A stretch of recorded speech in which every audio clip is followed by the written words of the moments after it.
On a crisp autumn morning, Emily noticed something was missing: a cozy blue sweater she loved dearly. She searched her small cottage from corner to corner, lifting cushions and peeking under furniture. Outside, the sun was just beginning to warm the world, casting golden light through the window. Emily remembered yesterday's walk through the park and wondered if she might have left it there. Bundling up, she stepped outside, breathing in the fresh air, feeling the comforting chill of fall. She made her way to the park, where crunchy leaves carpeted the winding paths. As she walked, she greeted familiar faces: Mr. Jenkins tending his roses and little Mia chasing after a butterfly. Emily asked if anyone had seen her blue sweater. No one had yet, but they promised to keep an eye out. Just as doubt began to creep in, Emily spotted a flash of blue near the old oak tree. She hurried over and found her sweater caught on a low branch, gently swaying in the breeze. Relieved, she laughed softly. I suppose it wanted to see the sunrise too. On her way home, she wrapped the sweater around her shoulders, feeling its warmth return to her spirit. Back inside, she brewed a cup of tea and settled by the window, the sweater snug and familiar. The sunlight spilled in, filling the room with a golden glow that felt like a gentle hug. Emily smiled, realizing that sometimes small troubles lead to unexpected moments of peace. She thought, maybe I'll take more walks and let the world surprise me more often. Outside, leaves danced playfully, as if celebrating Emily's little adventure. The morning unfolded quietly, a perfect blend of warmth, light, and simple joy. And with that, the day seemed full of promise, wrapped up in the comfort of a lost and found sweater. Emily whispered to herself, sometimes, all you need is a little patience and a cozy sweater to brighten your morning.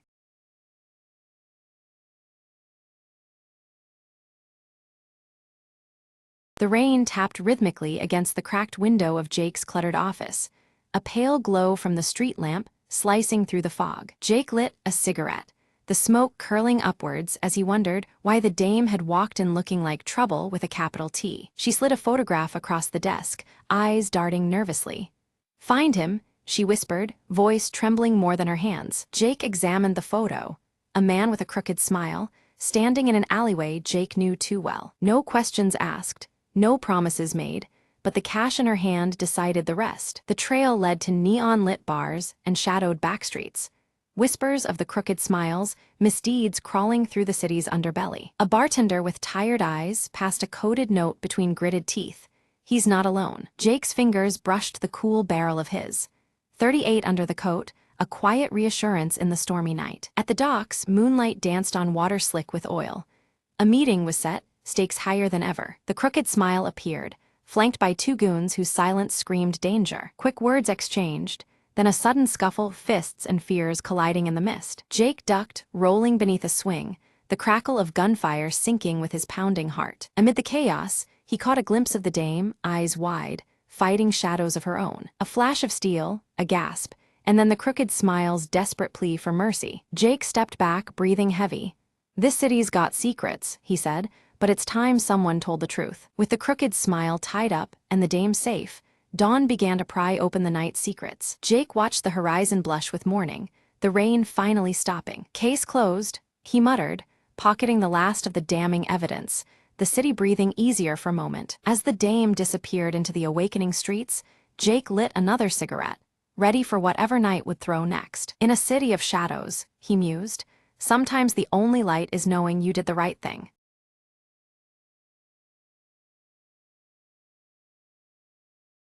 At dawn, golden light filters through the dusty windows of Alara's workshop, casting warm beams across scattered tools and her half-finished lantern. Nimble, the orange tabby, curls up peacefully beside the window, bathed in the gentle morning glow. Calder arrives with a worn lantern frame, aged but intricate, its delicate engravings faded by time.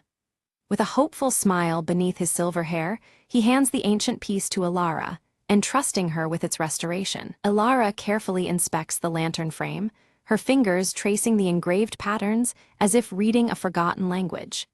The cool metal feels heavy with history, sparking a quiet determination within her heart. Stepping into the vibrant village market, Alara tucks the lantern frame under her navy blue cloak. Nimble darts outside swiftly, chasing shadows and scents, a silent guardian to her journey through the lively crowd. Whispers ripple among the villagers, their voices tinged with worry about the festival and the unsettling dimming of lantern lights. Ilara's eyes scan the anxious faces, sensing the weight of fading hope around her. A village elder leans close, his weathered face shadowed by worry as he warns that the festival's success hinges on the lantern's glow. Without it, the spirit of the season threatens to wither and fade into night. The sky darkens far earlier than usual, heavy clouds casting long shadows over the village streets. Ilara's gaze hardens with urgency as dusk approaches, the lantern's dimming light a pressing concern. Back in her workshop, Ilara lays out tools with deliberate care, arranging her workspace beneath the fading daylight. Her resolve strengthens to restore the lantern's light before night swallows the village's hope entirely. Calder returns with tales of the lantern's mysterious origins, speaking softly by the flickering hearth about a hidden power tied closely to the stars above. His deep-set blue eyes gleam, hinting at secrets long held. Nimble pounces playfully on a loose thread of Ilara's navy cloak, the small orange sprite unfazed by the growing tension. Yet even in playfulness, the cat's bright green eyes reflect the unease that fills the room. Ilara tests the ancient lantern frame by candlelight, but the glow that emerges is faint, flickering weakly like a dying ember. Shadows dance eerily on the walls, hinting at unknown forces dimming the light further. Recalling an old folk tale, Ilara whispers to herself about a secret element, something rare and powerful, needed to rekindle the lantern's true glow. The story stirs a faint spark of hope amid the encroaching darkness. Determined, Ilara packs a small satchel with essentials and pulls her cloak tightly around her against the evening chill. She steels herself for the journey ahead, ready to seek what is lost beneath the creeping dusk. Outside, the village buzzes with a mix of anticipation and unease, clouds thickening overhead as preparations for the festival continue. The atmosphere is heavy, as if the weather itself mirrors the anxious hearts of the townsfolk. With a firm, silent vow, Ilara promises to restore the lantern's light and rekindle the village's hope before the festival begins. Her breath forms small clouds in the cool air, mingling with the fading day's last light. Ilara ventures into the nearby forest, guided by faint glimmers weaving through the trees and rustling leaves. The whispering wind seems to carry secrets as she follows the subtle, glowing cues ahead. Nimble darts through tangled ferns, pausing at a cluster of luminescent flowers that emit a soft, ethereal glow. The cat's keen eyes flicker with curiosity, sensing the significance of this hidden place. Ilara gently collects a few of the glowing flowers, marveling at their soft light, but then she halts at the distant sound of laughter. Her heart quickens as she realizes others are nearby, possibly watching her every move. Quickly, Ilara hides behind thick underbrush as a group of villagers pass by, their hushed voices filled with fear about recent strange disappearances of light sources. Their anxious whispers deepen the mystery enveloping the village. Pressing onward, Ilara encounters a fallen branch blocking her path. She pushes it aside to reveal ancient carvings etched into a hidden stone beneath, their worn symbols hinting at forgotten knowledge. The carvings depict a lantern identical to hers, surrounded by stars and a single bright orb glowing vividly. The imagery resonates with the stories she's heard, as if holding the key to awakening the lantern's power. Ilara's breath catches as she recognizes the orb from Calder's tales, believing it to be the secret element necessary to restore light. The weight of this discovery deepens her resolve beneath the darkening sky. Night has fallen fully as Ilara sets up a small camp, the ancient lantern frame resting beside her on a bed of moss. She gazes upward at the star-studded sky, searching for answers hidden in the vastness above. Nimble curls up contentedly at her feet, purring softly while the campfire embers cast warm glows that flicker against the shadows. The gentle night hums around them, a balm against the chill and growing tension. Suddenly, a shadow slides silently across the glowing moon, and a cold breeze stirs leaves with faint, whispering voices. Ilara's skin prickles with unease as the forest holds its breath, waiting for what comes next. Determined to uncover the truth, Ilara carefully packs her belongings and begins to follow a mysterious trail of softly glowing pebbles that wind through the dense forest. The faint light from the stones guides her steadily toward a shadowed cave entrance framed by ancient trees. Nimble pads silently at her side, eyes bright with curiosity. Inside the cave, Ilara's lantern casts flickering shadows upon walls encrusted with shimmering crystalline formations. Each crystal pulses softly with light, casting an otherworldly glow that fills the cavern with a quiet, magical ambience. The colors shift gently, mirroring the calm but expectant rhythm of her heartbeat. Ahead, a stone pedestal stands at the cave's center, cradling a glowing orb that exactly matches the intricate carving on Ilara's hand-carved lantern. Ilara approaches cautiously, her fingers trembling slightly as she reaches toward this mysterious source of light. Nimble watches intently, tail flicking, sensing something extraordinary. The moment her fingers nearly touch the orb, it brightens dramatically, casting swirling, luminous patterns across the cave walls and ceiling. The interplay of light and shadow creates shifting images that seem to tell an ancient story, filling Ilara with a mix of awe and revelation. The air pulses softly with energy, heightening her senses. A drifting spark separates from the orb's radiant glow, floating like a tiny firefly in the cavern's cool air. Nimble leaps playfully, batting at the spark with delighted swats, adding a touch of lively whimsy to the cave's serene magic. The warmth from the orb's light seems to embrace them both. Suddenly, the cavern trembles underfoot, a low rumble echoing ominously through the crystalline walls. The gentle pulses of light flicker uncertainly, signaling that the cave itself urges a swift departure. Ilara, heart pounding, knows she must move quickly to avoid danger. Seizing the glowing orb, Ilara clutches it tightly against her chest and dashes toward the cave entrance. The forest looms ahead, dark and tangled, but she trusts the faint glimmer of light to guide her path. Nimble darts alongside, their footsteps quickening on the soft earth. Branches scrape past Ilara's navy blue cloak as she pushes through dense undergrowth, the chill of approaching night settling in. Distant howls pierce the stillness, a sharp reminder of the forest's lurking mysteries, yet her resolve remains unshaken. With steady breath, she presses onward, driven by a burning purpose. Emerging from the woods, Ilara's eyes adjust to an eerie twilight cast over the village.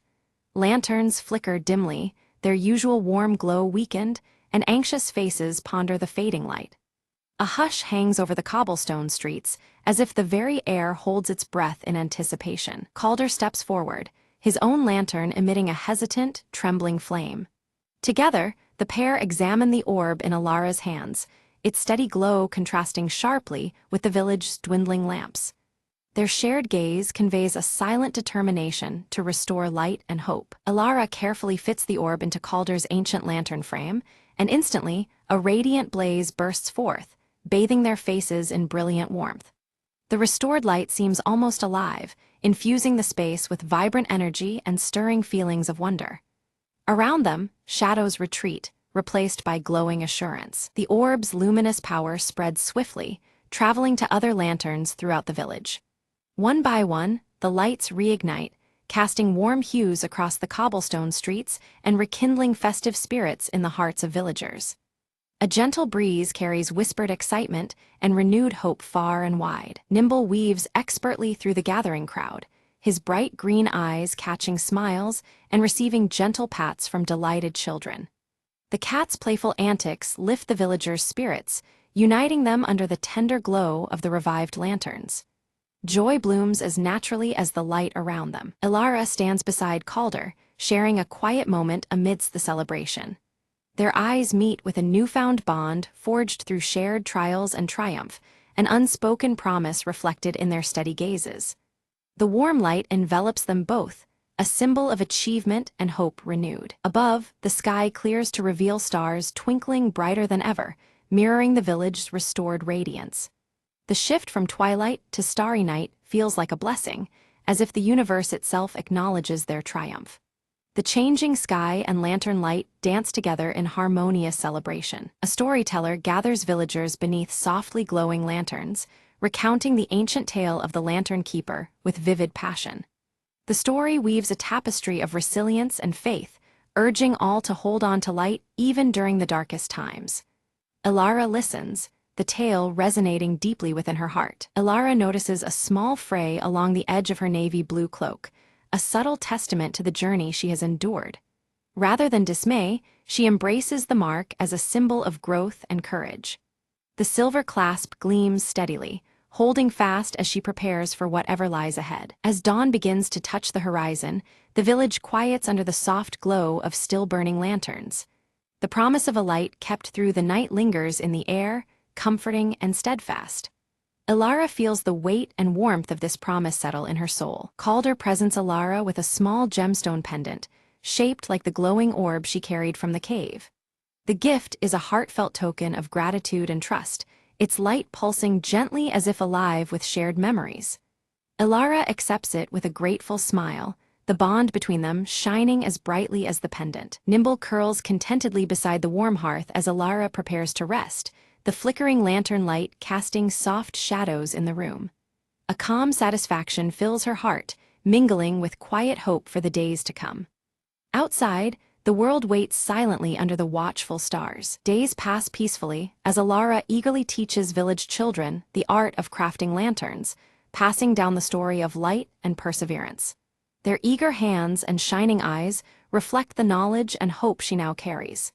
Each lantern crafted is a beacon of the community's enduring spirit. Calder busies himself repairing his workshop, his thoughts often drifting to the delicate orb pendant and Ilara's glowing lantern. With every measured stroke, he nurtures both his craft and the renewed faith sparked by their shared journey. The workshop feels alive with quiet purpose and gentle light. Nimble explores new corners of the village with playful curiosity, always returning with small treasures held delicately in his mouth. His joyful energy spreads among the villagers, a living symbol of the light's enduring presence. The cat's adventures remind all of the wonder found in simple joys. Seasonal flowers burst into vibrant bloom throughout the village, their colors vivid under the warm glow of lantern light. The landscape itself seems to echo the renewal of hope and prosperity that has taken root. Each petal and leaf bathes in the soft, golden hues of a thriving community. At sunset, Ilara sits atop a gentle hill, her lantern casting a steady glow beside her as the sky paints itself in shades of orange and purple. She reflects quietly on the journey she has taken and the warmth blossoming within her community. The light from her lantern seems to pulse in harmony with her steady breath, a lasting reminder of resilience and promise. On a crisp evening, a traveling merchant arrived in the village, drawn by whispers of a glowing orb and the artistry of Ilara's lanterns. His eyes sparkled with curiosity as he sought to learn the secrets woven into her craft. Ilara welcomed him warmly, explaining that each lantern was made not just with skill, but with heart and hope, the true essence behind every flicker of light. She stressed that the light carried within was more than illumination. It was a promise of warmth and guidance. Together, they began preparing for a festival in a distant village, packing lanterns and the radiant orb itself, symbols meant to inspire and unite. The air shimmered as they planned to carry this gentle glow far beyond their familiar home. When the day came to depart, the village gathered beneath a sky fading towards dusk. Lanterns were raised high, casting a comforting cascade of golden light that danced like fireflies across the evening sky, a tender farewell filled with shared hope. Ilara, Nimble, and the merchant set out under the soft lantern light, their path steady and sure. Nimble padded silently between them, eyes bright, as the glow around them seemed to chase away shadows and doubt alike. Along the way, other travelers stirred by tales of light and kindness joined their journey, swelling the small caravan with new faces and stories. Each step forward was marked by growing camaraderie and shared purpose beneath the lantern's steady glow. As each dawn painted the sky in gentle pastels, the group exchanged stories and laughter, weaving lessons and dreams into the fabric of their journey. The lantern light softened with the morning, carrying the warmth of their fellowship into new days. Ilara felt a deep stirring within, sensing the promise of countless lanterns yet to be lit, each one kindled by the spirit of those they met. Hope bloomed like the morning sky, vast and inviting, ready to be shared again and again. In quiet moments beneath the shifting horizons, Nimble curled close beside Ilara, a small comfort and steadfast companion. The gentle purr and steady presence reminded her of the constancy of light, even when the way ahead seemed uncertain. At journey's end, the caravan's lanterns illuminated a sweeping landscape, their glow a living tapestry of connection and resilience. Together, the light they carried became a symbol of enduring hope and the unbreakable bonds of community.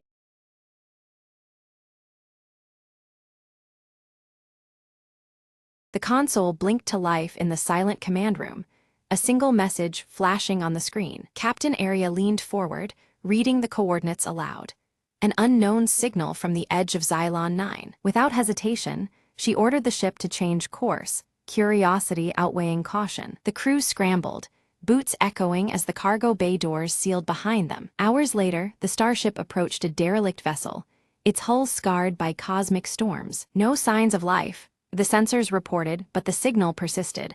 A faint, rhythmic pulse. Arya donned her suit and stepped into the airlock, heart pounding with each breath. The door creaked open, revealing a control room frozen in time, dust particles dancing in the beam of her flashlight. Her fingers traced the console, then paused as the signal intensified, syncing with a mysterious device. Suddenly, static cleared, a voice whispered, "Help," a plea lost for decades. Determined, Arya tapped into the ship's systems, rerouting power to the ancient transmitter. The vessel hummed alive. Star charts and messages flooded her screen, lost knowledge waiting to be shared. "We've found a treasure trove," she told her crew, her voice trembling with awe. They worked together to decode the data, piecing together the story of a forgotten colonization attempt. Weeks later, the crew broadcast the discovered information back to the galaxy, a beacon of hope in the vast darkness. Arya watched as the message dispersed, knowing their discovery would rewrite history. Back on the bridge, she smiled softly. Sometimes, the past finds you when you least expect it. The derelict ship faded behind them, no longer lost, but remembered. The signal ceased, but its legacy had only just begun to echo through the stars. And in the quiet hum of the starship, new adventures awaited, guided by the light of old transmissions.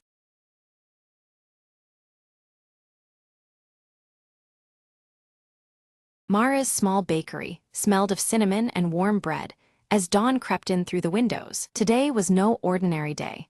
Her grandmother's secret recipe was finally ready to be shared. Her hands trembled slightly as she pulled the golden brown loaf from the oven, the crust crackling softly. Just then, Lucas, the quiet man from next door, peeked in, drawn by the heavenly scent. "That smells like magic," he said, eyes wide with curiosity. Mara smiled, handing him a slice, warm and buttery. "It's a recipe my grandmother gave me, but the real magic is a little kindness stirred in," she explained. They sat together, sharing the bread and stories, the bakery filling with laughter and light. Outside, the town slowly woke, the morning bustle humming softly. Word of Mara's bread spread quickly, neighbors stopping by, eager for a taste. With each loaf sold, Mara's heart swelled. It wasn't just about baking, it was about connecting. Later, Mara found a curious note slipped under the door, written in neat, familiar handwriting. "Thank you for the kindness. Would you like some help next week?" Lucas's offer stirred warm excitement in her chest. The next morning, they baked side by side, flour dusting the air and their laughter endless. Mara realized the secret ingredient hadn't just been kindness.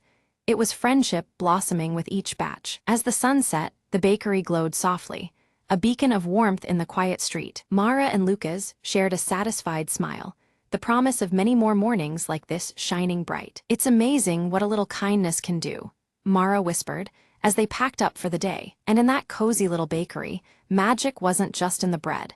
It was in every shared moment and new friend made.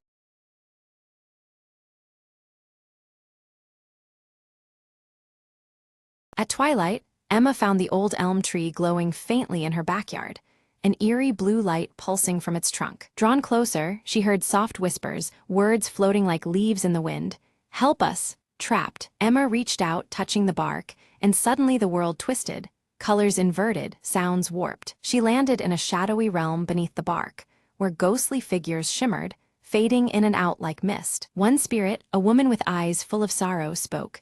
"We are bound here, souls caught by a curse long forgotten." Emma nodded, sensing urgency. "How do I free you?" The woman pointed to a knot glowing crimson.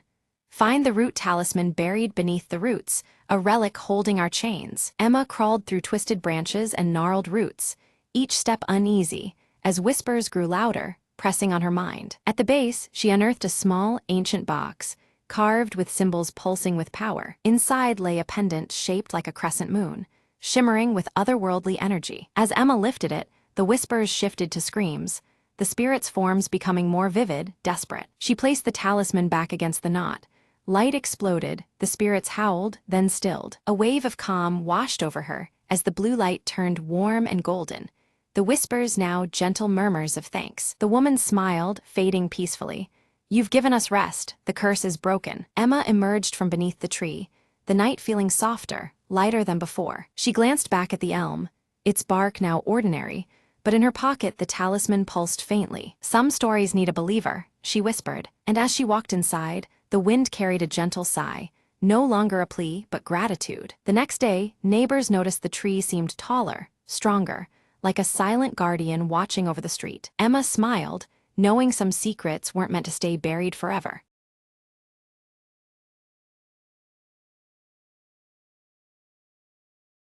The train was nearly empty when Alina boarded at dusk, the dim lights flickering overhead. She slid into the last car, noticing an old man sitting alone, staring out the window without blinking. Curious, she sat opposite him, catching a faint scent of jasmine and something metallic. Suddenly, the train jerked violently and the lights went out, plunging the car into darkness. When the lights returned, the old man was gone, leaving behind only a small, folded note on the seat. Alina unfolded it carefully. The words read, "Find the shadow at the next stop." A chill ran down her spine as the train slowed to a stop at an unfamiliar station, bathed in mist. Stepping onto the platform, she saw a figure cloaked in black waiting under the pale lamplight. "You're early," the figure whispered, voice carrying a strange urgency. He handed her a key and said, "This unlocks secrets that were meant to be forgotten." Alina felt the key's cold weight in her palm as the figure melted into the fog. Back on the train, she found the old man's briefcase left open, revealing a battered leather journal. Inside, cryptic sketches and coded messages hinted at a hidden compartment beneath the train. Driven by curiosity, Alina crawled under the carriage and discovered a small metal box, locked tight. Using the key, she opened it to find a collection of ancient letters, revealing a decades-old betrayal. A sense of relief washed over her as the mystery unraveled.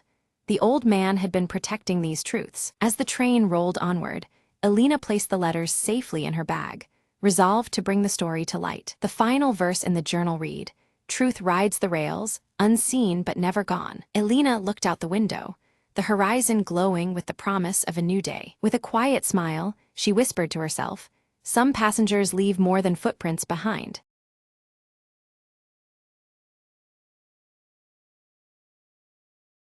Isla sat hunched over the ancient map, candlelight flickering across her face as her green eyes mirrored the vibrant blue glow of the small crystal in her hand.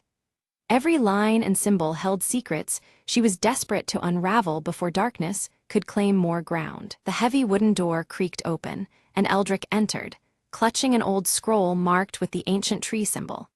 His voice carried urgency as he warned Isla to prepare, for the ominous darkening was no mere threat. It was a looming inevitability. Outside the quiet library, Kalen stood resolute, his dark braided hair shifting in the breeze as his sharp gaze swept the horizon. Dark clouds, unnatural and heavy, creeped forward, signaling the perils steadily approaching their village. The village square hummed with restless whispers, faces etched with fear as rumors of the encroaching darkness spread like wildfire. The once vibrant heart of their community now pulsed with unease and dread. Isla's fingers brushed against the lumina crystal, which flickered weakly in response, its glow resembling a heartbeat struggling against an unseen force. Though cryptic, the pulse carried a message she could almost, but not quite comprehend. Eldrick leaned close, his spectacles catching the dim light as he recited the legend of the crystals of Valora. "These ancient stones," he explained, once maintained the fragile balance between light and darkness, a balance now on the verge of shattering. Together, Isla and Eldrick pored over the map, tracing a jagged route toward the lost crystal caverns rumored to lie hidden beyond the towering mountains. Their fingers pressed into worn parchment, mapping hope amid despair. Kalen adjusted the straps of his armor with practiced precision, his scarred face stoic yet tense. Each click and pull was a silent vow to protect, as he braced for the treacherous journey ahead. As night draped the land, tendrils of darkness seeped into the village outskirts, wilting the vibrant flowers that once painted the fields. The air thickened with a cold shadow, swallowing color and life beneath its weight. Suddenly, Isla felt the lumina crystal surge with energy, its faint light blossoming into a warning. Through the twisting trees, she glimpsed a shadowy figure, watching silently from the distance, impossibly just beyond reach. Eldrick's expression darkened as he revealed the truth. The darkening was spreading at an unprecedented pace, faster than any record or prophecy had anticipated. Its unchecked advance threatened not just their village, but all living things. At dawn, beneath the sprawling branches of the village's ancient tree, the trio gathered to begin their perilous quest. The first light caught Isla's silver braid, the symbol of hope trailing behind their determined steps. Isla's lumina crystal emitted a faint glow, casting pale light on the dense, shadowed forest path ahead. Every leaf and branch seemed alive, as if the very woods were watching and waiting. Without warning, twisted shadows lunged from the surrounding trees, their forms writhing with unnatural energy.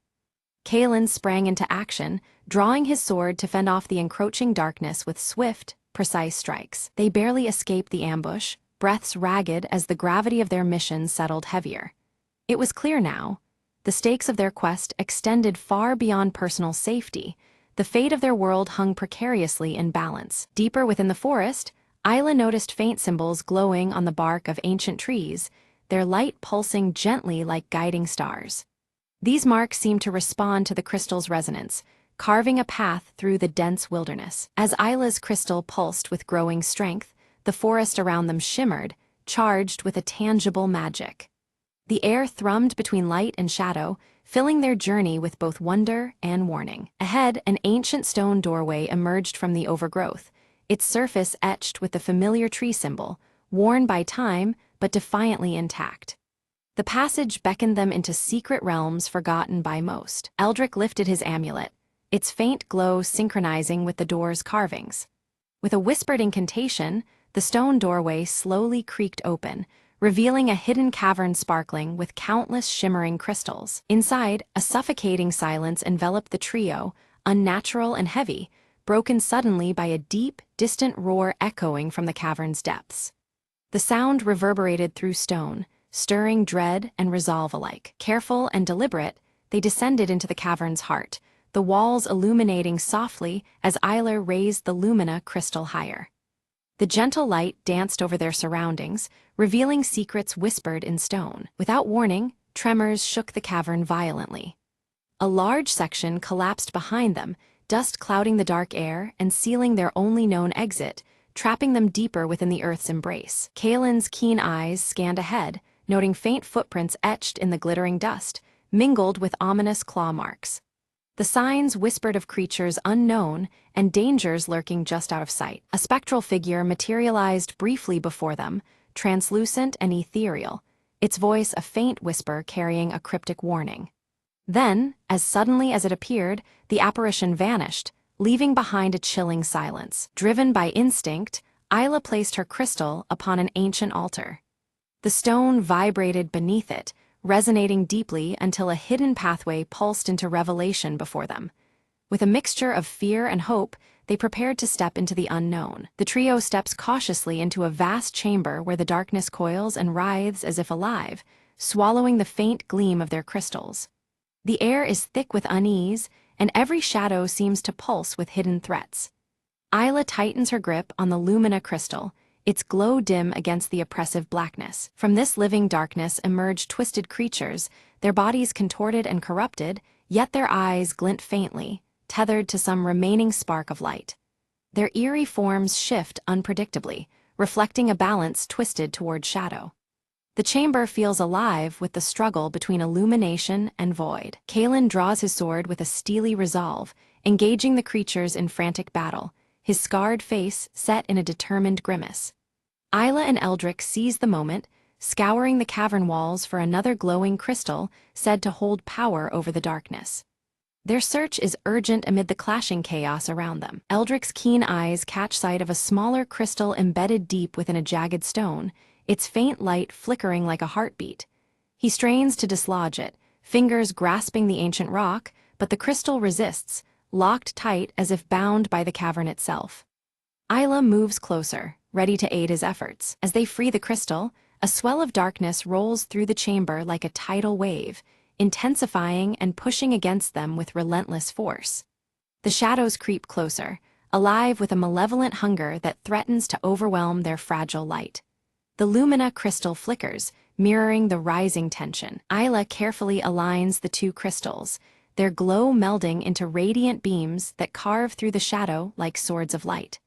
The encroaching darkness recoils, pushed back momentarily by this sudden burst of clarity. Hope sparkles in her eyes as the luminous power courses between them. Suddenly, a violent tremor shakes the cave floor, and a deep chasm splits the ground, separating Kaelin from Isla and Eldrick. The gap is wide and ominous, walls steep and crumbling. Each side faces peril alone, the bond between them tested by the abyss. From across the divide, Kaelin shouts words of encouragement, his voice unwavering despite the danger. Bracing himself, he begins scaling the sheer cavern walls with grim determination. His dark, braided hair clings as he claws upward, driven to reunite with his companions. Pressing forward into the shadowed depths, Isla and Eldrick discover faded inscriptions carved into stone, depicting an ancient ritual meant to restore balance between light and shadow. The symbols shimmer faintly under the crystal's glow, hinting at forgotten knowledge. The weight of history settles around them. Without warning, the lumina crystal's glow dims unexpectedly, sending a cold shiver through Isla's heart. The pulse of magic seems to falter, as though responding to an unseen threat. Darkness creeps not only outside, but within their very artifacts of power. Eldrick becomes encircled by a shadowy presence, whispering ancient curses in a language long lost to time. The dark aura tests his resolve, threatening to consume his spirit and fracture their mission. With eyes narrowed behind his round spectacles, he steels himself against the encroaching despair. Summoning her courage, Isla raises the combined crystals, a bright shield of light forming around Eldrick. The dark murmurs recoil, the malevolent aura dissipating under the radiance they produce. Their unity of purpose shines as a beacon amid the suffocating gloom. Just then, Kaelin returns, breathless but determined, only to find a massive shadow beast blocking their path. Towering and snarling, it radiates menace, its eyes dark yet reflecting the crystal's faint light. The three face a new, daunting threat together. They move as one, using swift strikes and the luminous beams from their crystals to confuse and weaken the monstrous foe. The light dances around the beast, disrupting its dark essence, while Kaelin exploits every opening. Their combined strength begins to turn the tide. Suddenly, the chamber shudders violently, stones tumbling as the cavern begins collapsing around them. Rocks fall in maelstrom, and shadows swirl into a tempest of chaos. Urgency seizes their hearts. Escape becomes paramount amid the crumbling ruin. Breathless, they reach a sealed doorway emblazoned with the ancient tree emblem, a symbol seen throughout their quest. Recognition dawns that this gateway leads to their ultimate destination, the final chamber. The air hums with latent power, signaling the climax of their journey. Isla carefully fits the crystals into indentations matching their shapes on the door's surface. As the last piece settles, the emblem glows brightly, and the heavy door unlocks with a resonant burst of light. Beyond lies the chamber that holds the fate of Valora. Inside, a pedestal rises, cradling the great crystal of Valora. Its vibrant pulsing life energy fills the room, but falters, flickering dangerously as if unstable. The air around it crackles with tension, the ancient power teetering between restoration and ruin. Approaching cautiously, they are confronted by the shadowy figure seen earlier, now revealed as the corrupted guardian of the crystal. Its form wavers between light and darkness, bearing both menace and sorrow. The Guardian's presence commands both respect and wariness. The Guardian challenges their worth, eyes piercing as it tests the unity and resolve of the group. A tense standoff ensues, where trust and strength must overcome fear and suspicion. The fate of the crystal, and all of Valora, hangs in the balance. Stepping forward, Isla speaks with quiet conviction of balance and hope, her words weaving through the chamber like gentle light. The Guardian's aggression softens as the combined crystals resonate with her spirit, harmonizing conflict into calm. A fragile peace kindles between them. The Guardian yields, merging with the crystal of Valora in a brilliant fusion that steadies its pulsing energy. Light spreads through the crystal, illuminating every corner of the chamber in serene brilliance. The once flickering crystal now glows with vibrant life and promise. A flood of luminous energy pours forth, pushing back the shadows that had seeped into the cavern's stones and crystals. The colors return, richer and more vivid, as darkness is swept away by radiance. The chamber feels reborn, a sanctuary of light restored. Eldrick studies the now clear inscriptions carefully, fully deciphering the ritual meant to awaken the crystal's true power. His amulet pulses in rhythm with the newfound clarity, guiding their next steps precisely. The path forward is illuminated by knowledge and hope alike. Together, the trio performs the ritual, their hands joined over the glowing crystal. A radiant light envelops them, weaving threads of balance between light and darkness throughout the cavern. Harmony is restored, yet deeper truths linger just beyond the glow. The dark, brooding clouds that had long hung over the land began to dissolve, unveiling a vast expanse of clear, cerulean skies. The once withered fields breathed anew, vibrant greenery spreading like a gentle tide, reclaiming the earth. It was as if the world itself exhaled a sigh of relief, its wounds visibly healing under the cleansing light. In Isla's hand, the crystal she carried pulsed with a steady, brilliant glow, steady and warm as the dawn. The light it emitted was no longer flickering or weak.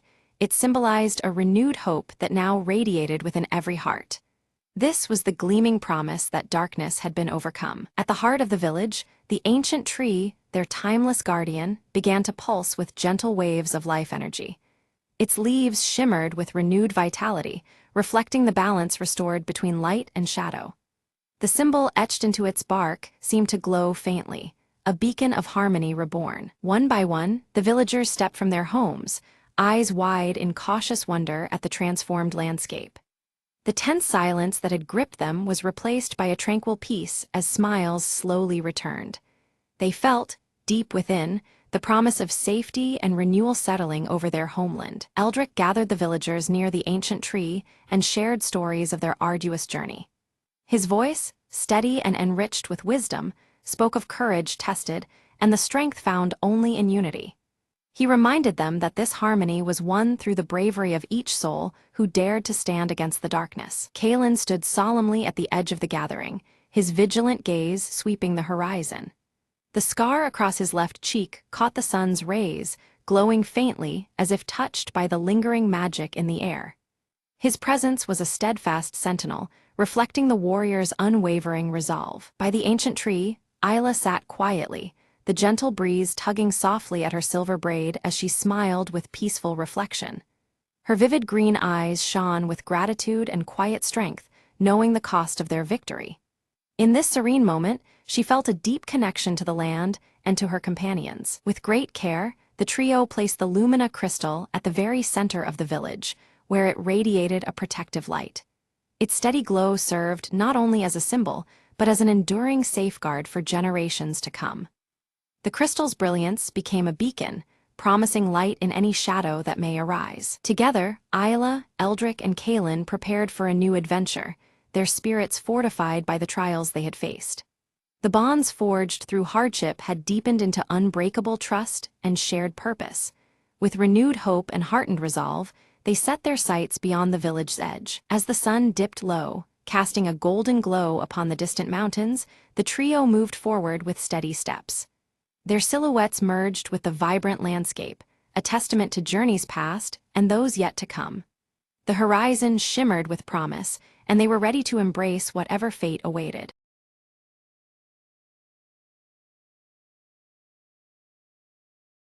As dawn breaks over the city, the silhouette of the old clock tower casts long shadows. Mara walks the quiet streets, her mind clouded with memories as the tower's chimes echo in the stillness. Stepping into a cramped workshop crowded with ticking clocks, Mara's fingers brush over a familiar broken pocket watch resting on a cluttered table. The weight of countless hours seems to press on her as she contemplates the fragile object. A close-up reveals the pocket watch's cracked glass and frozen hands, symbolizing a moment frozen in time. Mara sighs, her troubled gaze reflecting the unresolved past the watch represents. Memories flood back. A young Mara receives the pocket watch from her grandfather, the watchmaker. His steady gaze and careful hands imprint a bittersweet legacy in her heart. Returning to the present, Mara sits across from Elias in a dimly lit cafe, the air thick with unspoken tension. Their shared history complicates the fragile conversation unfolding between them. Elias produces a letter sealed with an embossed wax emblem, sliding it towards Mara with a sense of urgency. The weight of its contents hangs heavily between them. Opening the letter, Mara reads about a hidden family secret, threatening to unravel everything she thought she knew. The stakes rise, deepening her internal conflict. After a moment's hesitation, Mara clenches the broken watch tightly, steeling herself to face the shadows of her past head-on. Determination replaces doubt within her eyes. Nearby, Nina watches Mara intently from the shadows, fingers nervously twisting a small mechanical part. Her curiosity wrestles with hesitation, uncertain whether to step forward. Mara enters an aged family home, dust particles dancing in the muted light as she crosses the threshold. Faded memories cling to the walls, whispering stories of days long gone. Her fingers glide over a faded photograph depicting her grandfather wearing a peculiar, knowing smile. The image stirs questions she hadn't dared to ask before. A sudden thunderstorm crashes outside, rain pelting the windows as Mara's turbulent emotions mirror the tempest. The past feels as restless and unyielding as the storm. Elias appears unexpectedly at the doorway, his rugged presence filling the room. He warns Mara of the dangers tied to unearthing buried family truths. Despite Elias's caution, Mara insists on moving forward, fueled by a desperate need for closure. Reluctantly, Elias agrees to accompany her through this uncertain journey. Unexpectedly, the broken pocket watch begins to tick faintly, its eerie rhythm signaling that time itself seems to be shifting. Secrets long dormant stir awake around them. Together, Mara and Elias sift through the attic shadows, uncovering concealed journals and letters hidden beneath loose floorboards. Each discovery deepens the mystery. Nina steps closer, offering assistance and revealing her surprising connection to Mara's family.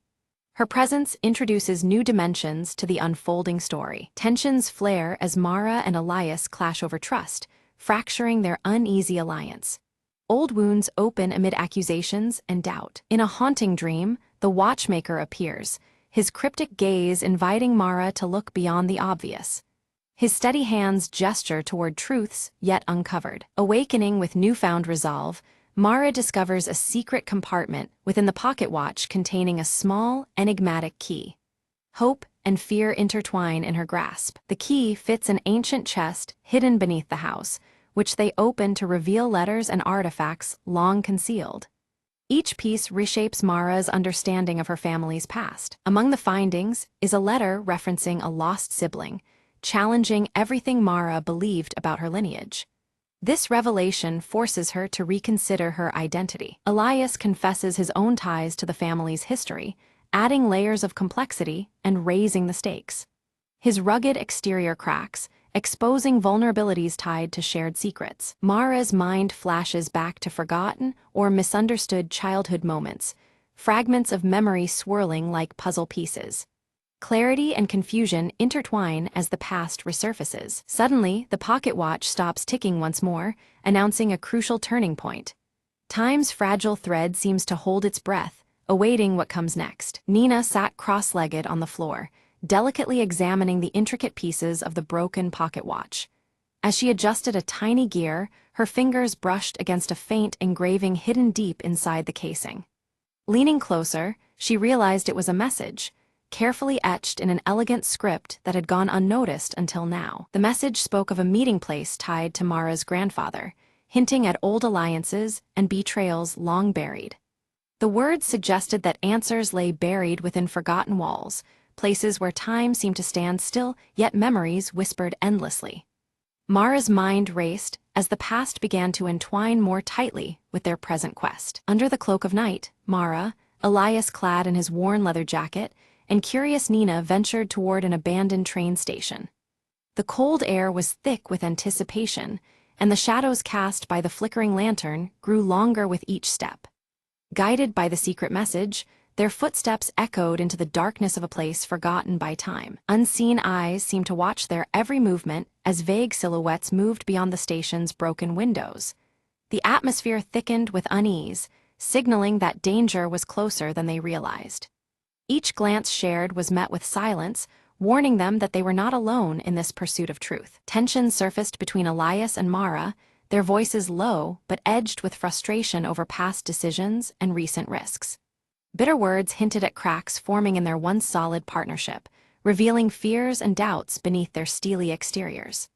Sensing the growing divide, Nina quickly intervened, her youthful voice urging calm and unity among them. Their search uncovered a hidden trapdoor beneath loose wooden planks, leading down into a secret room. Inside, the walls were adorned with cryptic symbols, and countless clocks of various designs ticked in unison, creating a haunting symphony of time. The air was thick with mystery, each element hinting at layers of concealed history awaiting discovery. Mara's fingers traced the carvings on the wall, triggering a subtle mechanism embedded within the ancient wood. A panel slid open silently, revealing a secret document covered in faded ink that detailed the true loyalties of her family. The revelation was profound, challenging everything she believed about her lineage and legacy. Elias eyed the fragile parchment warily, his rugged features tightening with concern. He questioned whether unveiling such truths was worth the chaos that might follow, fearing the fractures it could cause in their fragile community. His hesitation cast a shadow over the group's resolve as the gravity of their discovery sank in. Mara met his doubts with steely determination, her silver-streaked hair catching the dim light as she vowed to see the truth brought into the open. She believed that only by confronting the past could they hope to heal their fractured bonds. Her resolve ignited a flicker of hope amidst the tension, solidifying her role as their leader. Suddenly, the fragile trust that had held them together shattered when an unexpected betrayal surfaced from within their own group. A subtle, almost imperceptible act revealed hidden motives, throwing suspicion in every direction. The betrayal threatened to unravel all they had worked towards, demanding reckoning and clarity. In a surprising moment, Nina confessed her true motives, linking her actions to a solemn promise made to the watchmaker years before. Her fidgeting hands betrayed the weight of her secret, yet her eyes remained resolute. This revelation added a new layer of complexity, binding their fates even tighter with threads woven long ago. The watchmaker's voice seemed to echo through the shadows, guiding them with a riddle that wove together themes of time and memory. His meticulous hands, though unseen, felt present in the silence as they pondered the cryptic words. This counsel offered a path forward, shaping the next chapter of their intertwined journey. With renewed purpose, Mara reached out to Elias, bridging the gulf that had formed between them. Their reconciliation was quiet but firm, a mutual acknowledgement of the dangers they faced and the strength needed to overcome them. Together with Nina, they formed a united front against the threats closing in. They raced through rain-slicked streets, desperate to retrieve a final piece of evidence before it could be snatched away by darker forces. Every moment felt borrowed, the clocks ticking a stark reminder of time slipping through their fingers. Their combined skills and determination fueled the pursuit, driven by nerves and hope alike. A fierce storm raged outside, rain beating against the windows as the antique clocks within the safe room began to chime in perfect unison. The symphony of ticking hands grew louder, signaling the climax of their quest was near. Inside, tension and anticipation mingled, as moments stretched beyond themselves in the storm's heart. Hidden within an old ledger, they uncovered a detailed account of familial tragedies, betrayals concealed, and truths covered up for generations. The pages revealed the causes and consequences of past actions, painting a sorrowful picture of sacrifice and deceit. This knowledge brought clarity, but at a heavy emotional cost for all involved. Suddenly, the shadows coalesced into figures intent on silencing their discoveries forever. The trio found themselves cornered, the sinister presence closing in swiftly and without mercy. Adrenaline surged as instincts took over, turning their hunt for truth into a battle for survival. Drawing on the watchmaker's riddles, Mara deftly outmaneuvered their pursuers, using her knowledge of time and memory as a weapon. Each step and decision was calculated, turning the labyrinthine station into a maze their enemies could not navigate. Her sharp mind and steady resolve kept them one step ahead in the deadly game. In a moment of selfless courage, Nina created a diversion, drawing the adversaries away with quick thinking and fearless resolve. Her actions bought Mara and Elias precious seconds to escape, though at great personal risk. This sacrifice underscored the deep bonds forged in trust and shared purpose. Safely ensconced in a secluded room, the trio pored over the ledger's contents, preparing to expose the painful truths to the world. Each detail was matched with mounting urgency, their words poised to unite or divide their community. The weight of their responsibility settled heavy as they planned the inevitable reveal. Mara hesitated, her silver hair catching the flickering candlelight, as she wrestled with the cost of unveiling the truth. She knew that once revealed, the community's fragile peace could shatter, igniting conflict and old wounds anew. Her inner turmoil reflected the difficult balance between transparency and protection. Flashbacks unfolded, revealing the watchmaker's past efforts to shield the family from ruin through careful silence and guarded secrets. His meticulous hands had crafted more than just clocks; they held time's fragile story within, preserving legacies through subtle measures. These memories cast a new light on his guidance and sacrifices. With renewed clarity, Mara reconciled her protective instinct with her commitment to honesty. Her resolve strengthened, embracing the painful necessity of revelation as a path to healing and reconciliation. This inner peace fortified her for the challenging road ahead. Together, Elias aided Mara in drafting a heartfelt letter intended to unite the fractured family and their community through truth and compassion. Their joint effort symbolized a tentative truce, a bridge built with trust and understanding. Each word was chosen with care, carrying the weight of hope for a reconciled future. At last, the broken pocket watch was carefully repaired, its steady ticking resonating through the quiet room. The rhythm symbolized restored balance and mercy, a tangible sign that time could heal even the deepest wounds. The watch's heartbeat marked a new beginning, threading together past and present with cautious optimism. In the town square, Mara stands before a gathered crowd, her voice steady yet filled with emotion. She recounts the long-hidden family history, unveiling truths wrapped in pain and regret, and asks for understanding and forgiveness. The broken pocket watch in her hand glints in the fading light, symbolizing the fragments of time now pieced together. As Mara's words settle, the community's reactions ripple through the crowd. Some people nod slowly, their faces softening with empathy, while others tighten their jaws, recoiling in shock and denial. Whispers spread, mixing acceptance with doubt, reflecting the complexity of embracing a complicated past. Through the murmurs, Elias steps forward beside Mara, his weathered leather jacket catching the evening breeze. His quiet support is palpable, a protective presence that reveals both loyalty and the vulnerability of standing firm amid judgment. His gaze meets Mara's, silently conveying strength and shared burden. Nina fiddles nervously with a small gear, then reveals she has been quietly preserving the family's legacy in her own way. Her role as keeper of the overlooked truths earns her cautious respect from those previously doubtful. The community begins to see her curiosity not as trouble, but as a bridge toward healing. Later, Mara visits the shaded grave of the watchmaker, the man who once taught her to value time's intricate layers. She places the broken pocket watch gently on the weathered stone, a tribute to the past and those who guide from beyond.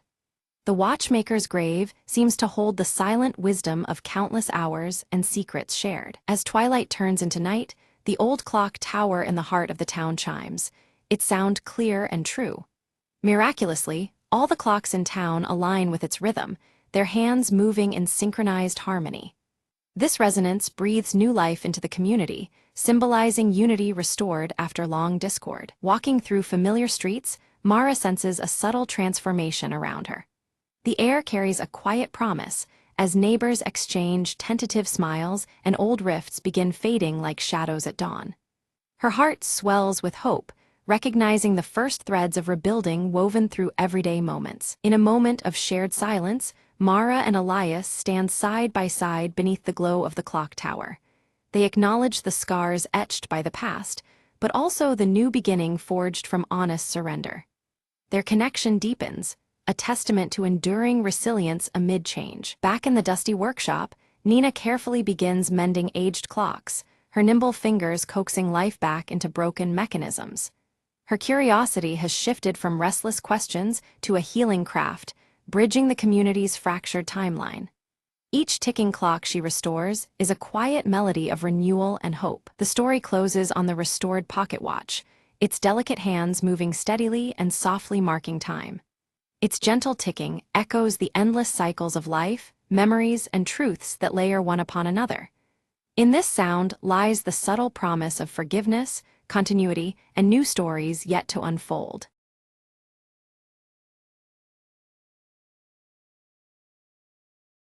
Elara stands poised at the vast forest's edge, her silver hair shimmering in the soft morning light, while the crystal heart pendant pulses faintly in her grasp.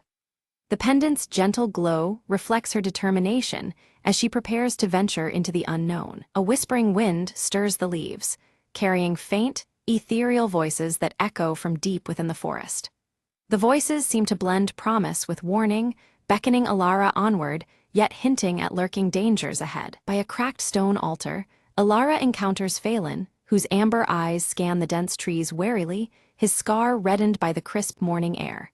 His presence feels reassuring, yet his stoic demeanor hints at the threats shadowing their path. Phelan presents an ancient tome, its aged pages inscribed with symbols mirroring those etched on Elara's crystal heart pendant.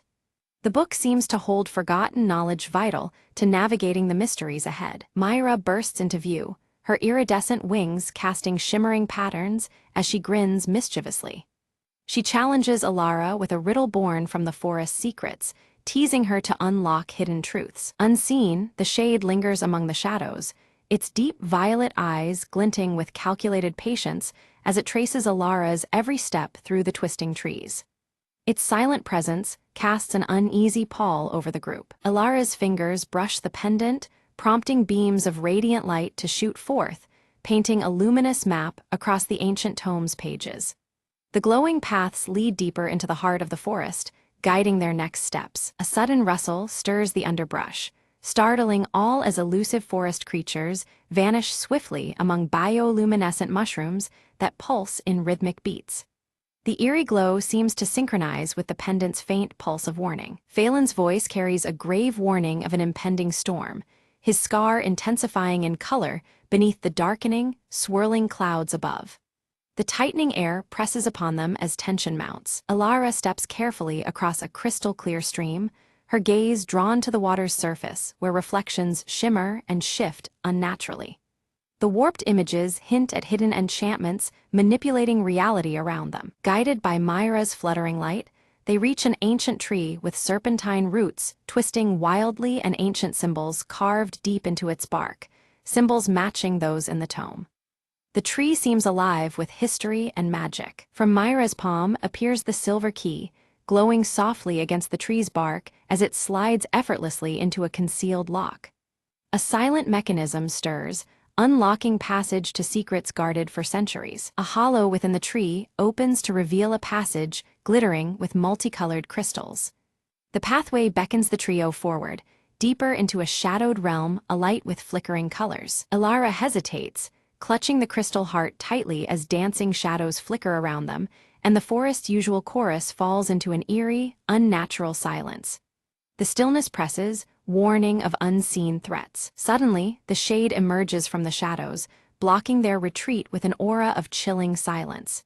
The crystal heart reacts instantly, emitting a faint, unsettling pulse that resonates through their very bones. Summoning resolve, Elara steps forward boldly, wielding the crystal heart to cast a radiant shield against the shade's encroaching darkness. Her light pushes back the shadows, momentarily holding the looming threat at bay. Phelan draws a blade etched with ancient runes that shimmer with captured light, readying for confrontation. His steady hands and fierce gaze speak of unwavering protection and skill. Myra darts skillfully through shafts of light, scattering fractured reflections across the cavern walls. Her nimble distractions confound the shade, drawing its attention away from Elara and Phelan. The shade recoils, dissolving into a mist that seeps silently into the crystal-strewn floor, leaving an uneasy calm in its wake. Its retreat feels only temporary, a pause before it strikes again. Descending even deeper, the group finds a chamber where ancient symbols slowly rotate, aligning precisely with the shifting seasons. The room pulses with quiet energy tied to the natural cycles that govern the world around them. Elara carefully places the crystal heart upon a central pedestal, triggering a soft, harmonious hum as surrounding crystals begin to resonate with vibrant light. The chamber seems to awaken, responding to their presence. Without warning, the path behind them collapses with a thunderous crash, sealing off their retreat. Forced onward, the group advances into unfamiliar, shadowed tunnels fraught with uncertainty. Echoes of distant, indistinct voices envelop them, as the tunnel walls appear to breathe and warp subtly. Time itself feels distorted, bending in strange rhythms around their moving shadows. Phelan pores over the tome, his keen eyes decoding a prophecy of a guardian lost to ages past, whose fate is entwined with their own. This revelation adds weight to their quest, hinting at a deeper purpose awaiting discovery. A shimmering silhouette materializes briefly, its form flickering like a mirage as it hints at the guardian's presence nearby. But just as quickly as it appears, the figure vanishes, leaving behind only a whisper of hope and mystery. Myra's delicate fingers trace the glowing runes carved deep into the tunnel walls. As she touched each symbol, a hidden map illuminated beneath their feet, its lines pulsing softly with light. The etched pathways revealed a path leading deeper underground, filled with promise and unknown dangers. Ilara's hand instinctively went to the crystal heart pendant hanging at her neck. Its faint pulse quickened as their footsteps drew near a locale marked by a radiant crystal grove on the map. The pendant's steady glow warned them of the proximity of powerful magic and possible peril. They entered a vast underground garden where crystalline formations dangled like luminous fruit from ancient, gnarled branches. Soft light bathed the cavern, casting shifting patterns across walls adorned with ancient symbols. The stillness of the grove was almost sacred, touching something deep within them all. Without warning, the shade emerged, more solid than ever, shadows twisting around his form like living darkness. His presence blighted the shimmering crystals, causing them to dull and fade under his corrupting influence. A cold chill fell over the grove as the battle for light and shadow reignited. Ilara gripped the crystal heart pendant tightly, channeling its subtle energy into the gleaming crystals. One by one, they shattered the shadows that the shade wielded, turning malevolence into harmless sparkles of light. The radiant bursts weakened the figure, forcing it to stagger back into the gloom. While the shade recoiled, Phelan's sharp eyes caught an outline behind the crystal canopy, a hidden door carved into the stone. The lock bore ancient symbols correlating with the turning seasons, their mechanisms delicate and complex. It became clear this door guarded secrets long forgotten. Myra sprinkled her sparkling dust over the lock's intricate gears, watching as they shimmered and began to move. Slowly, the latch slipped, accompanied by flickering light that danced across the door's surface. With careful patience, she coaxed the mechanism open, revealing what lay beyond. The door creaked open onto a chamber filled with swirling mist, an ethereal collection of forgotten memories and whispers of the past. The air was heavy with echoes that twisted and turned, as if the very walls wished to tell their story. The trio stepped forward, drawn into this timeless space. Ilara moved deeper into the chamber, visions unfolding around her of a past guardian's ultimate sacrifice. The images painted a lineage linked by duty and sacrifice, a lineage to which Ilara herself belonged. Her connection to the ancient guardianship was undeniable, settling like a steady fire within her. Suddenly, the shade lunged again, desperate to halt the truths from surfacing. But Ilara's newfound resolve hardened her stance, and she met his attack without flinching. The revelations within had strengthened her spirit more than any weapon could alone. Phelan came to her side, his scarred cheek set in determined silence as he raised his glowing blade. Years of guarding the forest had honed his skill, and with steady strikes, he deflected the shade's shadowy assaults. Together, they formed an unbreakable front against the encroaching darkness. The crystal heart pendant flared brightly, casting a warm radiance that carved a path of light across the chamber. This luminous trail led them to a crystalline altar crowned with ancient carvings. It beckoned them closer, a silent invitation toward revelation and hope. Ilara inserted the silver key into the altar's ancient lock, feeling the cool metal turn with a satisfying click. A radiant beam of pure light shot upward, piercing the chamber's darkness and bathing the room in clarity. The air vibrated with power, signaling a turning point in their journey. From the light emerged a spectral figure, the guardian of ages past, who extended a solemn hand toward Ilara. His eyes held wisdom beyond words and a silent blessing that echoed through the soul. This ethereal presence validated the path Alara had chosen to walk. The shade emitted a shriek of fury as the guardian's light weakened its form.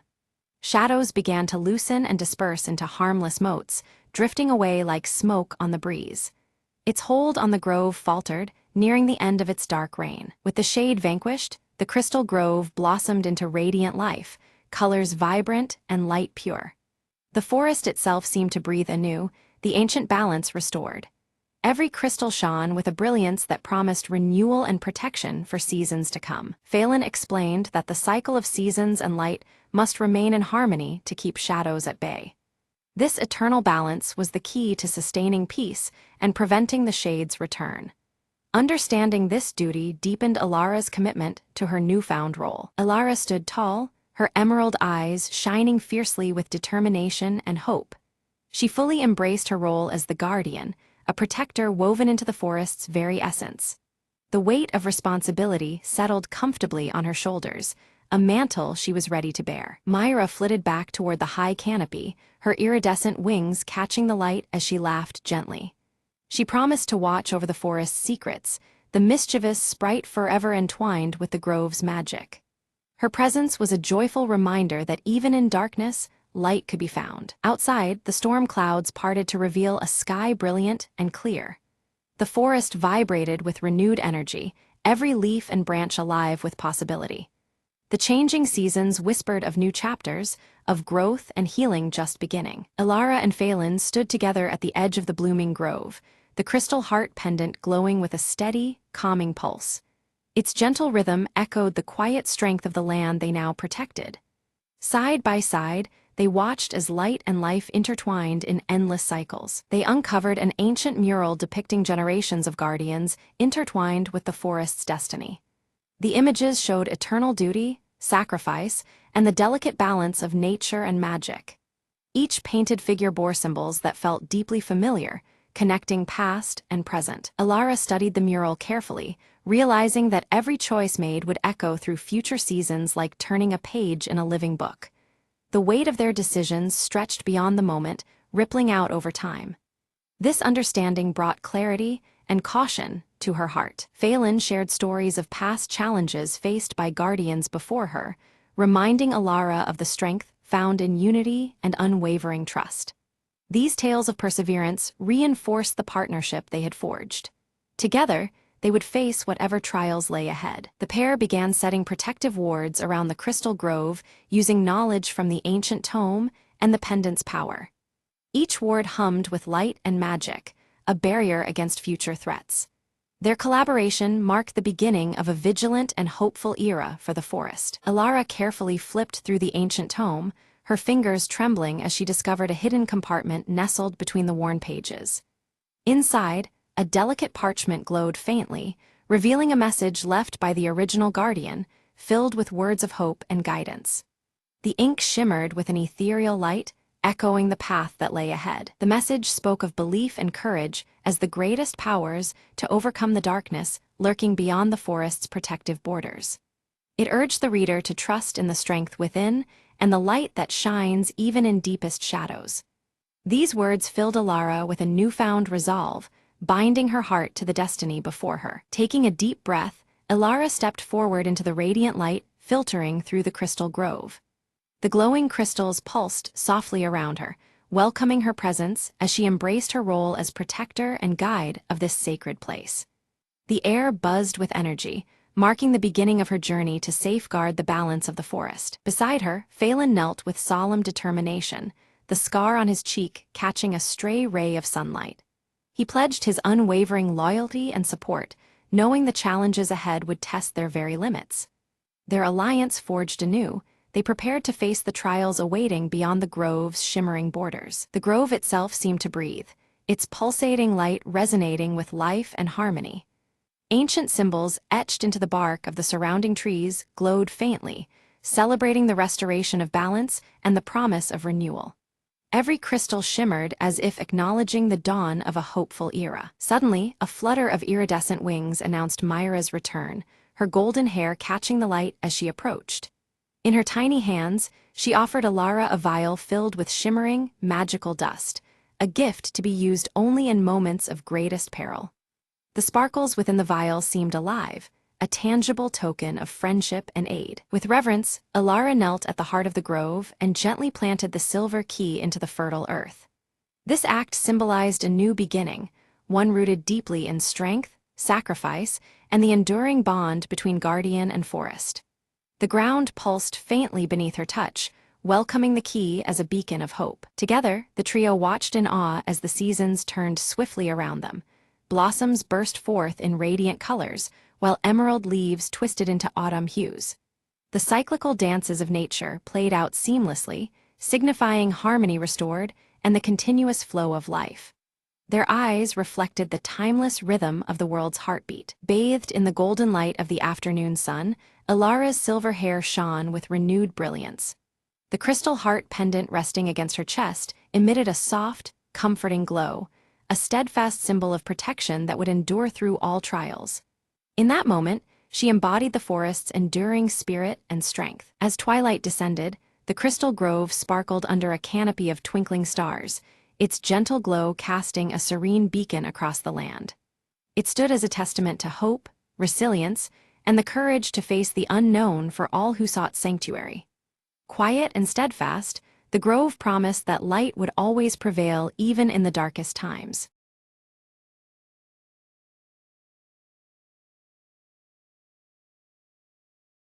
Ella's days were a rhythm, a quiet melody flowing through the small cafe she ran by the corner. Every morning, she unlocked the doors with the same gentle smile, ready to welcome familiar faces and new stories alike. On this particular day, a shy boy named Liam stepped inside, clutching a worn-out notebook. "I heard this place feels like home," he said softly, glancing around as if searching for something. Ella nodded, pouring him a warm cup of coffee. "Every note counts here," she replied, gesturing to the vintage jazz records lining the walls. Liam revealed he was working on a poem about the little things people usually miss. Inspired, Ella shared tales of customers.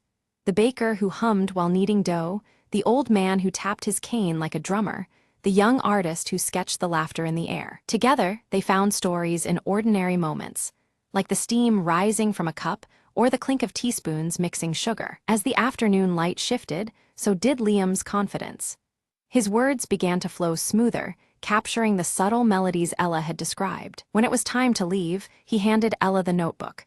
"Thank you for helping me hear the music in silence," he said. Ella smiled, watching him step back into the world, now carrying a brighter tune in his heart. Later, she flipped through the pages, each poem a note in the song of everyday life around her cafe. She realized their small moments were like a jazz ensemble, improvised, imperfect but beautifully intertwined. The sun set, casting a golden glow over the storefront, warming its familiar embrace. Ella whispered to the quiet room, "Every day has its own rhythm, if only we listen." As night fell, soft music played, and the cafe waited patiently for the dawn and its new stories. Ella locked up with a contented sigh, the book tucked safely beside the register. In those pages, she found a reflection of her own life, simple, rich, and unfolding note by note. Tomorrow would bring new faces and untold melodies, a fresh verse in the ongoing song of her days. And with that thought, she stepped into the gentle night, humming a tune that promised more to come.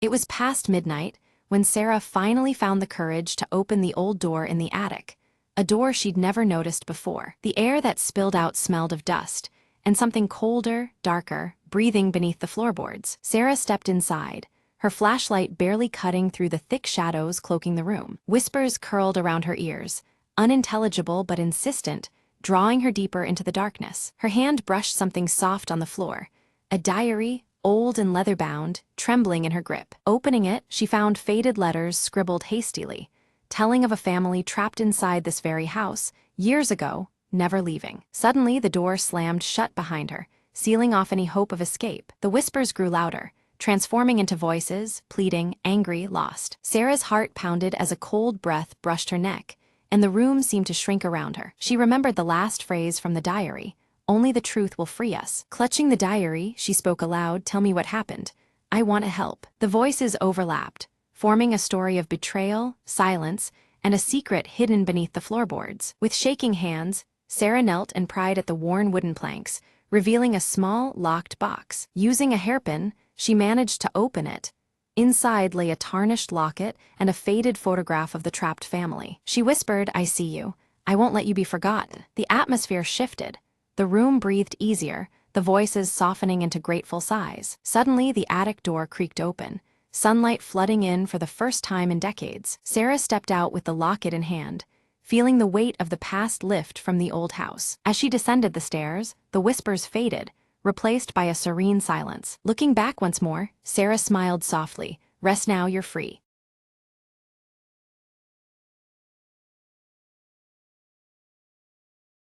Lena had never believed the old stories about the forest beyond her village, until the day she found the ancient map tucked inside an old book at the market. The map wasn't just any map. It shimmered faintly, as if alive, guiding her eyes to a hidden spot marked with a curious symbol, a twisted tree with roots like fingers. Without hesitation, Lena set off into the dense woods, her heart pounding with a mix of fear and excitement. The forest was alive with sounds and shadows, as if watching her every step. But the map glowed brighter the deeper she went. After hours of trekking, Lena reached the twisted tree from the map, its gnarled roots reaching out like they meant to warn or welcome her. Beneath its roots, she discovered a small, weathered box, sealed tight but warm to the touch. Inside the box was a compass unlike any she'd seen, its needle spinning wildly before pointing steadily toward the horizon. Following the compass direction, Lena ventured further, where the trees opened to reveal a forgotten village overgrown with vines and silence. She explored the ruins and found carvings telling of a lost civilization that had vanished without a trace centuries ago. Suddenly, a soft voice echoed in the wind. "The path chosen, the secrets revealed, the past awakens with courage." Lena realized the map and compass were keys to uncovering stories buried by time, inviting her to be the new keeper of their memory. Determined, she took notes, sketches, and memories, preparing to share these wonders with her village. On her return journey, the compass's glow dimmed, resting now in harmony with her steady steps. Back home, the village gathered around as Lena unveiled tales of bravery, magic, and history hidden within the forest's heart. Eyebrows lifted and faces lit with wonder, Lena's stories rekindled a spark of adventure in every listener. From that day forward, the forest was no longer a place of fear, but a doorway to discovery, all thanks to Lena's courage. And the shimmering map? It hung proudly in the village hall, a reminder that every place holds secrets waiting for someone brave enough to find them. The compass remained with Lena, a faithful guide for the journeys still to come. Adventure isn't just about finding new lands, Lena said softly one evening. It's about seeing the magic in the unknown. With a smile, she looked toward the horizon, ready for the next whisper of the wild to call her name.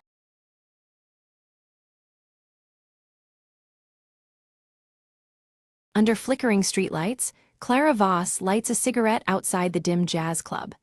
Her breath forms a mist in the cold night air, the silver locket at her neck catching the faint glow. Inside, Anna Lyle sings a haunting melody, her auburn curls brushing a crescent moon tattoo that glimmers under the stage lights. The audience is entranced, shadows dancing along the walls. Clara's sharp eyes scan the room, settling uneasily on Vincent Hale at the bar. His scarred cheek catches the dim light as he nervously surveys the crowd, glancing over his shoulder. Vincent suddenly slides a folded note into Clara's hand, before disappearing quickly through a rain-soaked alley behind the club. The damp air swirls around her as the door slams shut. Unfolding the note, Clara reads a cryptic message about the Vale and a midnight rendezvous near the docks. Her eyes narrow, realizing the urgency hidden between the cryptic words. Pocketing the note, Clara fingers her silver locket, the cold metal grounding her resolve. The shadows under the street lamp deepen as her expression hardens. At the police station, Lieutenant Morneau frowns over a faded photograph of the city's skyline, rain-blotched yet familiar.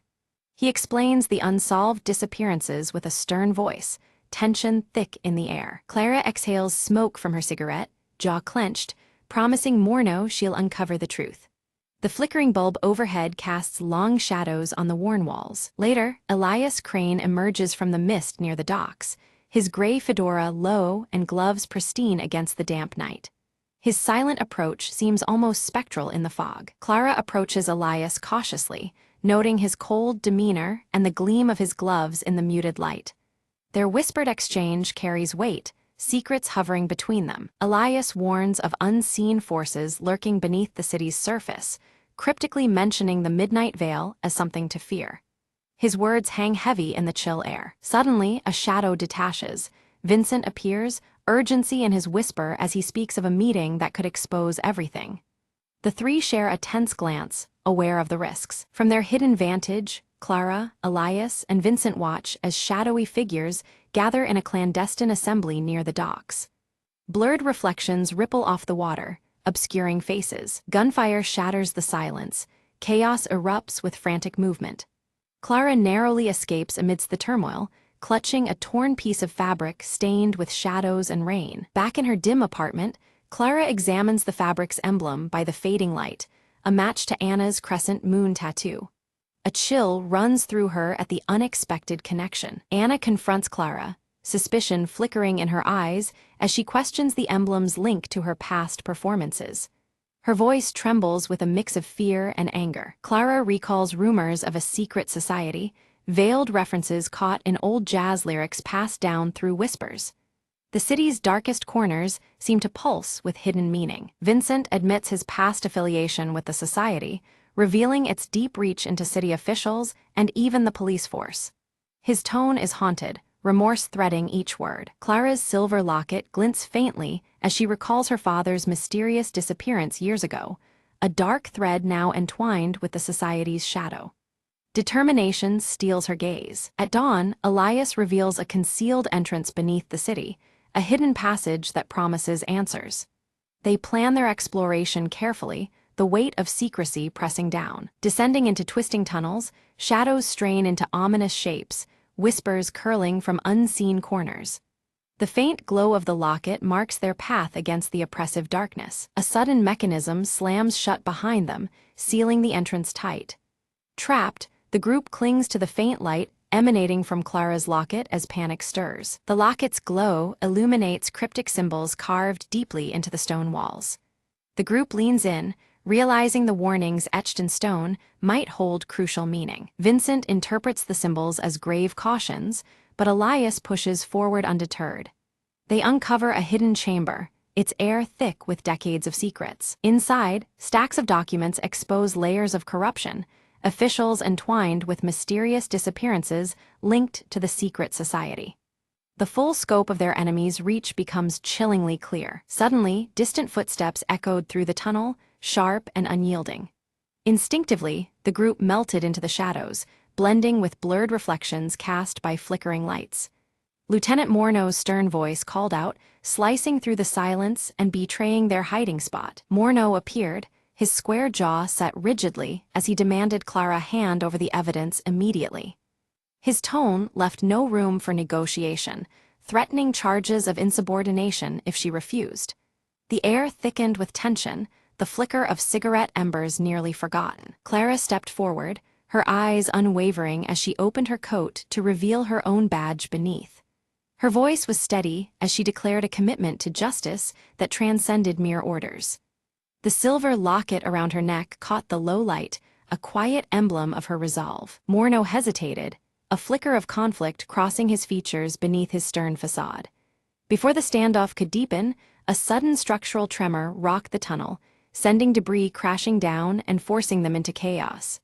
Dust and shadows swirled as the passage partially collapsed behind them. Amidst the turmoil, Elias's gaze caught a faint glimmer, a narrow exit veiled by twisting passages. Without hesitation, he adjusted his gray fedora and led the group through the labyrinthine corridors.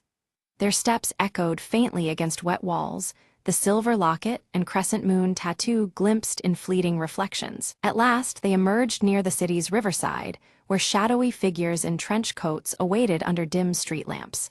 The figures' silhouettes merged with the night, an ominous presence wrapping the group in unease. Clara's grip tightened on her locket as the moon tattoo peeked from Anna's wrist. A sudden pursuit ignited. Clara sprinted through narrow alleyways and darted across rooftops, expertly navigating the urban maze. The city's neon lights blurred in streaks as she clutched her locket, her breath sharp in the cold air. Behind her, Footsteps faltered but never ceased. Reunited in a neon-glowing street corner, Anna and Vincent joined Clara and Elias. The group huddled together, whispering rapid strategies under the electric hum. The crescent moon tattoo caught fleeting glints from flickering signs, grounding them. Anna revealed a forgotten jazz recording, its crackling notes hiding coded messages about the society's covert operations. The melody intertwined with cryptic whispers, secrets layered beneath the familiar tune. The faded city skyline photograph lay nearby, a constant reminder of what was at stake. Listening intently, Clara decrypted the chilling phrase, "Veil lifted at last." The words hinted at an impending event that could change everything. Shadows seemed to lengthen around them as understanding deepened. Vincent leaned in, his scarred cheek shadowed under a street lamp. He warned of a clandestine auction where secrets, and more, were laid bare and traded like currency. The city's underbelly pulsed with danger just ahead. Clara infiltrated the auction disguised among the shadows, eyes sharp beneath her leather coat's collar. Her gaze locked on the organizer's emblem, a mirror of the insignia etched into her silver locket. The room buzzed with hushed bids and shifting alliances. She observed as live bids soared over incriminating documents, each coming at higher stakes than anticipated. The auction held more than rumors. It was a battleground where truth and deception clashed openly. Smoke curled upward, cigarettes burning down ever closer to ash. Suddenly, an unexpected raid shattered the tense atmosphere, chaos erupting. Seizing the moment, Clara slipped through confusion to snatch critical evidence from beneath watchful eyes. The silver locket pressed against her chest, a symbol of unyielding courage. Safe within a dimly lit hideout, the group pored over the decrypted documents, faces etched with growing dread. The revelations tied Elias's enigmatic identity to a sprawling web of citywide corruption. His perpetual gray fedora and gloves seemed to weigh heavier with confession. Elias finally confessed, voice low and remorseful. He was once a high-ranking society member, now seeking redemption for past sins cast in shadows. His admission shifted the fragile trust they'd built, the crescent moon tattoo a muted witness nearby. Trust shaken, the group debated fiercely, their breaths short in the cramped room. Clara insisted on confronting the society's leader face to face, unwilling to let shadows dictate their fate. Her locket gleamed softly, a beacon amidst uncertainty. A coded message led them to an abandoned theater, its curtains for years untouched and draped in shadows and mystery. The air hung thick with dust and forgotten echoes, the city skyline photograph tucked carefully in Clara's coat pocket. They stepped inside, hearts pounding against the silence. Within the theater's faded confines, Clara confronted a figure obscured behind a veil, an unexpected presence from her past. The face held painful memories, intimately connected to the lost photograph sealed beneath layers of rain and time. The silver locket lay heavy in her palm. Without warning, the theater was plunged into absolute darkness by a sudden blackout. Vulnerability wrapped tightly around them, breaths quickening in the consuming void. The crescent moon tattoo stole faint glimmers in the black, a silent reassurance. When the lights flickered back, the leader was gone, vanished into thin air. But a new clue lay in plain sight, pointing toward a rendezvous at the city's old observatory. The fractured reflections of the skyline danced over broken glass, the locket catching subtle glints. At the observatory, Clara stared into the fractured city skyline reflected in shattered glass panels. Each shard distorted the truth, symbolizing fractured realities and hidden fractures within the city itself. The silver locket hung steadily against her chest, unwavering amid broken truths. Inside, the group uncovered a detailed map outlining the society's insidious influence over critical city infrastructure. Lines and shadows intertwined, revealing the depth of corruption and control. Anna's crescent moon tattoo remained visible as they traced the dark web. A tense standoff unfolded as Morneau unexpectedly joined forces with them, revealing his own disillusionment and conflicted allegiance. His crisp uniform was now a symbol of rebellion, his square jaw set against old loyalties. Cigarette smoke curled around them, blurring edges between friend and foe. Together, they crafted a daring plan for a decisive strike during the upcoming city council meeting. The web of deceit strained under the weight of their resolve to expose it. Clara's silver locket gleamed quietly, the symbol of a justice ready to pierce the midnight veil. Detective Clara Voss stepped forward on the council floor, the weight of the silver locket against her chest steadying her resolve. Her voice cut through the tense silence as she laid out the evidence linking the shadowy society to the city's corruption, each detail more damning than the last. Unbeknownst to many, hidden cameras streamed Clara's revelation across the city, broadcasting the truth to officials and citizens alike. Gasps and murmurs echoed through rooms and streets as the scale of the conspiracy became undeniable. The society's grip on the city began to unravel rapidly. As their supporters scrambled to escape, Clara's team swiftly sealed all exits. The growing shadows of panic were met with unyielding light, trapping traitors within their crumbling fortress. Lieutenant Morneau moved with calculated precision, arresting key conspirators amid the chaos. Quietly, Elias Crane stepped forward, gray fedora tipped low, gloves gleaming under the harsh lights, surrendering himself in a bid for redemption. On live television, Anna Lyle took the stage, her auburn curls catching the glow of the spotlight that revealed her crescent moon tattoo. Her hopeful jazz melody carried through the night, a soulful promise echoing beyond the unveiled darkness. Clara found herself at her father's grave as rain gently fell, droplets tracing rivulets on the weathered stone.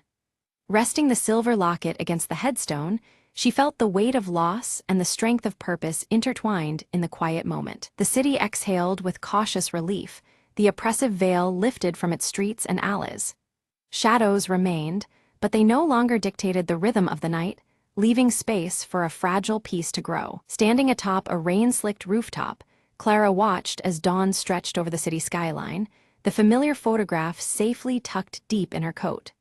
The sky's soft light promised new beginnings amidst lingering shadows. As the first rays illuminated the streets below, Clara slipped the faded city skyline photograph back into her leather coat pocket. It was a silent testament to the past she bore and the uncertain road ahead she was determined to walk. With a final slow breath, Clara exhaled a plume of smoke that drifted into the morning air. Clad in her leather coat and clutching her silver locket, she faced the emerging day, ready to confront whatever shadows still lingered.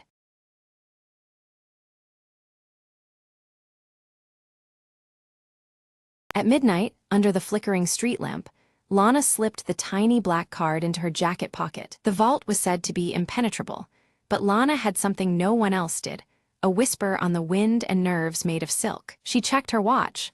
5 minutes until the museum's security system looped the same footage again.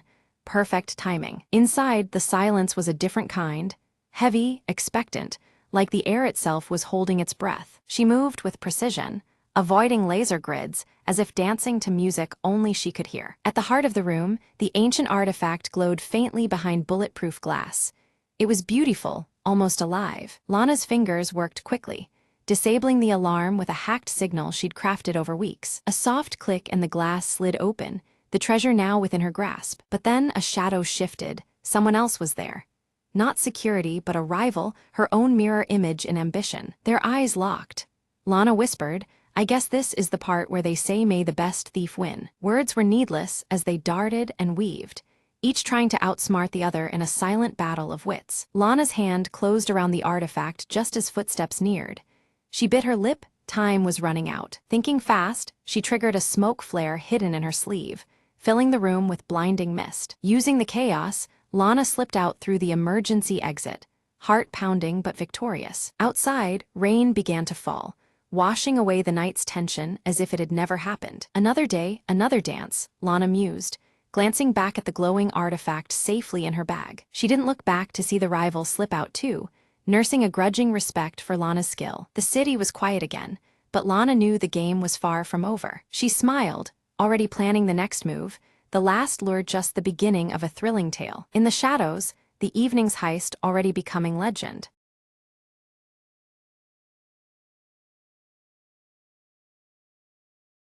The world had turned silent.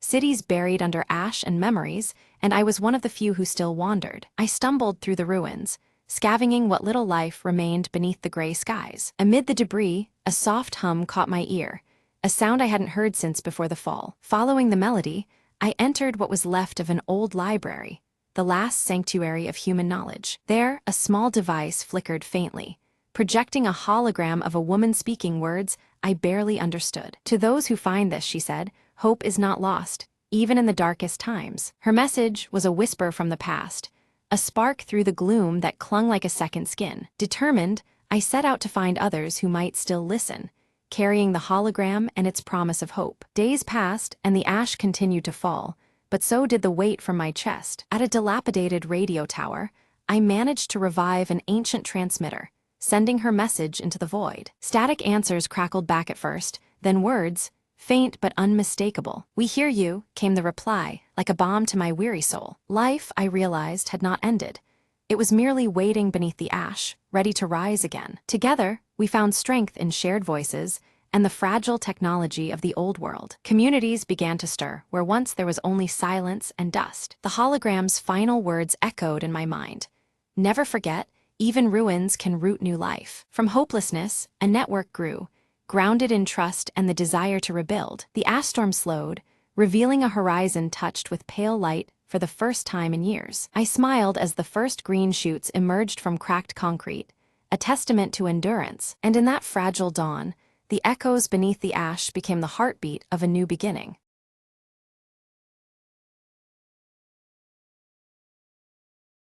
The rain slammed the city streets like a relentless drum, washing secrets away one drop at a time. Inside a dimly lit office, Detective Lane lit a cigarette, smoke curling like silent whispers around his tired face. "Another sleepless night," he muttered, when the door creaked open, revealing a woman drenched in trouble. "I need your help," she said, eyes darting like a trapped animal. "My brother vanished 3 nights ago, no trace." Lane grabbed his trench coat, the city's underbelly calling him out once more into the fog. The alleys smelled of wet concrete and fear, as he followed leads from shadow to shadow. Each clue was a brushstroke painting a bleak portrait. Whispered threats, shattered lives, and long-forgotten debts. In a smoky bar, a bartender slid Lane a glass and a tip. "Look where the light doesn't reach, the docks." The docks were deserted, but danger lurked beneath the flickering lamps. Footsteps echoed behind him. "I wouldn't go any further," warned a gravelly voice from the darkness. Ignoring the warning, Lane pressed on, uncovering a ring trafficking in stolen identities. He found the missing brother locked in a filthy storage room, alive but broken. "You're not just a messenger," the woman whispered when they reunited. There was fire in her eyes now. As dawn cracked the veil of night, Lane confronted the mastermind, a man cloaked in respectability by day. "Everyone has a price," Lane said, "even you." Evidence secured, they handed the villain to the police, but the city's scars ran deep. Back in his office, Lane watched the first sunbeam cut through the gloom. "Another case closed," he said with a weary smile. "But in this town, closure is just the start." The rain stopped, but the shadows lingered, waiting for the next secret to surface. And Detective Lane, cigarette still burning, was already chasing the city's next ghost.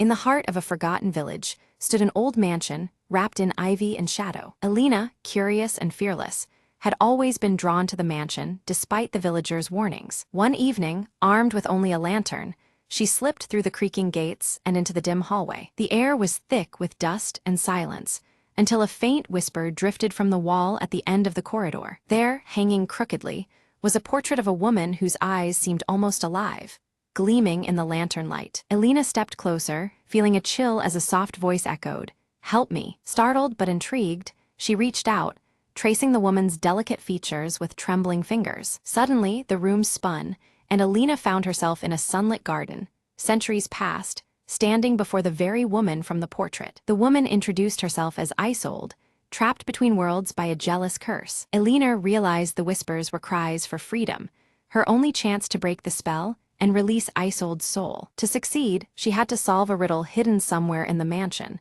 tied to an ancient family secret. Guided by fleeting whispers and unseen hands, Alina explored secret rooms and forgotten letters. In a dusty diary, she uncovered the truth.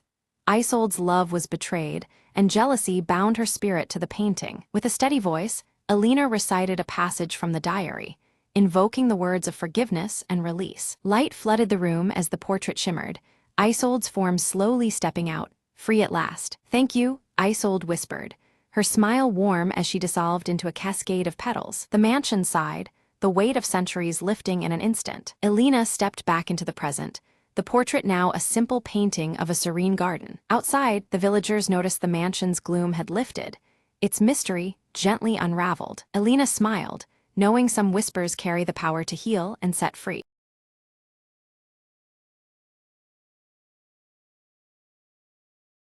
Ilara awakens just before dawn in her quiet village, clutching her silver pendant nervously as a strange, swirling mist snakes along the valley below.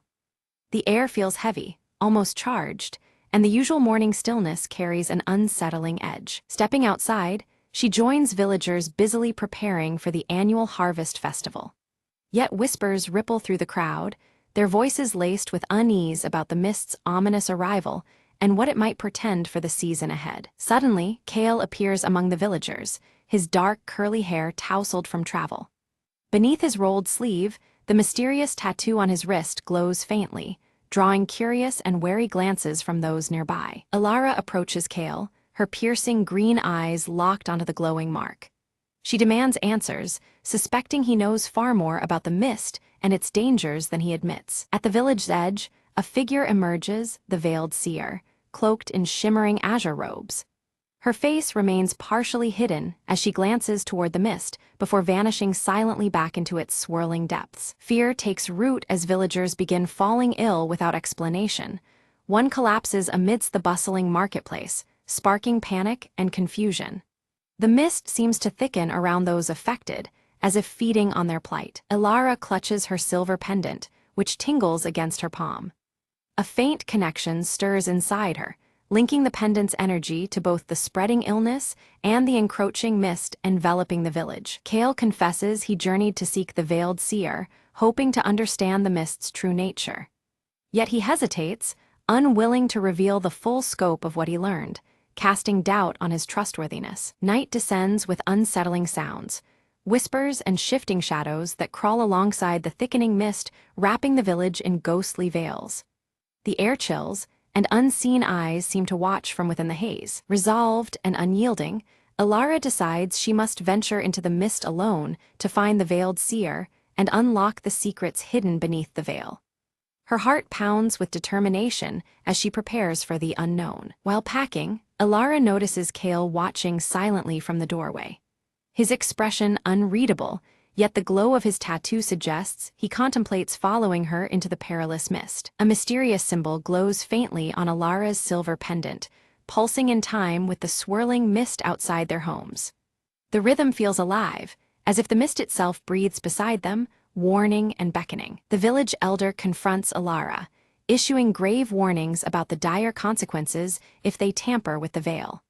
But the growing menace and urgency leave little room for caution or hesitation. As dawn breaks, Ilara silently slips away from the village, stepping boldly into the swirling, hallowed mist.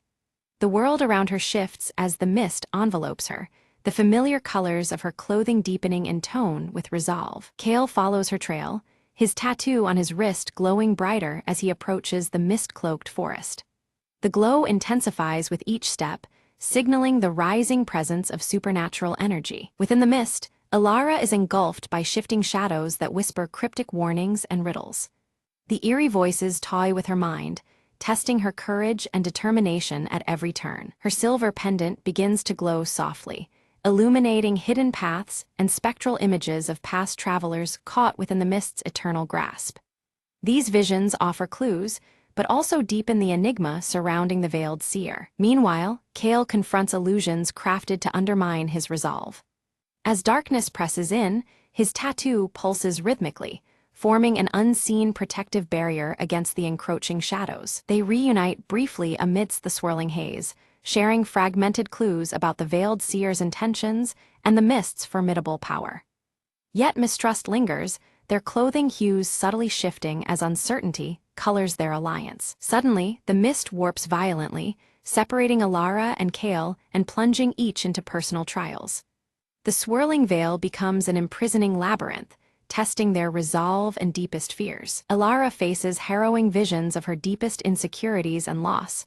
Her pendant's glow dims, but stubbornly resists fading completely.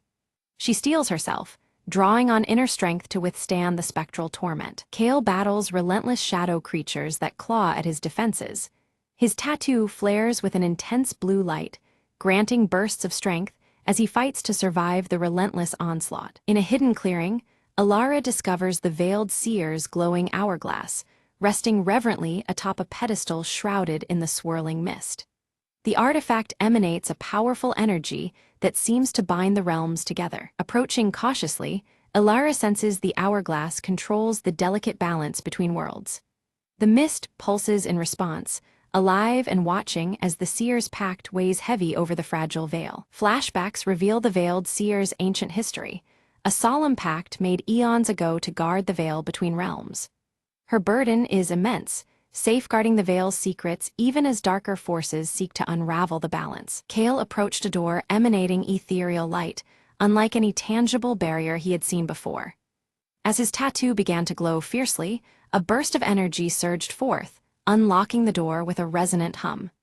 Beyond it, an otherworldly passage beckoned, thick with swirling mist that danced like restless spirits. Alara delved deeper into the secrets of the mist, realizing it was no mere fog, but a living manifestation of unresolved souls.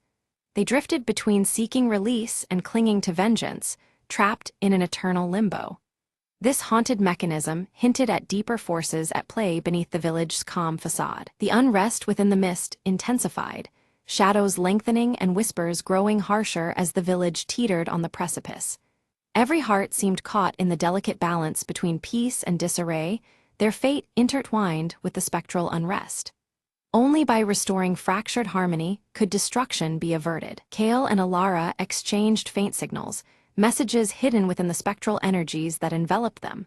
Their synchronized glimmers through the mist served as silent vows, strengthening their fragile alliance despite looming dangers. These ephemeral communications underscored their desperate hope amid chaos. An ominous crack fractured the mystical hourglass, a sacred artifact only seen in the presence of the veiled seer. Its shards threatened to collapse the barrier separating life from the supernatural realm, a calamity too terrible to contemplate. The balance of existence now hinged precariously on this fragile object. Alara raced against time to stop the hourglass from shattering completely, but was suddenly confronted by a vengeful spirit, its eyes burning with ancient fury. The apparition barred her path, its form shifting like vapor, a tangible menace drawn from the mist itself. Her resolve was tested as never before. Kale arrived swiftly, stepping between Alara and the spirit with steady calm. As the tattoo on his wrist flared bright, he revealed it was a mark bestowed upon ancient guardians tasked with protecting the veil. His presence and heritage quelled the spirit's rage, anchoring it back to peace. Together, Alara and Kale channeled a soothing calm into the restless apparition, easing its tortured anguish. The mist around them responded, a fragment of tranquility restored to the swirling chaos. This small victory hinted at possible harmony despite encroaching darkness. The veiled seer reappeared, her azure robes shimmering as she spoke in a voice like wind through leaves. "Resistance feeds the unrest," she warned. "Only acceptance can save your village from ruin." Her cryptic counsel urged them toward embracing the mist rather than fighting it. Under her guidance, Alara and Kale discovered the mist was truly a veil of transition between realms, delicate and essential. It was neither enemy nor ally, but a force meant to be respected and harnessed carefully. Understanding this fragile balance changed their approach entirely. They resolved to unite their powers, combining Alara's silver pendant and Kale's glowing tattoo to stabilize the veil temporarily. This fusion of heritage and resolve formed a bond strong enough to hold back the escalating chaos. Their collaboration breathed hope into the fading barrier. The hourglass's glow intensified alarmingly, casting deep shadows and setting a countdown in motion. Time pressured their every move, a relentless reminder that delay could doom them all. The urgency spurred their determination to succeed against overwhelming odds. Suddenly, an ally's facade cracked, revealing a betrayer driven by desire to control the mist's power for selfish gain. The betrayal shattered trust, striking like a blade through their fragile alliance. The village's fate now hung in even greater jeopardy amid this unexpected threat. A fierce struggle erupted as the ally shattered a piece of the hourglass, fragments scattering and magnifying the chaos. The fractured barrier allowed restless spirits to surge forth, threatening to engulf all in darkness. Every moment became a desperate battle for survival. Amid the turmoil, Elara was pulled into a liminal space between reality and mist, the boundaries dissolving around her. Disoriented yet illuminated, she glimpsed hidden truths and felt the weight of the spectral realm's sorrow.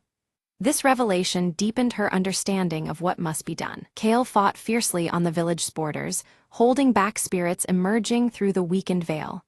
His tattoo flared with ancestral energy, a beacon against the encroaching shadows. The conflict was brutal, but his guardianship remained unyielding. From her liminal realm, Elara communicated with the veiled seer, receiving crucial insight into the mist's nature and the path forward. The seer's wisdom illuminated hidden connections and the necessity of unity. This guidance sharpened Alara's resolve as she prepared to reunite with Kale. Reunited, Elara and Kale combined their strength, channeling energy from the pendant and tattoo in perfect harmony. Their powers intertwined, creating a radiant shield against the storm of spirits. Together, they became a living conduit of balance and hope. Guided by the veiled seer's ritual, they raced to mend the hourglass, hands trembling as they worked against the ticking clock. Incantations wove through the swirling mist, binding the shattered pieces with renewed magic. The success of this rite was the village's last hope. The mist pulsed violently, shadows twisting and turning as the ritual climaxed around them. The air thickened with spiritual tension, blurring lines between realms and reality. Every breath felt charged with ancient power as the veil responded to their efforts. Beneath their hands, the hourglass shimmered and repaired, glowing with a newfound strength. Its surface gleamed like starlight, symbolizing fragile restoration and renewed protection. The barrier regained its form, holding back the threatening surge for now. A stunning revelation emerged. Elara's silver pendant contained a fragment of the veil's original essence. This timeless shard was key to the renewal process and linked her fate inseparably with the mists. Her resolve took on new meaning in light of this profound connection. Kale's tattoo was revealed to be directly connected to the ancestral guardians who first sealed the veil's breach. His lineage carried the responsibility and strength of generations, a living thread to the past protection. Together, their combined heritage was a powerful force against dissolution. Their uniting of pendant and tattoo rekindled the veiled bond, halting the mist's destructive surge. The swirling energies calmed, drawing back from the brink of devastation. The village's fragile sanctuary was secured for the present, a testament to their combined strength. The veiled seer bestowed her blessing upon their union, imparting wisdom on maintaining balance in the fragile veil moving forward. Her words echoed with solemn promise and gentle caution. The future remained uncertain, but their path was lit by newfound understanding and hope. As the swirling hallowed mist began to recede, the village emerged transformed beneath a soft, restorative light that bathed every corner in a serene glow. The once ominous fog gave way to clarity, revealing vibrant fields and homes touched by newfound vitality. Life seemed to breathe anew, as though the air itself held a gentle enchantment of healing. Elara and Kale returned to the village, their presence marked by the subtle glow of Elara's silver pendant and Kale's tattoo, now shimmering softly with a steady light. These symbols revealed their newfound status as guardians, bound by the mystical forces they had harnessed. Together, their figures reflected strength and quiet resolve, a protective force watching over all. One by one, the villagers awoke, their bodies healed and minds peaceful, unaware of the fierce supernatural battle fought on their behalf. Confusion mingled with relief as they sensed the lingering calm, yet the true extent of the ordeal remained cloaked in silence. The everyday returned, untouched by the shadows that had briefly encroached. From a distance, the veiled seer observed the scene with a measured gaze, her shimmering azure robes catching the light before she began to fade into the horizon. Her mission fulfilled for now, she vanished gracefully, leaving behind the treasured mystical hourglass, a silent reminder of the fragile flow of time and fate. The balance was preserved, yet her presence would be needed once more. Elara stood quietly, her fingers brushing the cool surface of her silver pendant as she reflected on their harrowing journey. Each trial had carved strength and wisdom into her spirit, underscoring the immense responsibility now resting upon her shoulders. The path ahead was uncertain, but her resolve had deepened alongside her understanding of sacrifice and duty. Cale shifted his stance, eyes dark with acceptance as he tightened the bond between himself, Elara, and the pendant's legacy. His mysterious tattoo pulsed with a steady rhythm, symbolizing his newfound role as protector intertwined with hers. Together, they had sealed a pact, keepers of the fragile harmony between their world and the shimmering beyond. As the last light faded from the sky, a new mist arose above the village, gentle and harmless, curling softly around the ancient trees. This delicate veil signified renewal, a fragile peace forged through courage and unity rather than conquest. The mist's embrace was one of quiet guardianship, promising that balance would be preserved if respected. Beneath clear skies and twinkling stars, the village celebrated a restored harvest festival, their joy warm and unburdened. Laughter rang out as lanterns swayed gently in the evening breeze, a testament to life's resilience and hope's return. The sense of community felt stronger, sealed by the unspoken gratitude toward unseen protectors. Elara and Cale stood watchful at the village edge, cloaked in shades signaling trust, eyes fixed on the horizon where worlds intertwined. Their silhouettes blended with the landscape, guardians of the delicate balance sustained between realms. In their presence, the village found not just safety, but enduring harmony between the seen and unseen. As twilight deepened, Elara's silver pendant and Cale's glowing tattoo pulsed softly in unison, a quiet beacon of their unbreakable bond and shared purpose. The rhythmic light echoed the heartbeat of the village and the protective mist that now lingered harmlessly. With this harmony established, the scene gently faded into the enveloping night, signaling the beginning of a guarded peace.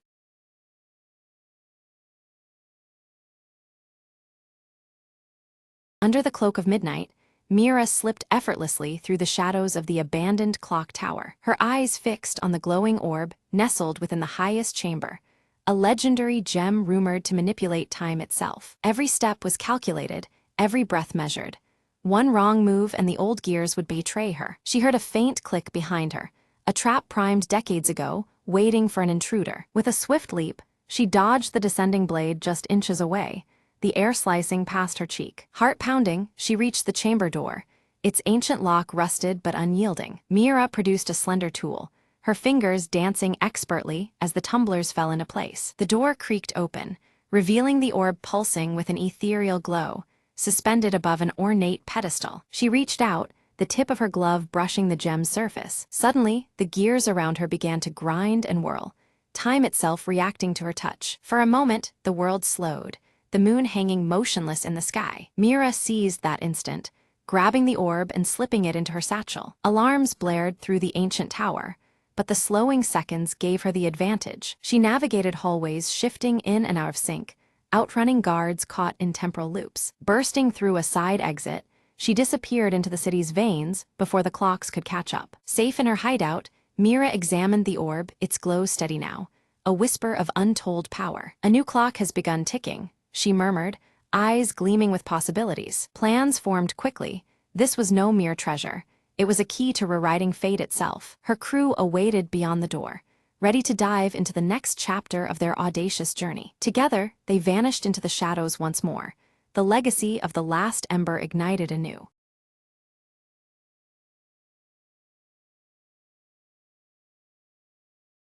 Anna's morning began with the familiar scent of freshly baked bread wafting through her kitchen. She glanced out the window and noticed a golden maple leaf fluttering gently to the ground. Deciding to seize the calm, she slipped on her shoes and stepped outside, the crisp air filling her lungs. The park nearby was her sanctuary, especially under the sprawling branches of the ancient maple tree. She sat down on the worn wooden bench, watching children play and dogs chase after frisbees. An elderly man approached, carrying a small sketchbook and a kind smile. "Mind if I join you?" he asked softly, settling down beside her. They exchanged brief introductions, the warmth of their conversation matching the autumn sun. He showed her his drawings, delicate sketches of leaves, branches, and the park's old bench. Anna shared stories of her childhood visits to the same park, memories blooming between them. Suddenly, a gust of wind sent a flurry of vibrant leaves swirling around their feet. "Looks like autumn's putting on a show for us," the man chuckled. She laughed, feeling a lightness she hadn't realized she'd been missing. Time slipped away pleasantly. their worries momentarily forgotten in simple companionship. As the sun dipped lower, painting the sky in pink and orange hues, they rose to leave. "Thank you for sharing this afternoon with me," Anna said, her smile genuine. "The pleasure was all mine," he replied, handing her a small sketch of the maple tree. Walking home, Anna held the drawing close, grateful for the unexpected friendship. Sometimes, she mused, all it takes is a leaf to start a new chapter. With the city lights twinkling ahead, she felt ready for whatever tomorrow might bring.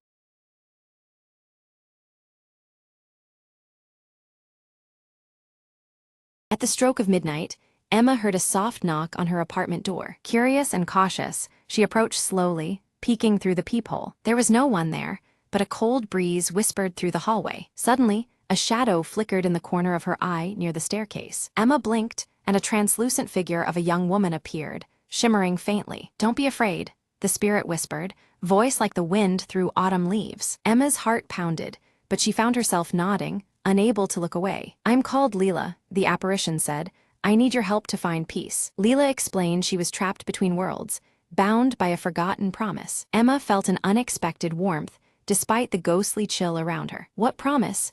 Emma asked, determined to uncover the truth. Leela told her about a lost locket buried beneath the old oak tree in the park nearby. Without hesitation, Emma grabbed her coat and followed the spirit into the night. Under the silver moonlight, they reached the gnarled tree, roots tangled like secrets. Emma dug through the cool earth, fingers brushing against metal, a delicate locket. As she lifted it, Leela's form brightened, the sorrow in her eyes starting to fade. "Thank you," Leela said softly. "Now I can finally rest." With a gentle smile, the ghostly figure dissolved into a shower of twinkling lights. Emma stood alone, heart full, the cold night now feeling warm and inviting. From that night onward, her apartment door never echoed with mystery, just peace.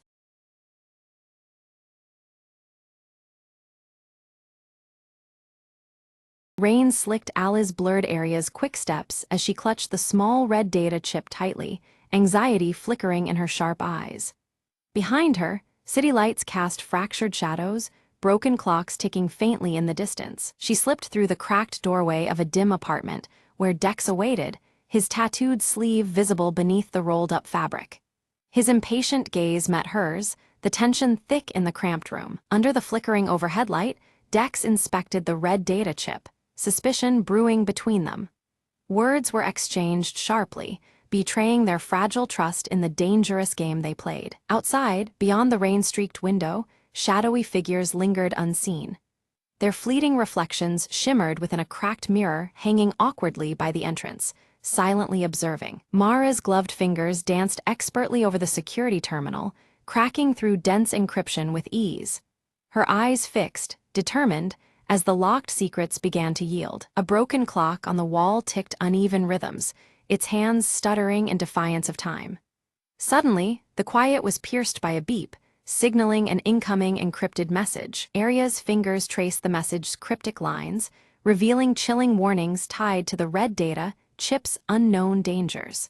The weight of the revelation pressed hard against her resolve. From the shadows, the broker's distorted voice crackled ominously through an old radio device. Threats echoed clearly: surrender the chip or face dire consequences beyond their reckoning. Dex slammed his fist against the table, anger flashing over his tattooed arm as blueprints and wires scattered. Frustration twisted in the cramped air, tensions mounting between them all. Mara offered a daring plan, an infiltration of the data vault where the chip had originated. It was risky, but the only chance to unravel the web of deceit surrounding them. Aria hesitated, a haunting memory stirring. A broken clock stopped at midnight, symbolizing lost chances. Doubt flickered momentarily across her sharp features. With determination set, the team readied themselves, the red data chip nestled securely in Aria's jacket pocket. The fractured ticking of clocks outside seemed to count down their fate. Dex methodically checked his gear, the glow of a neon sign casting light across his tattooed arm. His focus was unyielding, the city's restless pulse echoing through the room. At her console, Mara manipulated traffic cameras, her gloved hands orchestrating a diversion to cover their anticipated escape. The city's network became their battlefield. Suddenly, the apartment door shattered inward. Shadowy pursuers stormed in. The urgency of their situation erupted as danger closed rapidly around them. A tense and frantic chase spilled onto rain-slick streets, with Arya deftly navigating the narrow passages.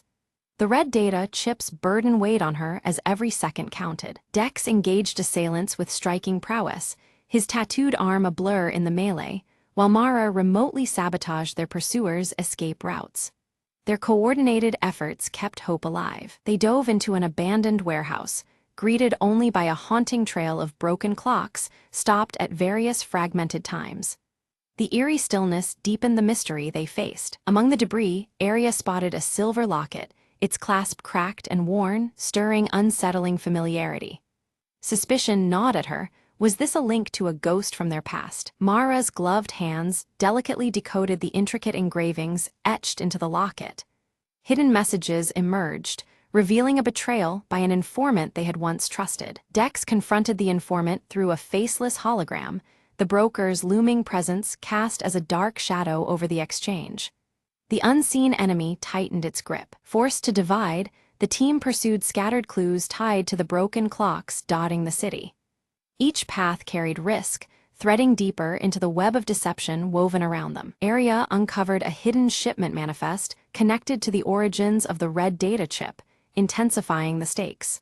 The puzzle was unraveling, but the danger escalated with each discovery. Mara hit a sudden lockout while hacking, her gloves briefly glowing as she pushed past the barrier.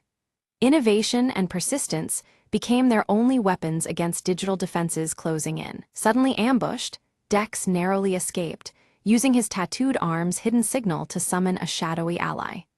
The fragile line between friend and foe blurred in the shadowed streets. Arya moved silently through the dimly lit clockmaker's shop, her sharp eyes scanning the myriad of broken clocks that adorned the walls. Among the shattered gears and dusty faces, she discovered a coded map hidden beneath a panel, its design mirroring the recurring motif of fractured timepieces. The map's lines intertwined with images of broken clock faces, hinting at a secret path. Suddenly, every clock in the shop chimed in eerie unison, a disorienting cacophony that froze Arya in place. As the echoes faded, a section of the floor subtly slid open, revealing a hidden passage cloaked in shadow. The broken clocks looming around framed this critical moment, underscoring the urgency of her discovery. Miles away, Mara's pale fingers danced over her keyboard, her fingerless gloves flexing as she intercepted an encrypted communication. The message warned of a massive data theft slated for midnight, sending a chill through the team. The red data chip, though not yet in her hands, had been referenced cryptically within the transmission. Dex appeared suddenly beside Arya, his muscular frame tense as he examined the fragments of the map she had uncovered. Piecing together details from the shipment manifest, he connected the dots that hinted at the scale and timing of the impending heist. Their reunion was brief but charged, the background clocks ticking ominously. From the shadows, the broker tightened his control, dispatching assassins whose distorted voices and shadowy forms moved like phantoms in the night. Their presence was an unspoken threat, signaling that no step the trio took would be unchallenged. The broken clocks in the environment seemed to mock their fragile grasp on time and safety. Cornered and outnumbered, the team was forced to split, each member vanishing into different alleys and byways. This narrow escape tested their trust and revealed fissures in their alliance as doubts and fears crept in. The broken clock motif lingered in the background, a reminder that every second counted and their unity was fragile. Later, Arya confronted Mara, her voice edged with frustration over the withheld truths about the red data chip's potential. Mara's gloves remained visible as she hesitated, the tension thick between them. The exchange was sharp, exposing cracks in their shared mission and the stakes they faced. Mara finally unveiled the chip's secret. It was a digital key capable of unlocking vast and hidden corners of the city's surveillance network. This revelation deepened the stakes, showing the scope of the broker's ambitions and the power the chip held.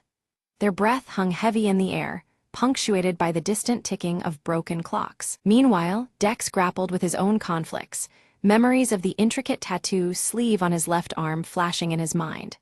These flashbacks linked his past loyalty with his current resolve, grounding him in purpose amidst uncertainty. The tattoo, inked with symbolic gears, seemed to pulse in rhythm with the broken clocks around him. The broker struck back anonymously, sabotaging their communications with waves of interference. Each team's connection faltered, isolating them in their individual spheres of danger. The broken clocks in the background fell silent, underscoring the growing chaos and their vulnerability. Arya arrived at a desolate tower, the final clock looming above Frozen at midnight, the very hour planned for the heist. Time seemed to stand still as she prepared to confront the endgame. The broken clock hands pointed relentlessly toward urgency and inevitability. Within the tower, Mara's gloves moved deftly over her equipment, bypassing intricate security systems with rapid taps. Her pale features set in concentration, she fought against digital barriers to clear the path for her team.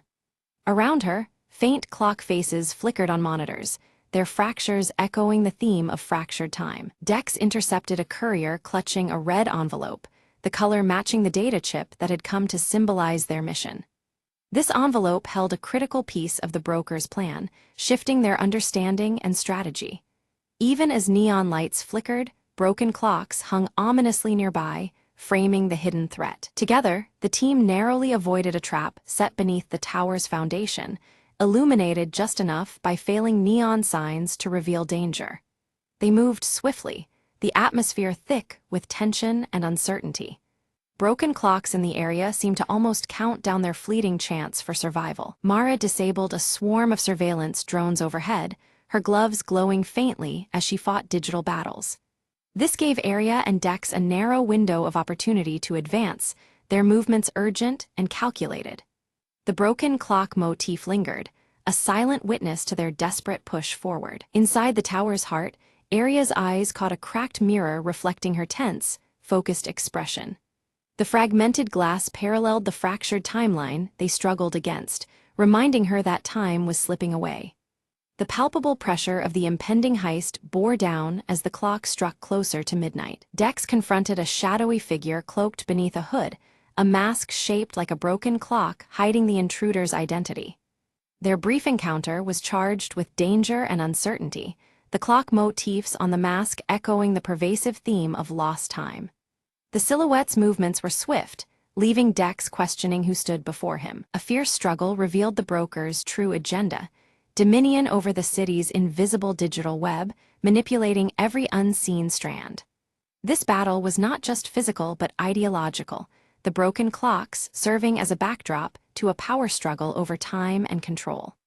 The stakes had escalated beyond what the trio imagined. Mara launched a counter-hack, her gloves glowing fiercely as she engaged in a digital duel with the broker's sophisticated code. The flashy lights and flurries of data in the tower's control room painted a vivid picture of their hidden war. Every keystroke was a battle for the city's surveillance future. Victory seemed within reach until the broker unleashed a devastating final trap, fracturing the entire data network across the city. Alarms blared as systems faltered, and chaos erupted. The broken clocks seemed to shatter metaphorically, symbolizing disrupted time and control. The screen of their devices faded to black amid the blaring alarms, the broken clocks ceasing there, ticking in an eerie silence. The blackout left them helpless and isolated, dangling in the dark void of uncertainty.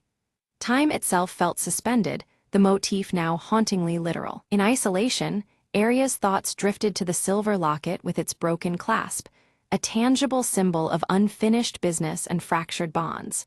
Memories of its meaning stirred resolve within her, fueling a flicker of hope. Even in the absence of time, connections lingered. Suddenly, Mara's voice crackled through a hidden communication channel, calm and urging focus amidst the chaos. Her message was a lifeline, reminding the team of their shared mission and the strength in unity. The sound rekindled a fragile thread of trust. Dex carefully repaired a small, intricate device embedded within his tattoo, the motions steady and skilled. The device sparked to life, restoring the delicate communication lines that had been severed. The broken clocks in the background began to faintly tick once more, signaling renewed hope. The team reconvened at the tower's apex, the red data chip pulsing subtly in Arya's grip like a heartbeat. Around them, remnants of broken clocks framed the bleak city skyline, time still fractured but not defeated. Their unity, fragile yet resolute, poised them for the final confrontation ahead. The red data chip, once thought to be a weapon, reveals itself as a key to restoring the stolen digital memories held hostage by the broker. Arya studies it carefully, realizing its potential to unlock what was lost rather than destroy. Mara, gloves firmly on, connects the chip to her portable device, triggering a wave of data that slowly reverses the blackout. Around them, broken clocks begin their synchronized ticking once more, filling the air with a hopeful rhythm. In a rare moment, the broker's shadowy mask falters, revealing a familiar face etched with pain and regret, someone deeply tied to their shared past struggles. This glimpse casts new light on the contours of their conflict. Dex steps forward, his tattooed arm glowing softly as he faces the broker. His voice is steady, embodying both forgiveness and strength, breaking through years of silence between them. Arya slides the red chip into the central console. Streams of data flood the system, revealing hidden conspiracies buried deep beneath layers of deception. The room hums with newfound energy, secrets unfolding before their eyes. Citywide systems awaken, lights flicker back to life while long-held shadows retreat into forgotten corners. The faint ticking of clocks syncs with the resurgence of order and control. Mara finally removes her fingerless gloves, a silent symbol of trust restored as the complex digital web begins to heal. Technology feels less like a barrier and more like a bridge between them. The broken clocks scattered across the city start moving forward in unison, marking the dawn of a new chapter. Time, once lost, now regains its steady, purposeful flow. From the high tower, Arya, Dex, and Mara watch the sunrise breaking through rain-streaked glass, their silhouettes dark against the light. The scene breathes relief, unity, and the promise of what lies ahead. In Arya's hand, the silver locket glints softly, now repaired and whole. It symbolizes the closure of their ordeal and stands as a quiet promise of vigilance and hope for the future.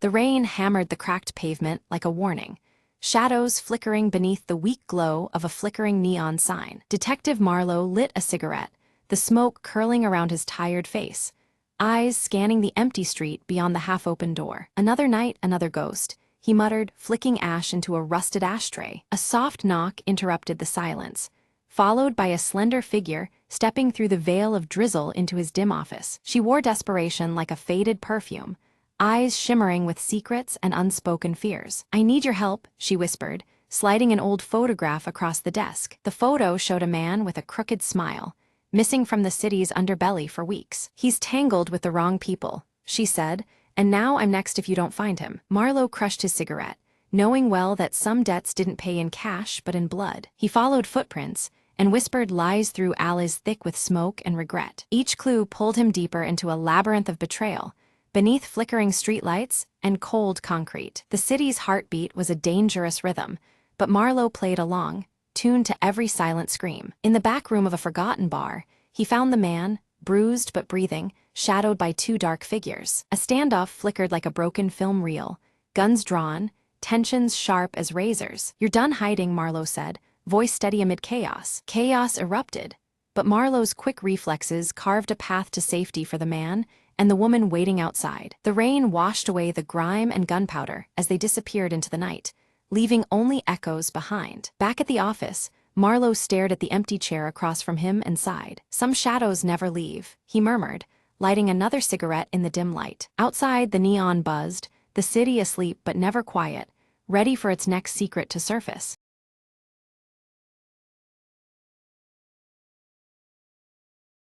At dawn, Ira trains beneath towering stone arches, their surfaces carved with ancient runes that pulse faintly under the early light. Her piercing emerald eyes mirror the shimmering veil overhead, its translucent threads weaving subtly in the morning breeze. Kalen approaches quietly, the gravity of his expression deepening the early serenity. He bears dire news about the veil's weakening threads, warning that the very balance of their world teeters on the edge. Together before the ancient veil, Ira and Kalen observe faint tears forming along its delicate surface. A soft, almost mournful hum vibrates through the air, signaling the veil's distress. From the mist, Silas emerges silently, his ash-gray hair catching the pale light. His piercing eyes sweep the horizon with a tension that speaks of unseen dangers lurking beyond sight. Ira clutches the Everlight amulet near her heart, feeling its glow shift from calm blue to an urgent crimson. The shifting light echoes the rising peril coursing through her veins. Suddenly, a vision blazes before her. Fractured memories and shadows mingle, revealing glimpses of a forgotten past, and a looming cataclysm threatening their world's fabric. Kaelin breaks the silence, reciting a prophecy that foretells the unraveling of time itself if the veil breaks completely. The weight of his words presses on all present. Ira and Scylla's exchange a charged glance. Her fierce determination contrasts sharply with his wary skepticism, hinting at a fragile alliance poised on the edge of trust. The earth trembles beneath their feet as shards from the veil flutter down like fallen stars, each one a warning that time's fabric frays dangerously close to collapse. Resolved, they set out on a quest to recover lost talismans essential to mending the veil's rift, starting with the elusive Whispering Stone, said to whisper secrets of the past. Ira scales jagged cliffs beneath gathering storm clouds, the Everlight amulet pulsing erratically with uneasy energy, matching the tempest around her. Scylla's threads cautiously through shadow-laden forests, where eerie whispers slither through the air, carrying secrets half-spoken and warnings unheeded. By flickering candlelight, Kaelin pore over ancient texts, piecing together elusive clues long buried and overlooked by time itself. Unseen by the group, an ominous figure cloaked in shifting shadows mimics the veil's ethereal patterns, watching silently from the distance. The stakes crystallize.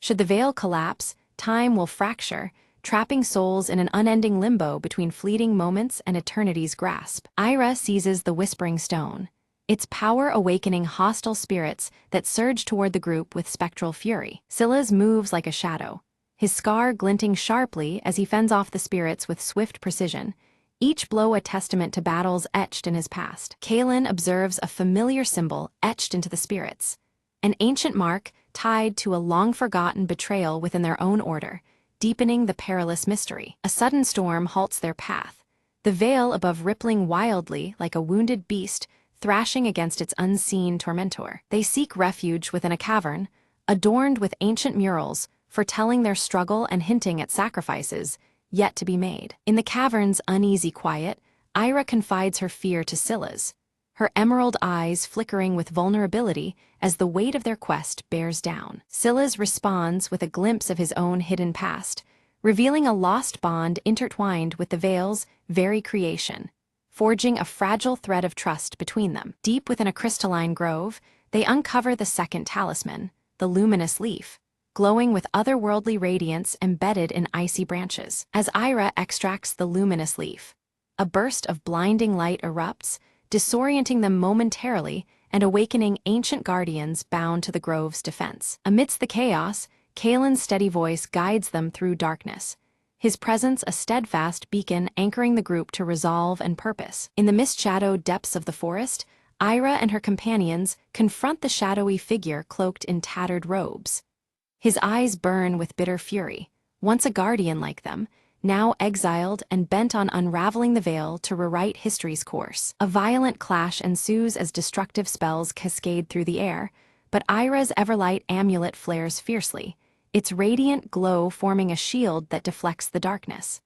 The veil shimmers subtly around them, rippling with each spell's impact. The exiled guardian vanishes abruptly into the swirling shadows, but not before imprinting a cursed mark upon the veil's delicate fabric.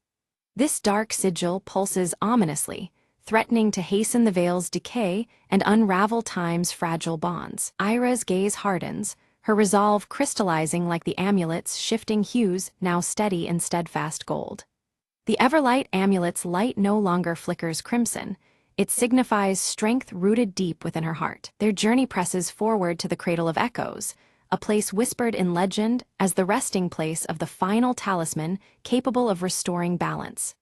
The veil continues to shimmer, guiding their uncertain path through shifting realities. As they traverse the cradle's desolate expanse, time itself distorts unpredictably, moments looped and flickering, past and present colliding like waves caught in a storm.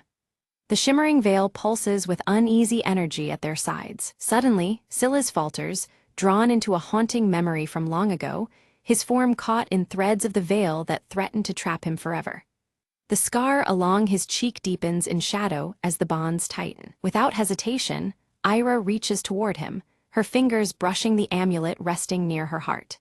The Everlight amulet's warmth spreads through Scylla's, grounding him in the present and releasing his grasp from the veil's unraveling strands. Within the heart of the cradle, a radiant glow reveals the third talisman, the Heart of Eons.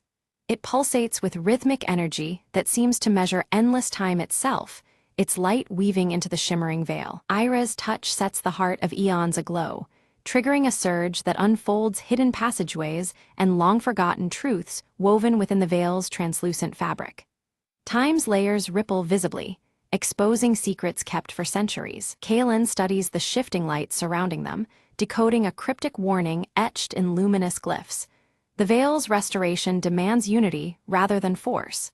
His voice is measured as he speaks, the echoes lingering like a solemn pact. Suddenly, the exiled antagonist returns, bolstered by dark reinforcements determined to seize the talismans.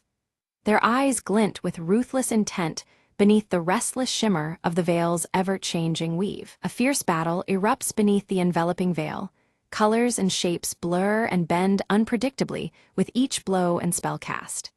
The boundary between time and space distorts violently as they struggle for control. Harnessing the combined power of the talismans, Ira channels energy through her Everlight amulet, which radiates a pure, blinding white light.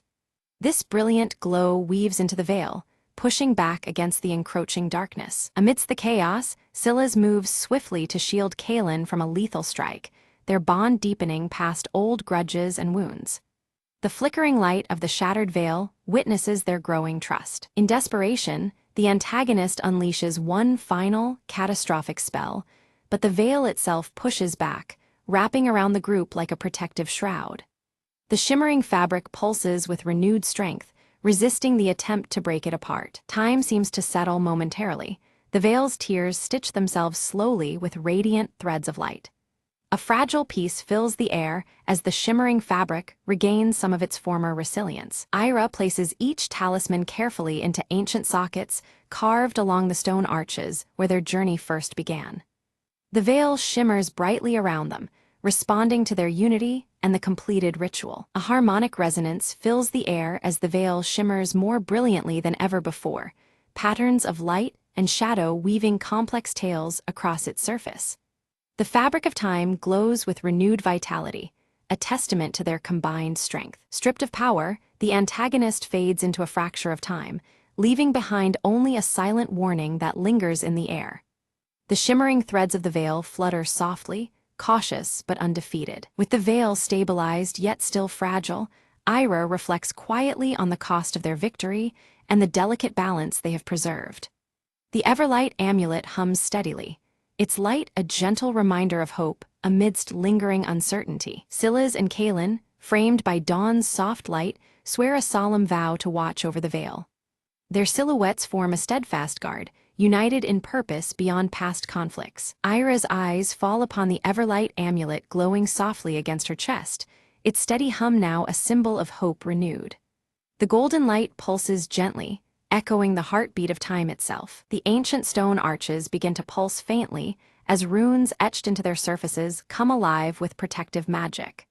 The veil's blessing seems woven into the very stones, an enduring shield against future threats. A gentle breeze carries glimmering fragments of the veil, shimmering like ethereal blessings descending upon the land. These fragile lights dance around them, heralding a new dawn infused with lingering mysteries. Beneath the ancient stone arches, a hidden chamber slowly opened, revealing murals etched into timeless walls. These images depicted Ira's arduous journey, each scene illuminated faintly by the shimmering veil draped above, its translucent threads weaving through her story. As Ira studied the murals, the figures shifted subtly, unveiling new paths and other guardians who stood vigilant through the ages. This silent transformation signaled that the balance required constant watchfulness, a never-ending effort to protect the fragile flow of time. Reaching out, Ira placed her hand gently upon the veil, feeling an ancient connection stir within her. Threads of time intertwined seamlessly with her own fate, reaffirming her bond and the deep legacy she carried within her heart, glowing with the Everlight amulet's steady pulse. Kalen stepped forward, his eyes reflecting wisdom earned over countless years, and shared one final prophecy.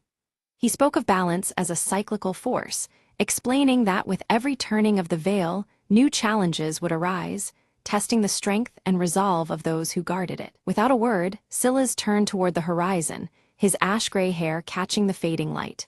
His purpose fulfilled here, he departed quietly into the vast unknown, leaving behind the echoes of his scar and a path yet to be discovered. Ira returned to her people with renewed purpose, dedicating herself to training the next generation of guardians. The Everlight amulet now shone with a warm hue, symbolizing unity and resilience, inspiring hope in every young heart under her care. As night embraced the land, stars scattered across the heavens reflected in the subtle shimmer of the veil above. It hovered like an eternal sentinel, its gentle radiance watching over the flow of time with timeless grace. In a humble village beneath the veil's light, a newborn child opened their eyes, a faint glow encircling their wrist. This subtle illumination whispered of future guardianship, a new chapter gently unfolding beneath the watchful threads. The veil stirred softly in the night breeze, its translucent threads alive and intertwined with countless stories of courage and sacrifice. Each flutter carried the silent weight of history, safeguarding the memories woven into its shimmering fabric. Beneath the restored veil, Ira stood with a serene smile, her emerald eyes reflecting the endless flow of time. Fragile yet unbroken, the destiny she embraced carried forward, a testament to endurance and hope woven through the ages.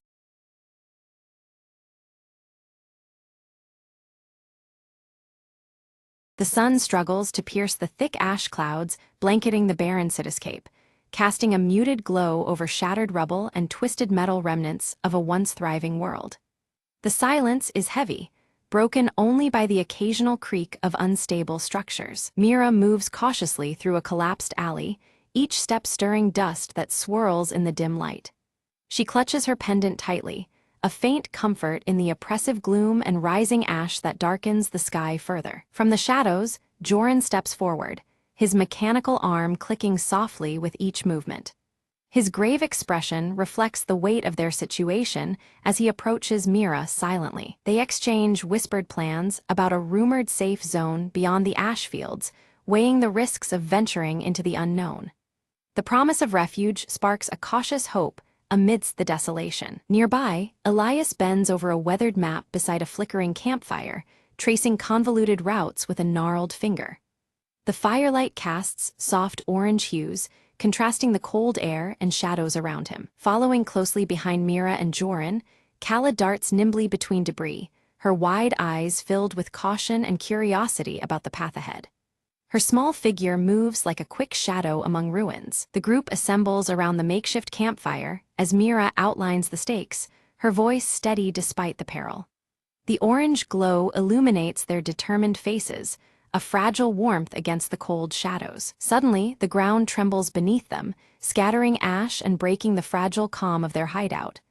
The unexpected shake sends a shiver through the group, heightening alertness. Joran scans the horizon through the ash haze, his eyes catching faint flickers of movement, a hostile force drawing closer. The soft clicks of his deteriorating mechanical arm mirror the creeping tension. Mira tightens her grip on the pendant as fear mixes with determination. They steel themselves to depart at first light, knowing that hesitation could cost them dearly. Elias issues a solemn warning of a deadly trap set near the supposed safe zone by rival survivors. The weight of his caution deepens the group's understanding of the lurking dangers ahead. Meanwhile, Kala practices with a crude slingshot, her small hands gripping it with fierce resolve. Her determination shines as a fleeting spark against the bleak, ash-covered world. Night falls and shadows flicker under the crackling firelight. The group shares tense, silent glances, the air thick with unspoken fears and uncertain plans. A chilling howl pierces the night, prompting Mira to rise swiftly and scan the darkness beyond the firelight. The sound echoes ominously across the ruins, stirring unease among them. Deciding to move swiftly, they agree to embark before dawn, aware that delay might seal their fate. The fragile hope for safety drives them onward despite the gathering threats. At first light, the group proceeds cautiously through narrow passageways littered with unstable debris. Each step echoes softly beneath the muffling ashfall, tension coiling with every movement. Mira spots a faint glint of metal half-buried beneath the ash, a relic from a past world's technology. Its discovery evokes fleeting wonder amidst the desolation, hinting at lost knowledge. Joran attempts to activate an old generator nearby, but sparks fly uselessly as the device fails to respond.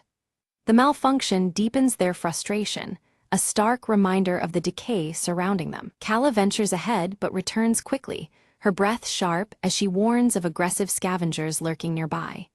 The threat draws closer, narrowing their already limited options. The group slips into an abandoned building, hiding in the shadows as scavengers pass by outside. Their quiet watch heightens their sense of urgency and vulnerability in this hostile environment. Elias studies his map under the dying light, identifying a route that skirts the scavenger territory. This alternative path offers a fragile hope of avoiding conflict, but adds complexity to their journey. Tension escalates when Mira discovers signs of recent fires, evidence that the hostile group has been alarmingly close. The smoldering remains testify to a threat that relentlessly follows their trail. Suddenly, Joran's mechanical arm malfunctions, jerking unpredictably and restricting his movements.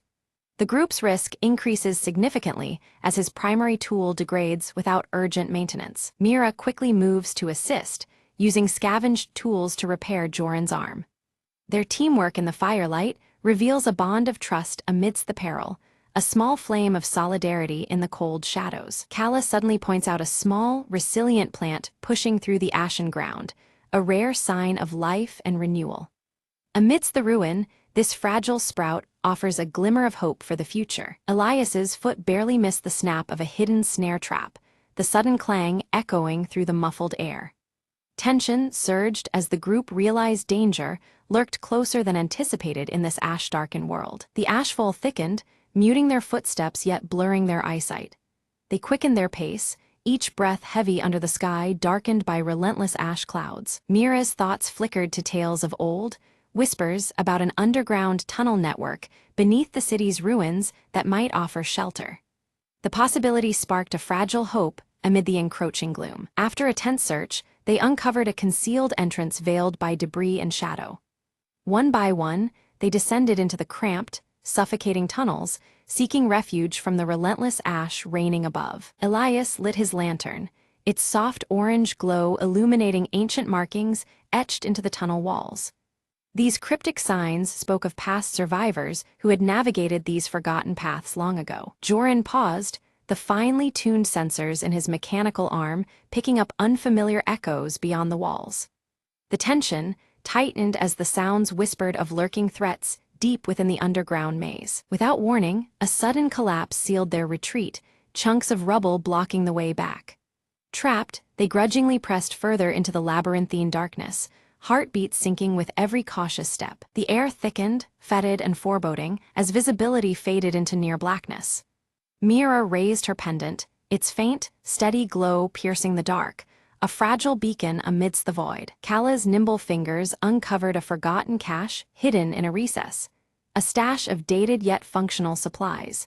This small fortune offered them brief respite, a momentary shield against the encroaching despair. Doubt crept in as the tunnels twisted beyond recognition, and Mira challenged the faithfulness of Elias's weathered map. Their steps faltered amid the disorienting maze, the past whispers now tangled in uncertainty. Joran proposed reliance on his mechanical arm's internal compass, a flickering device needing constant care. Though degraded, it became their guide through the subterranean labyrinth's shifting corridors. They confronted a fork, one path swallowed in shadow, the other marked by faint flickers of distant light. Debate ensued, voices low, weighing safety against the unknown dangers ahead. Suddenly, distant footsteps echoed, sharp, deliberate, signaling that their pursuers had entered the tunnels below. The unseen threat closed in, tightening the noose beneath the earth. Choosing instinct over caution, Mira led them toward a faint, steady light filtering through a cracked tunnel wall. It beckoned with the promise of sanctuary beyond the suffocating darkness. Emerging into an underground bunker, they found it filled with relic technology, cold metal contrasting the soft firelight of their lanterns. Among the decay, hope flickered softly, a spark against the endless ash. Elias's weathered fingers traced an ancient terminal, bringing it to life to reveal a faint signal. Flickering, it hinted at distant activity beyond the desolation outside. Joran worked swiftly, repairing a battered communication device with deft movements despite prior malfunctions. The mechanical whirs and clicks echoed gently amidst the bunker's cold silence. Power surged through the device. Static gave way to a clear, urgent voice broadcasting warnings. Ash storms were converging fast, threatening to seal all exits and trap anyone still wandering in the ruins. The news brought a crushing weight. The relentless ash storms would soon enclose all paths, compressing precious time for their escape. Shadows lengthened outside, embracing the horizon with grim inevitability. Suddenly, a breach tore open a bunker wall, spilling in hostile scavengers, their eyes gleaming with desperation. The fragile calm shattered as danger pressed into the confined space. A tense standoff erupted. Mira stepped forward, negotiating with steady resolve while Joran readied his mechanical arm, muscles coiled for swift defense. Firelight flickered over faces etched with suspicion and grit. Seizing a moment, Kala darted past, drawing the scavenger's attention with quick movements. Elias activated a hidden defense mechanism, ancient gears grinding and whirring within the bunker's walls. A blinding flash erupted, accompanied by choking smoke, engulfing the intruders and forcing them into a temporary retreat. The group used the chaos to regroup, hearts pounding beneath the shroud of orange firelight. Elias revealed a secret exit, long forgotten and barely concealed beneath rubble. They hurried through it, surfacing into a wasteland still smoldering under an ash-darkened sky, senses alert for what lay ahead. Mira's gaze lifted toward the horizon, where a faint brightening battled the oppressive ash clouds. It whispered of rumored safe zones, a fragile glimmer of hope in a broken world. The group stood before a crumbled wall, its stones worn and edges jagged. Amid the decay, a faded emblem matched the intricate design of Mira's pendant, confirming they had found the location they sought. The rising ash muted even their footsteps, and the flickering firelight cast soft orange hues across the scarred surface. Inside the safe zone, the survivors toiled under ashen skies, working tirelessly to rebuild amidst ruins. Their cautious glances met Mira's group, wariness tempered by the shared goal of survival. The cold shadows faded slightly in the communal firelight, where warmth brought brief respite to hardened faces. Gathered around a crackling fire, Mira lifted her pendant for all to see. She spoke softly of its meaning, a symbol of alliance and hope that once united scattered factions against the darkness. Her words stirred quiet determination, weaving a fragile thread of trust through the gathered survivors. Meanwhile, Joran knelt beside worn machinery, his mechanical arm clicking and whirring as he adjusted delicate gears. The device groaned back to life, its function vital to the community's survival in the ash-choked air. His steady hands and mechanical strength became a beacon of progress amidst decay. Elias, seated near the firelight with weathered map in hand, shared tales of past storms and lingering threats. His deep-set eyes held knowledge that helped the survivors prepare for what lay ahead. The stories stitched together history and warning, sparking cautious hope beneath the muffled silence of ashfall. Young Kala moved among the children with quick, nimble steps, teaching them survival skills she had learned on the journey. Her dirt-smudged face lit up with pride as she passed on hope alongside practical lessons. The safe zone, though fragile, began to feel like a place where new life could take root. As sunset crept across the horizon, Mira found herself atop a ridge overlooking the ash-covered land. The flickering firelight from below contrasted with the dimming sky, the cold shadows giving way to subtle signs of change. The landscape shifted slowly, whispering of renewal after hardship. In her hand, the pendant glowed warmly, its soft light pulsing gently against the darkening sky. The ash began to clear, revealing a tentative blue above, a fragile new beginning. It was a moment filled with quiet promise, a signal that hope could still flourish amid ruin. From their vantage point, the group watched distant fires burn low, their orange flames swallowed gradually by emerging patches of green. The earth beneath the ash stirred with life, revealing signs of restoration amid the fading destruction. It was a delicate balance between past scars and future growth. With a steady breath, Mira turned back toward the settlement, her resolve firm beneath the warming sky. The path ahead was uncertain, but she was ready to rebuild, protect, and nurture the fragile horizons stretching before them. Together, they would face the challenges to come beneath rising ash clouds and hopeful firelight.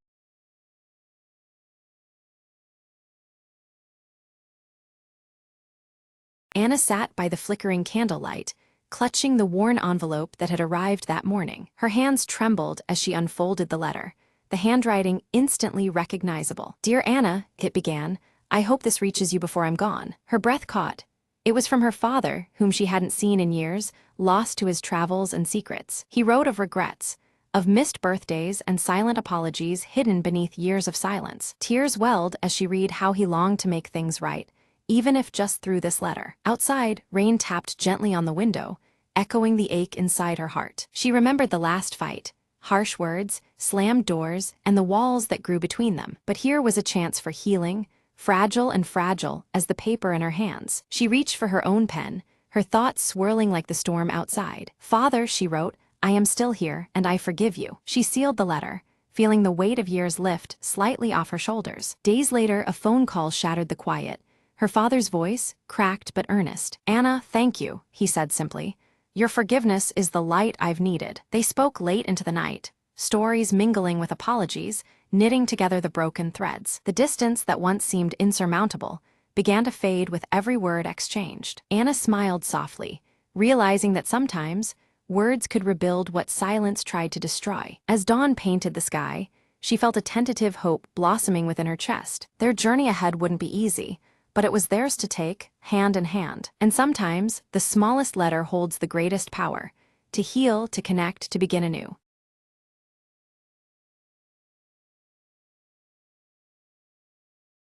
In the heart of Grayson Hollow stood a forgotten cottage, its windows dark and its garden overgrown. One stormy evening, Clara, a curious traveler, sought refuge there, unaware of the cottage's eerie reputation. As she lit a candle to ward off the darkness, the flame danced wildly, casting shadows that seemed alive. Whispers floated through the air, soft and beckoning, as if the house itself were telling secrets. Drawn to a dusty old book on a creaking shelf, Clara opened it to find pages filled with strange symbols. Suddenly, the candle flickered out, plunging the room into darkness more profound than the night outside. But then, a faint glow emerged from the book, illuminating a path that twisted beyond reality. Curiosity overcame fear, and Clara stepped into the light, finding herself in a realm woven from memories and dreams. Figures appeared, lost souls bound by sorrow, eyes pleading for release from ancient pain. Realizing the candle was her anchor, Clara relit it, its steady flame promising hope and courage. She recited an incantation from the book,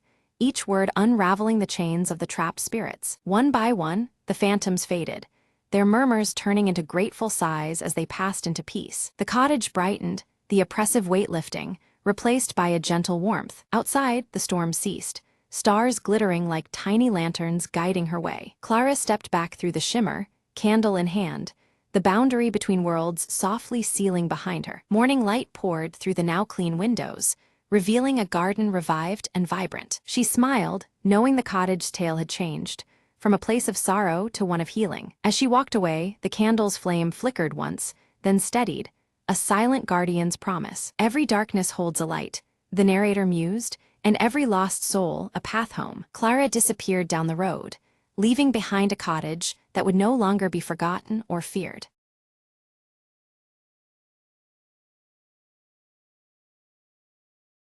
Leora stood by the window, her violet eyes reflecting the luminous full moon as she gripped the ornate silver locket tightly.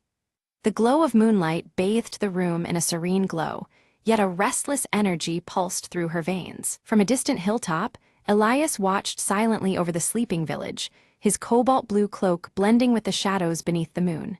His pale face was somber, eyes fixed on the trembling lights below. Nearby, Faye darted nimbly around Leora, her shifting silver fur catching the moon's glow in fleeting glimmers.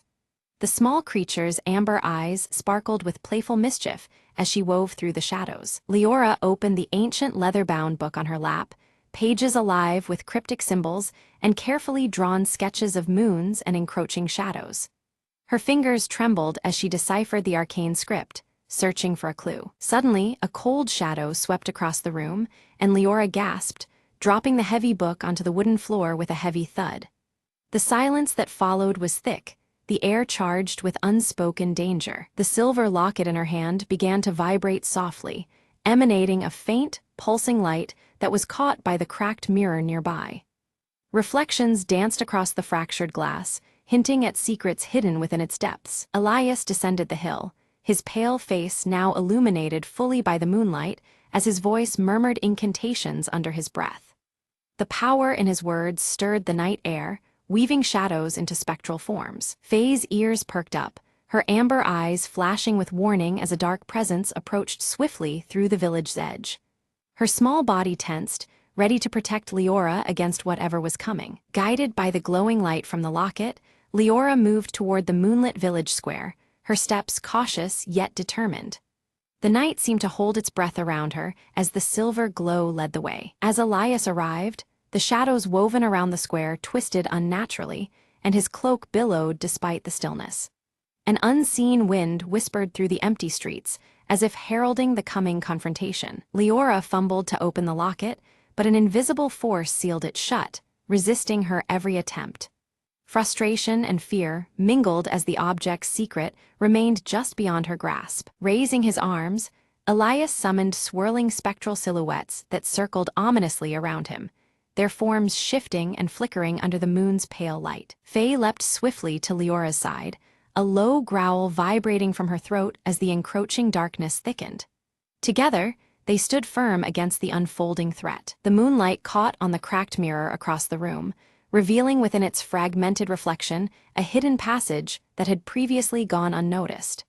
The secret doorway teased with promise and danger. With her heart pounding fiercely, Leora stepped toward the mirror, every shadow seeming to stretch and pulse in the silent room.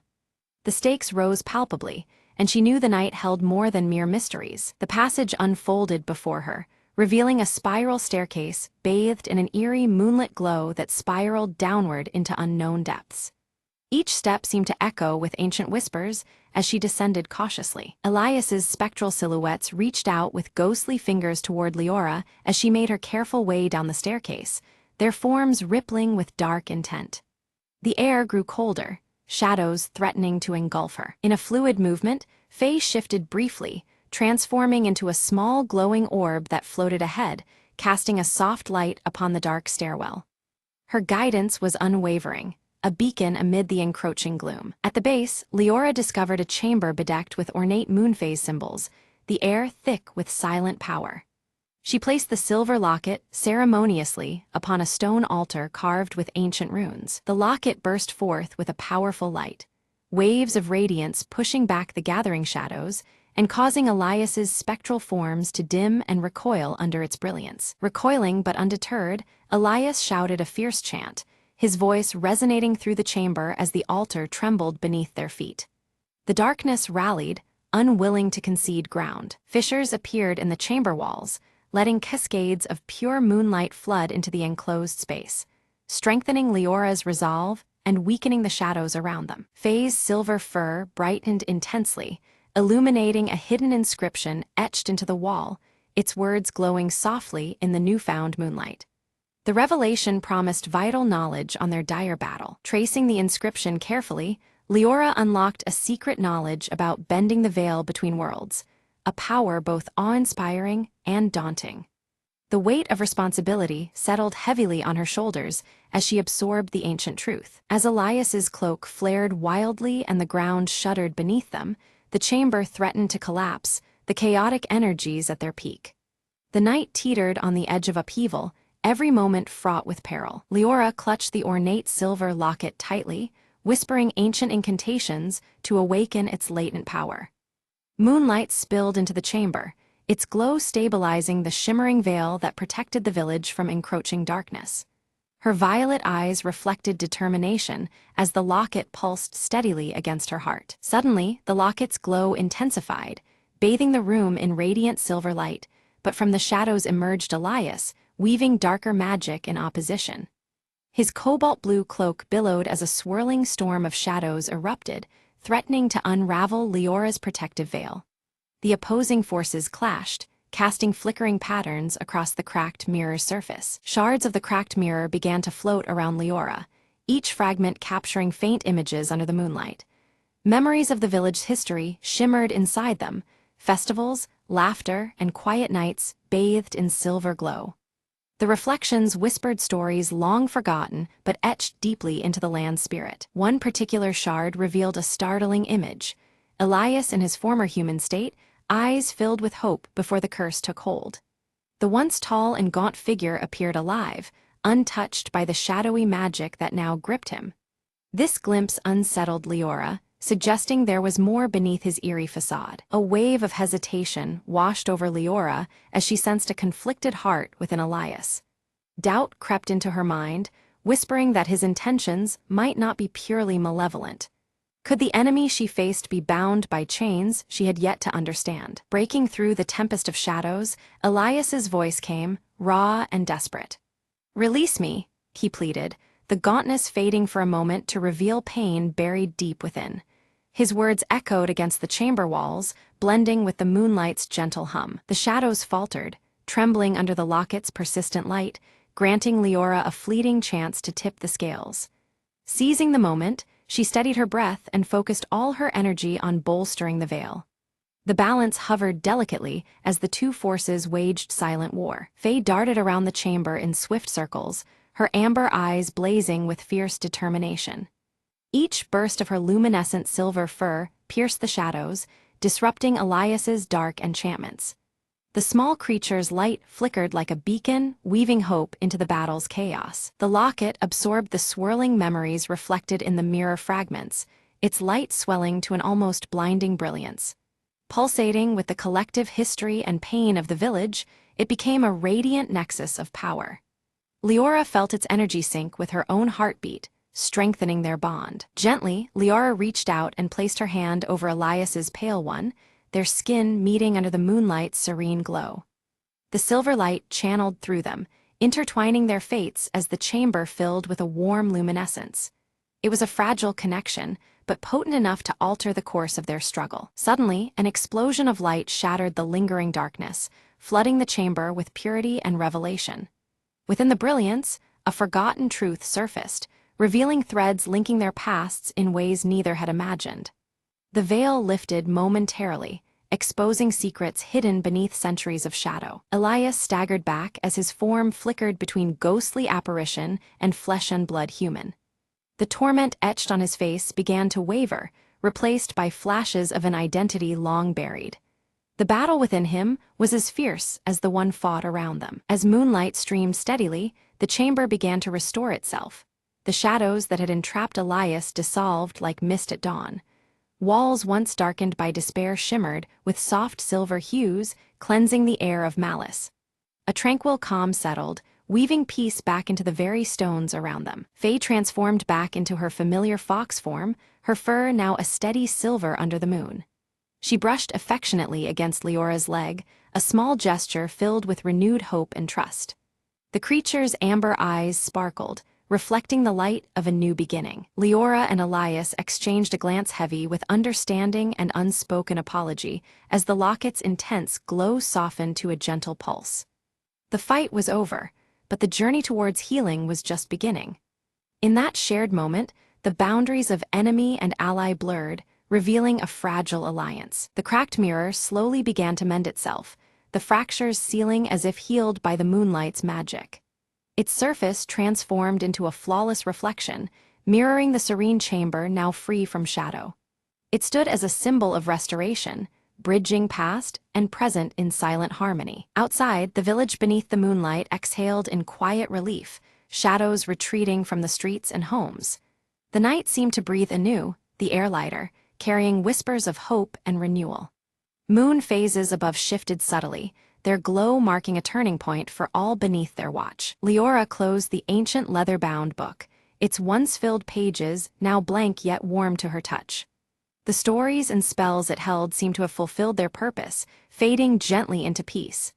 The book rested in her hands like a relic of a challenge met and transformation earned. Elias shed his cobalt blue cloak, revealing a more human form beneath, his once pale skin now warmed with life and color. His eyes, once cold and distant, glistened with warmth and introspection, reflecting a soul reborn. The weight of the curse seemed to lift, replaced by tentative hope. Together, Leora, Elias, and Faye stepped into the moonlit village square, their presence casting long, peaceful shadows. United and renewed, the trio embodied the fragile balance between light and dark. Around them, the villagers began to gather, sensing the change woven through the night. Leora noticed the moon phases subtly shifting above, a delicate dance that signaled a deeper connection now forged between the realms. The celestial glow felt personal, as if acknowledging the bond sealed within the village's heart. It was a silent promise that their story was woven into the cosmos itself. The silver locket remained in Leora's hand, glowing gently as a constant symbol of balance and protection. Its light no longer a battle cry, but a soothing presence in the night. Each pulse echoed the harmony, now sustaining the village and those bound to its fate. Elias began to recount the origin of his curse, a forbidden ritual cast by the village's founding ancestors in desperation and fear. His voice carried the weight of regret and a desire for redemption. Understanding unfolded as truths long masked by darkness surfaced between them. Faye led them toward the village's oldest oak tree, its gnarled roots whispering of ancient magic lingering beneath the earth. The air shimmered faintly with residual power, a sacred place holding keys to healing and closure. The trio moved with purpose, carrying the village's hope with them. Beneath the full moon's radiant light, they performed a cleansing ritual, entwining their energies to seal old wounds. Silver light spiraled around the oak, weaving through roots and branches, purifying the lingering darkness. The village and its guardians embraced this moment of renewal as night yielded to dawn. As moonlight filters through the leaves, the base of the ancient tree shudders, revealing a hidden compartment. Inside, weathered artifacts gleam, tools of old and scrolls filled with wisdom, symbols of hope for lasting peace. The discovery ignites a spark of resolve within Leora, signaling a new chapter for the village. With care, Leora places the ornate silver locket into a carved wooden box, its surface worn but sturdy. She secures the lid, locking it tight to shield the locket's power from those who might exploit it. The precious keepsake now rests safely, a silent guardian of secrets yet to be unveiled. Elias, freed from unseen chains, stands tall beneath the moon's glow, his cobalt blue cloak billowing softly. He solemnly pledges to watch over the boundary between worlds, joining Leora and Faye in their sacred duty. Together, their shared vigil promises to guard the fragile peace they've earned. Reflective surfaces throughout the village catch the moonlight, gleaming with renewed clarity and calm. Shadows retreat as the glow cleanses the streets, painting everything with a serene luminance. The village breathes easier, wrapped in the delicate balance restored by the night's events. New inscriptions emerge on stone markers scattered around the village, etched by unseen hands during the night. They tell the story of the moonlit revelation, weaving a tale of courage, unity, and hope for generations to remember. The stones stand as silent witnesses to the dawn of a new era. As the moon begins to set, Leora gazes upward, her violet eyes reflecting the fading silver light. She feels the weight of the village's past interlaced with the promise of the future, held gently in the twilight's embrace. Dawn approaches, carrying with it both memories and expectations. Elias and Faye prepare quietly for their departure, the horizon calling them to distant lands.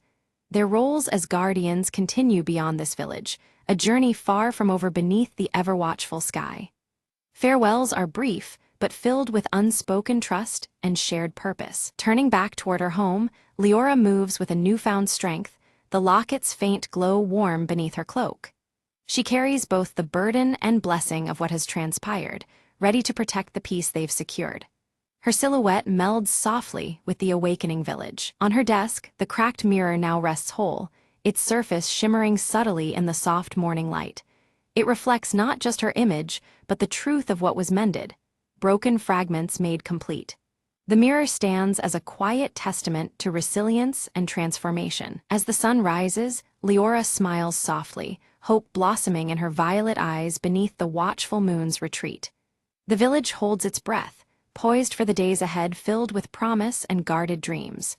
Beneath the veil of moonlight, peace endures, quietly enduring into the future.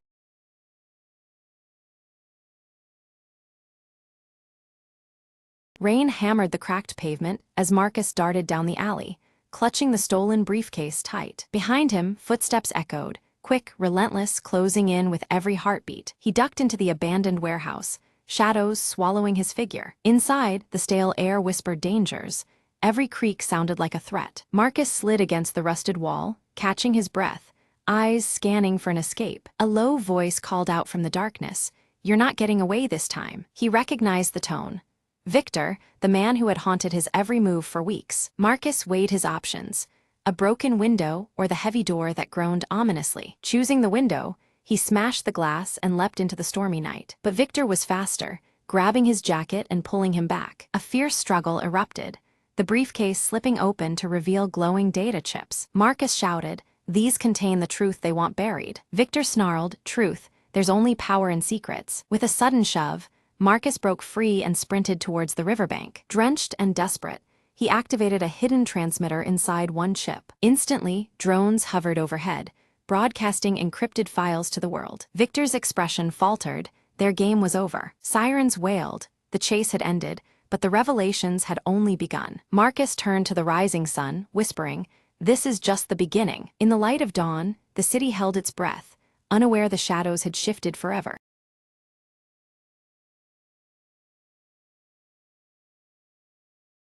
The rain was a relentless tap-tap-tap against the cracked window of my office on Marlowe Street. I lit a cigarette and glanced at the clock. 2:13 a.m., prime time for trouble. She walked in like a shadow sliding across a dimly lit alley, heels clicking, eyes burning with secrets. "Mr. Crane," she said, voice low and trembling, "I need your help." Her husband was missing, vanished into the city's underbelly, where whispers meant danger and silence could kill. I agreed to take the case, knowing full well that trouble was my closest companion these days. The first clue led me to a smoky jazz club, neon lights flickering like Morse code messages. A saxophone cried in the background as I sidled up to the bartender, who wiped a glass like he could erase the past. "Looking for a ghost, are you?"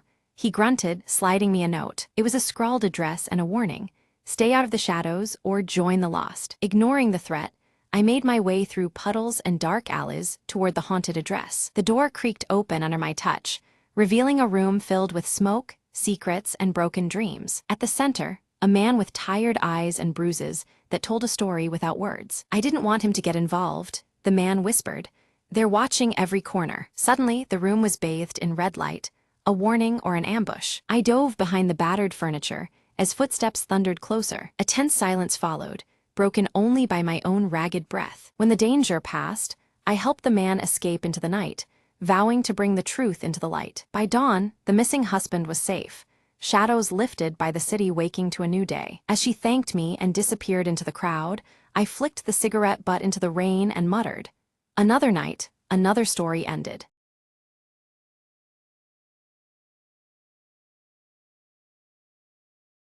The rain hammered down, painting the city in streaks of silver and shadow. Detective Marlowe lit a cigarette beneath the flickering street lamp, eyes scanning the wet cobblestones. He'd been called to the alley at midnight, another whisper of trouble in a town that never slept. A woman's scream had cut through the damp night earlier, trailing off like a ghostly melody. Now, Marlowe crouched beside a crumpled figure, pale and trembling beneath the garbage bins. "You saw something," he said softly, fingers brushing loose strands of hair from her face. Her eyes flickered with fear, but she nodded. "They come when the clock strikes one." He checked his watch, 12:55. Time was running thin, and the city held its breath. Suddenly, footsteps echoed from the shadowed end of the alley, slow and deliberate. Marlowe pressed his back against the wet brick, heart hammering under the rain's rhythm. A figure stepped forward, coat collar up, face obscured beneath a fedora. "Looking for trouble, detective."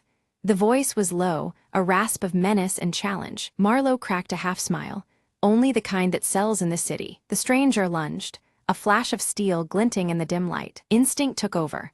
Marlowe twisted, grabbing the attacker's wrist, forcing the knife away. They tumbled, rain mixing with grit and desperation. A flicker of recognition crossed Marlowe's mind. the scar beneath the stranger's eye. "Back off, Kane," Marlowe growled, pushing him against the wall. Kane sneered, then vanished into the labyrinth of alleys, leaving a promise and a warning. Marlowe lit a fresh cigarette, watching the smoke curl upward. The city never sleeps, and neither do its secrets.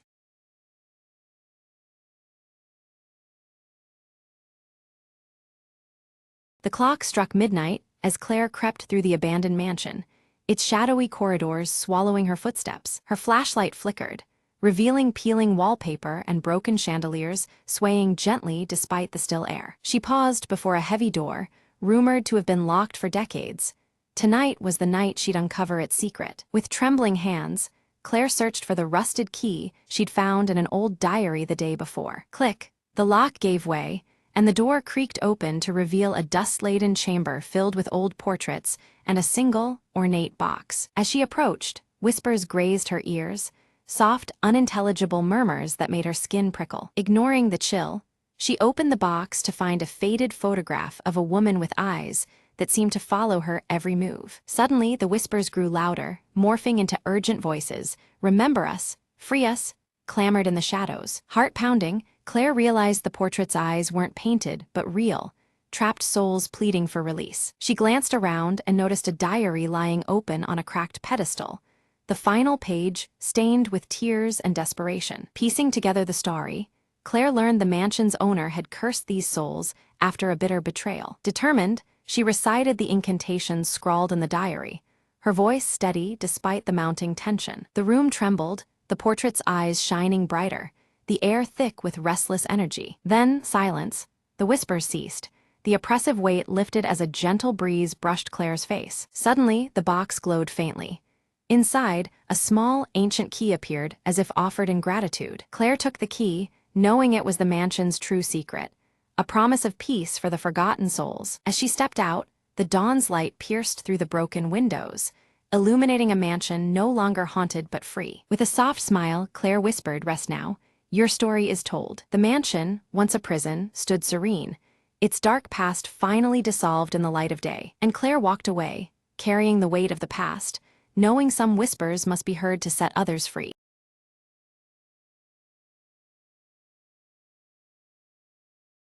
Lena leaned over the cluttered workstation, her sharp eyes following a shifting constellation on the holographic star map. Her finger traced the lines carefully, sensing an unsettling change in the familiar celestial patterns. Cale focused intently as he tightened bolts on his mechanical arm adjustment. Sparks briefly flickered, illuminating the faint scar above his left eyebrow, his stoic expression unwavering despite the growing urgency. Dr. Myerk stepped into the dimly lit lab, his gaze fixed on a machine pulsating with ethereal energy. The glow bathed his high-collared lab coat, his round spectacles reflecting the mysterious light. Suddenly, the ancient compass device strapped to Lena's wrist began to pulse erratically. Its shifting shadows cast an eerie glow on her weathered leather jacket as the light intensified and dimmed unpredictably. Outside the observatory, the sky distorted as a temporal anomaly twisted the stars into shimmering, unnatural patterns. The familiar nightscape warped, sending a chill through the crew within. Lena and Cale exchanged uneasy glances as a bright star blinked out on the star map in real time. Their synchronized watches ticked irregularly, echoing the growing instability. Myerk nervously examined fluctuating data on a holographic screen, illustrating rapid shifts in time and space stability. Lines of code and star charts flickered, mirroring their rising concern. Clutching the glowing compass, Lena watched as it projected fragmented images of unfamiliar locations. The device's erratic glow hinted at mysteries beyond their understanding. In the cramped quarters, the team debated heatedly, tension mounting as the anomalies corrupted their instruments. Voices overlapped, each aware that the stakes were climbing dangerously higher. Cale interfaced his mechanical arm with the compass, attempting to stabilize the chaotic signals. His brow furrowed with determination as sparks danced from the connection. Outside, the landscape vibrated subtly, a low hum permeating the air and unsettling the crew's nerves. Even the walls seemed to pulse in rhythm with the unseen disturbance. Without warning, a power surge caused the lab's lights to flicker wildly. Fleeting shadows moved unnaturally within the bursts of light, leaving an eerie impression on all present. Lena received a cryptic message on her wrist device, coordinates that shifted unpredictably, defying logic. The revelation deepened the mystery as she stared at the elusive numbers. Myrick's voice was grave as he warned of the impending meridian shift, a rare cosmic event with the power to alter reality itself. The weight of his words hung heavy in the sterile air. The crew prepared hastily to embark on a mission to the anomaly's epicenter, acutely aware that failure might disrupt time permanently. The atmosphere was thick with determination and unspoken fears. They boarded their sleek ship and launched toward the elusive coordinates, the compass glowing steadily to guide their path through the void. The ship's engines hummed with restrained power as stars blurred past. Approaching the anomaly, star maps warped visibly in the cockpit, and the ship's controls responded sluggishly. Lena's fingers danced over worn instruments as Kale kept steady despite the strain. Erratic spatial readings flickered on Lena's monitor, while Kale recalibrated the propulsion system under intense stress. The pressure of their task was evident in every precise movement. Suddenly, a blast wave from the anomaly rocked the ship violently, throwing the crew off balance. Equipment clattered and warning lights flashed, demanding immediate control adjustments. Myrick consulted the ancient compass, now glowing intensely and projecting complex star patterns swirling midair. The cryptic display hinted at turbulence far beyond their expectations. Through the ship's viewfinder appeared a visual loop of a distant celestial event, endlessly repeating with unsettling clarity. The scene blurred the line between present and past, deepening the crew's unease. Communication systems began failing intermittently, isolating the crew within the ship. Static and dead air replaced meaningful signals, raising tensions across the confined space. Lena spotted a flicker on the star map resembling a past event, possibly a memory or a warning.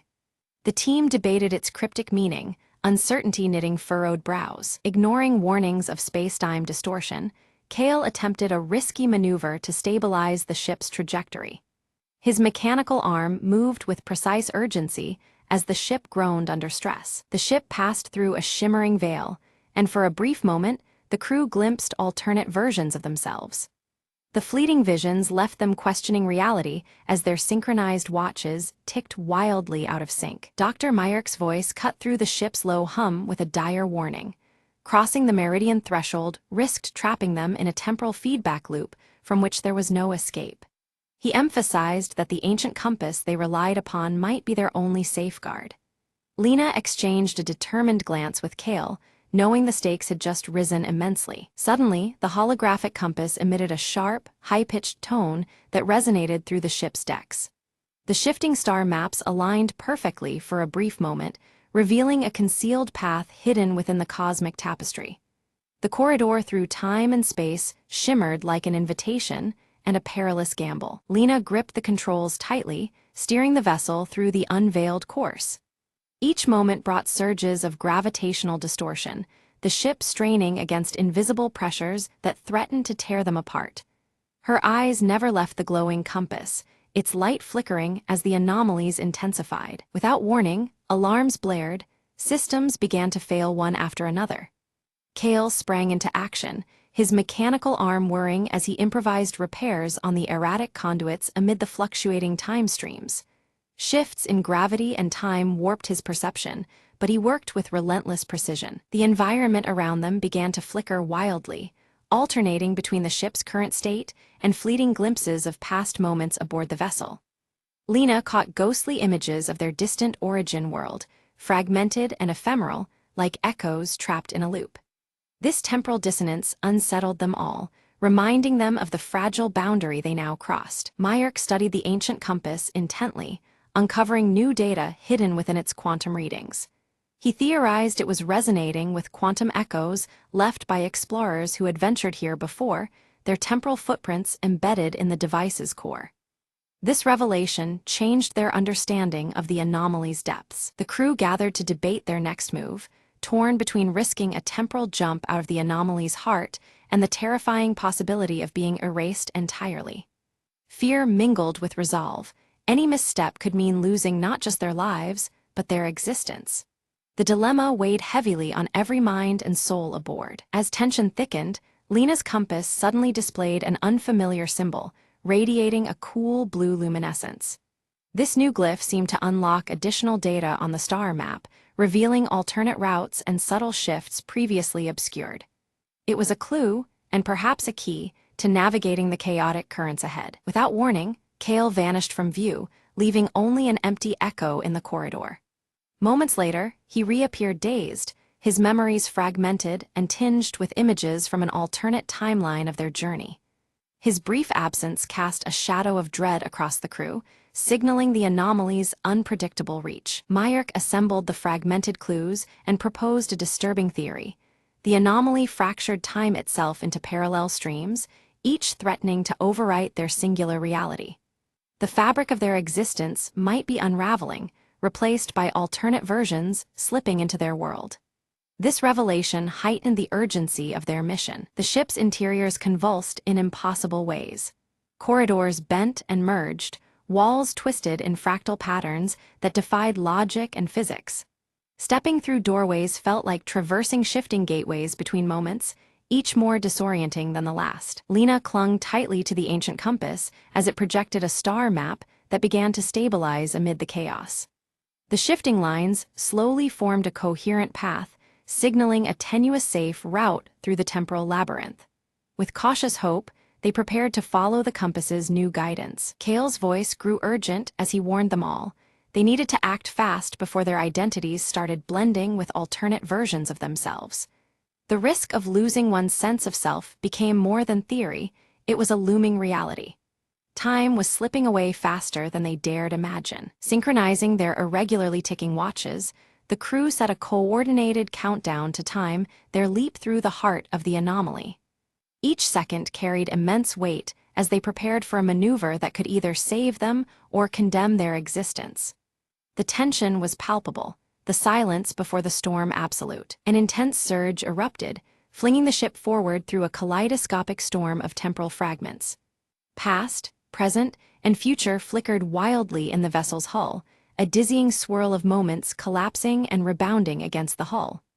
Every fiber of the crew's being was tested, as reality itself seemed to fracture around them. Through the chaos, Myrick managed to stabilize a core device, harnessing the anomaly's restless energy into a controlled rift. The ship sagged under the power as the device pulled a steady stream of quantum force into the breach they sought to create. This fragile control was their best hope for escape. Gazing through the rift, the crew caught a glimpse of a future warped nearly beyond recognition, the world they knew altered and broken. Silent cities, strange skies, and unfamiliar stars haunted the vision, a warning of what might come if their mission failed. The weight of their task was written in those fleeting images. Resolute, Lena vowed to preserve their reality by recalibrating the compass, using it to reverse the anomaly's relentless corruption. She studied the device closely, deciphering subtle fluctuations and guiding the adjustment with careful precision. The path to salvation depended on her success. Kale readied the ship for the upcoming temporal burst, a critical surge of energy needed to close the rift safely. Every system was checked and reinforced, his mechanical arm humming as it prepared to deliver the final pulse. The crew steeled themselves for what was to come, trusting each other implicitly. As the crew initiated their plan, the anomaly reacted violently, thrashing unpredictably against their intervention. The ship trembled and groaned beneath the strain, the very fabric of space-time shuddering in resistance. They braced for impact, hearts pounding with both fear and determination. The ancient compass blazed white-hot, pouring radiant waves through the vessel's structure that rippled like sonic pulses. Its light illuminated every corner, combating the darkness of temporal distortion with fierce brilliance. This surge of power was both a beacon and a shield against the unfolding chaos. Time itself began to mend around them. The star maps ceased their erratic shifts, freezing into stable and familiar patterns once more. The pervasive sense of fracture lifted slowly, the corridor of uncertainty gradually solidifying into clarity. Relief began to replace the dread that had gripped the crew. Lena expertly maneuvered the ship through the anomaly's now calm heart, racing against the imminent collapse of overlapping timelines. Every star and coordinate aligned as they sailed through the fragile corridor, the compass guiding like a steadfast ancient guardian. Each second was a victory in preserving their reality. Mayurk tracked the crew's vital signs against the backdrop of fading distortions, confirming the singular reality strand remained intact. His relief was tempered by cautious vigilance, knowing the anomaly's effects could still surprise them. The crew's unity and endurance had preserved more than just their lives, they had preserved existence itself. Kale activated the final pulse from his mechanical arm, a surge of energy designed to seal the rift once and for all.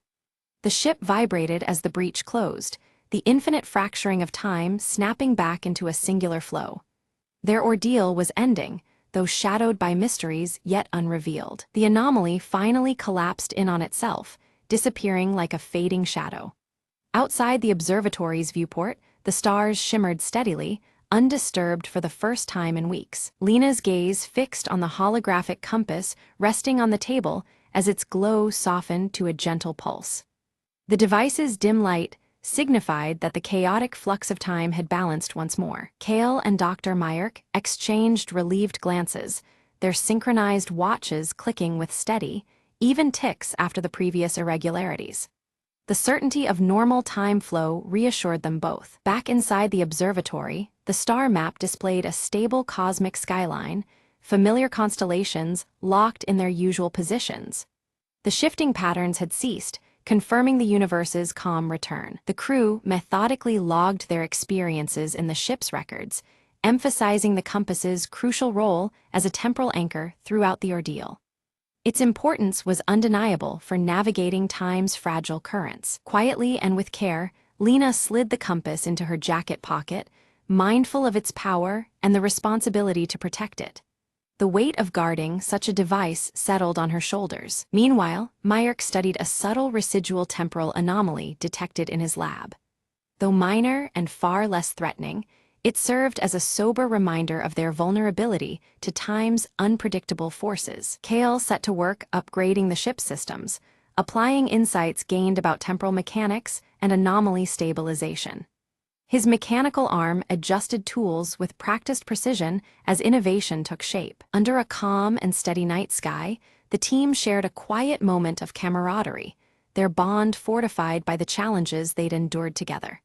The stars above seemed to witness their renewed unity. Lena gazed thoughtfully at the constellations, aware that the universe still held countless mysteries beyond their reach. Yet, for now, time itself was theirs to guard, a precious frontier guarded by steadfast vigilance.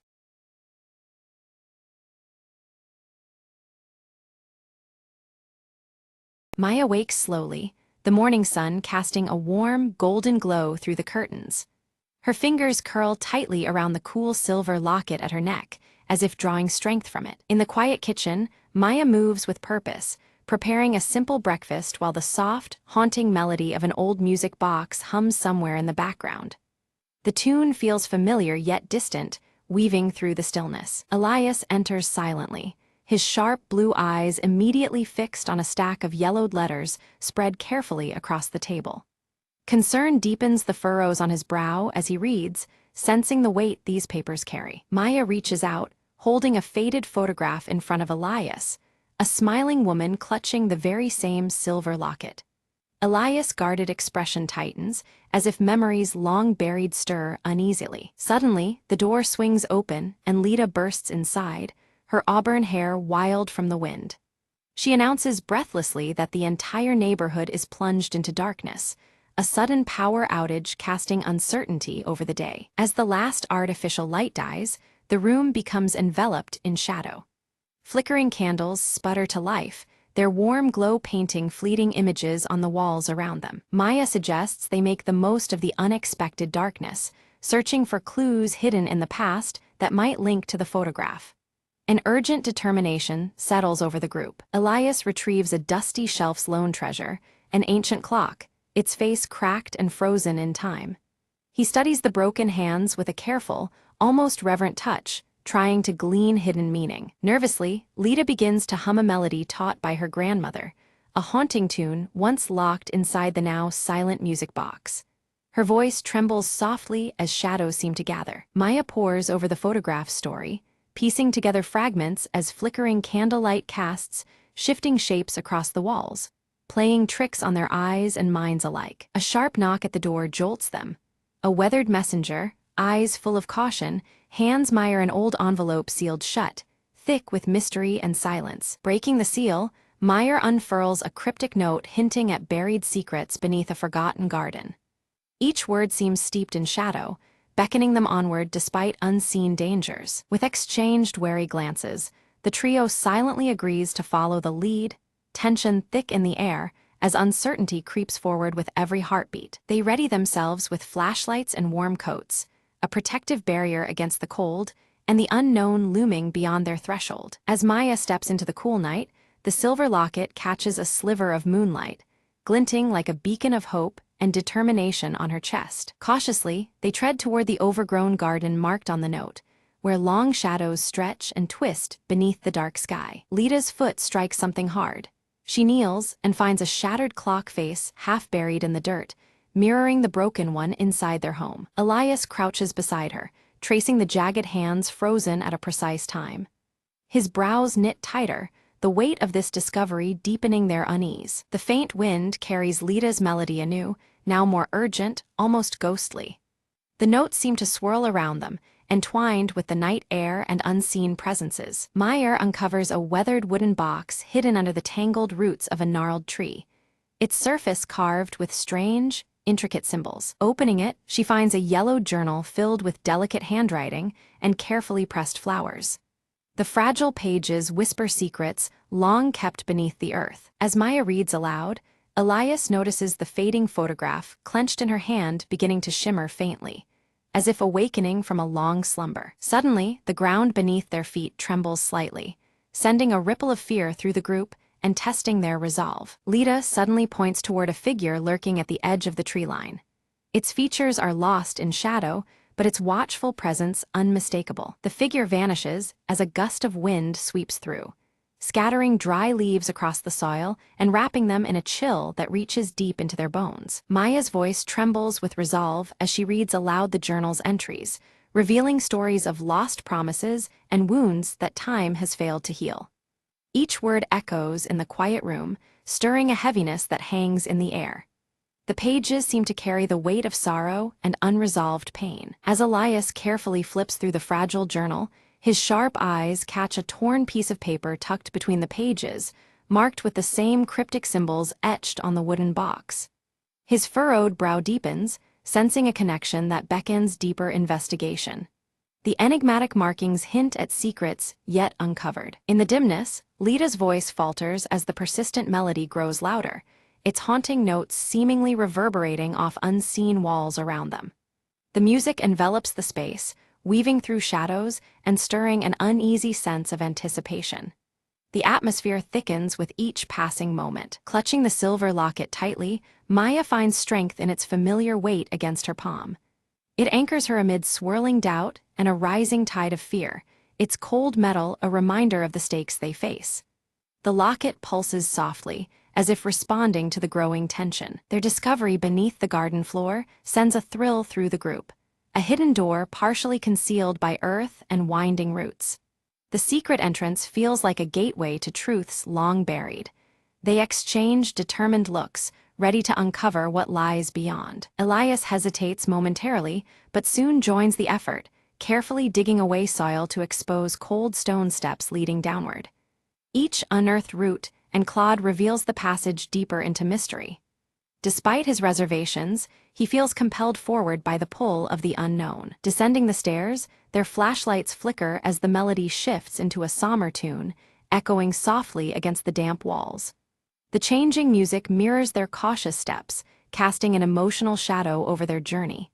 Every creak and whisper heightens their awareness. Maya's eyes lock onto faded murals along the underground walls, depicting moments from the photographs past with haunting clarity. The images tell fragmented stories, each stroke hinting at memories suspended in time.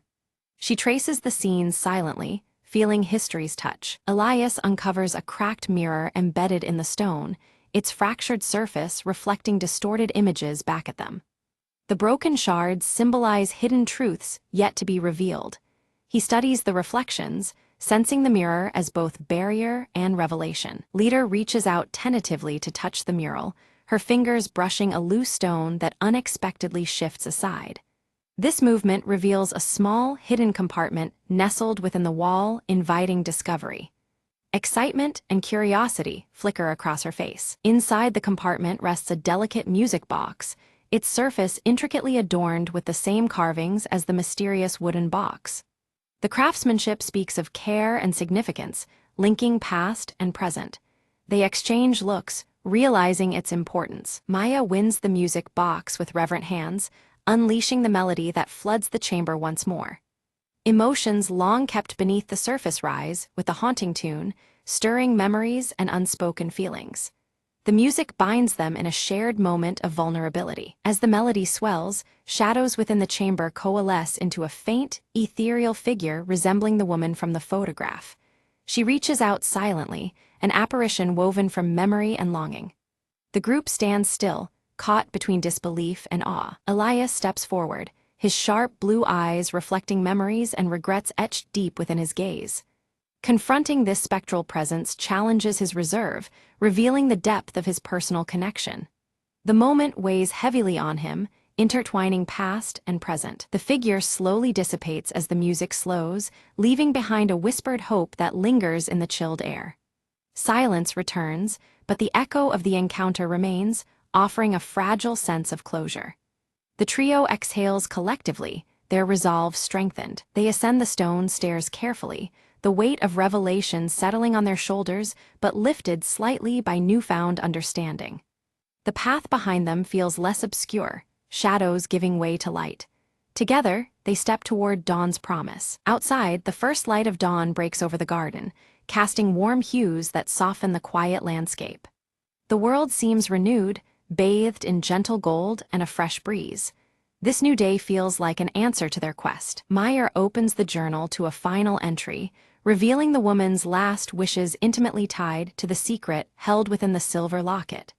The words pulse with urgency and tenderness, guiding their next steps. The locket's significance deepens like a heartbeat. Elias unfolds a carefully drawn map tucked inside the journal, its ink marking a path to a nearby hill promising answers and closure. The terrain seems familiar yet charged with mystery. The map becomes their compass forward. Despite exhaustion, the group resolves to follow this path, driven by purpose and the invisible threads that bind them. Each step carries them closer to the truth, fueled by connection and determination. Their journey gains renewed momentum. At the hilltop, they discover a stone altar engraved with dates matching those chronicled in the journal. The carvings speak of time's passage and enduring remembrance. The altar stands as a silent witness to history and hope. Maya reverently places the silver locket on the altar, feeling a subtle pulse of energy in response, as if the locket itself acknowledges their presence. The moment vibrates with significance, linking object and spirit. A quiet power settles over them. The familiar melody returns softly, harmonizing with awakening birdsong and the gentle rustling of the breeze. Nature's soundtrack blends with their own hearts, weaving a tapestry of peace and continuity. The scene embraces them in calm reassurance. Elias, usually reserved, reflects quietly and breaks his silence to share personal memories of the woman, revealing layers others had never seen. His voice carries warmth and regret, bridging past and present.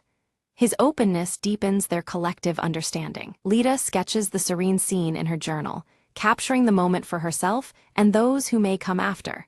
Her spirited touch preserves their shared experience in ink and paper, a tangible record of their journey. The drawing holds hope and history intertwined. As they stood silently before the altar, the earth beneath it trembled unexpectedly. A section of the stone floor slid aside, unveiling a hidden compartment. Within lay a sealed letter, aged but impeccably preserved, inviting them into a secret long buried. Maya carefully broke the seal and unfolded the letter, her voice steady but filled with emotion as she read aloud. The words spoke of sacrifices made in shadows, sacrifices born of love that endured through trials unseen. Each line wove a story of devotion and resilience, connecting past to present. Moved by the revelation, Maya, Elias, and Lita embraced tightly, a shared understanding bridging the gulf of years. The sorrows of bygone days weighed on them, yet now balanced by hope and the possibility of healing. This moment united them beyond mere words. Maya's fingers tightened around the silver locket hanging around her neck, now radiating a warm, gentle glow. It pulsed softly, as if alive, signaling closure and newfound strength. The locket was no longer just a keepsake, but a symbol of enduring resilience. Elias fetched a small sapling and, with deliberate care, planted it beside the altar. This fragile sprout stood as a living testament to renewal and the promise of growth after hardship. His furrowed brow softened, reflecting a rare moment of peace. Nearby, Lita's voice rose softly, humming the familiar melody once more. Her mischievous smile, now transformed into one of genuine hope, brightened the morning air. The tune intertwined with the warmth around them, stitching their spirits closer. The trio settled together, watching the first light of dawn pierce the horizon. Shadows that had lingered retreated slowly, replaced by a gentle glow that spoke of new beginnings. Time seemed to pause, honoring the quiet strength of the moment. Around the altar, the once broken clocks were gathered in a circle, their hands restored by unseen forces. Each ticking second echoed symbolically, marking repair not just of timepieces, but of fractured histories. The melody hummed once more, tying past and future seamlessly. Maya's gaze fixed firmly on the horizon, her resolve clear and unwavering. She pledged silently to carry forward the legacy that had been uncovered, honoring those who came before. The silver locket warmed against her chest, a steady heartbeat of determination. As the camera pulled back, the trio leaned gently on one another, united by shared journeys and newfound hope. The persistent melody threaded through the dawn's light, weaving together the strands of their intertwined stories. Together, they stepped into a future bright with promise.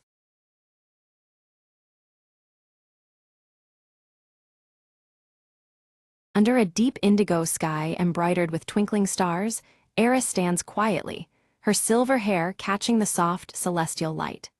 A gentle yet unshakable pull stirs within her, drawing her thoughts toward an ancient prophecy whispered through the ages. In the warm glow of his chamber, Elder Thalos unfurls a weathered scroll, its edges brittle with time.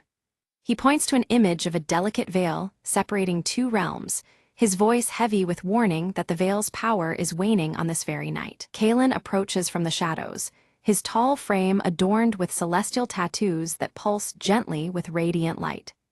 Meeting Eris's gaze, he pledges his unwavering protection along her foretold journey, the stars reflecting fiercely in his steady eyes. Suddenly, the peaceful night fractures as shadow wraiths emerge from the forest's edge, their faceless forms marked by ominous glowing red.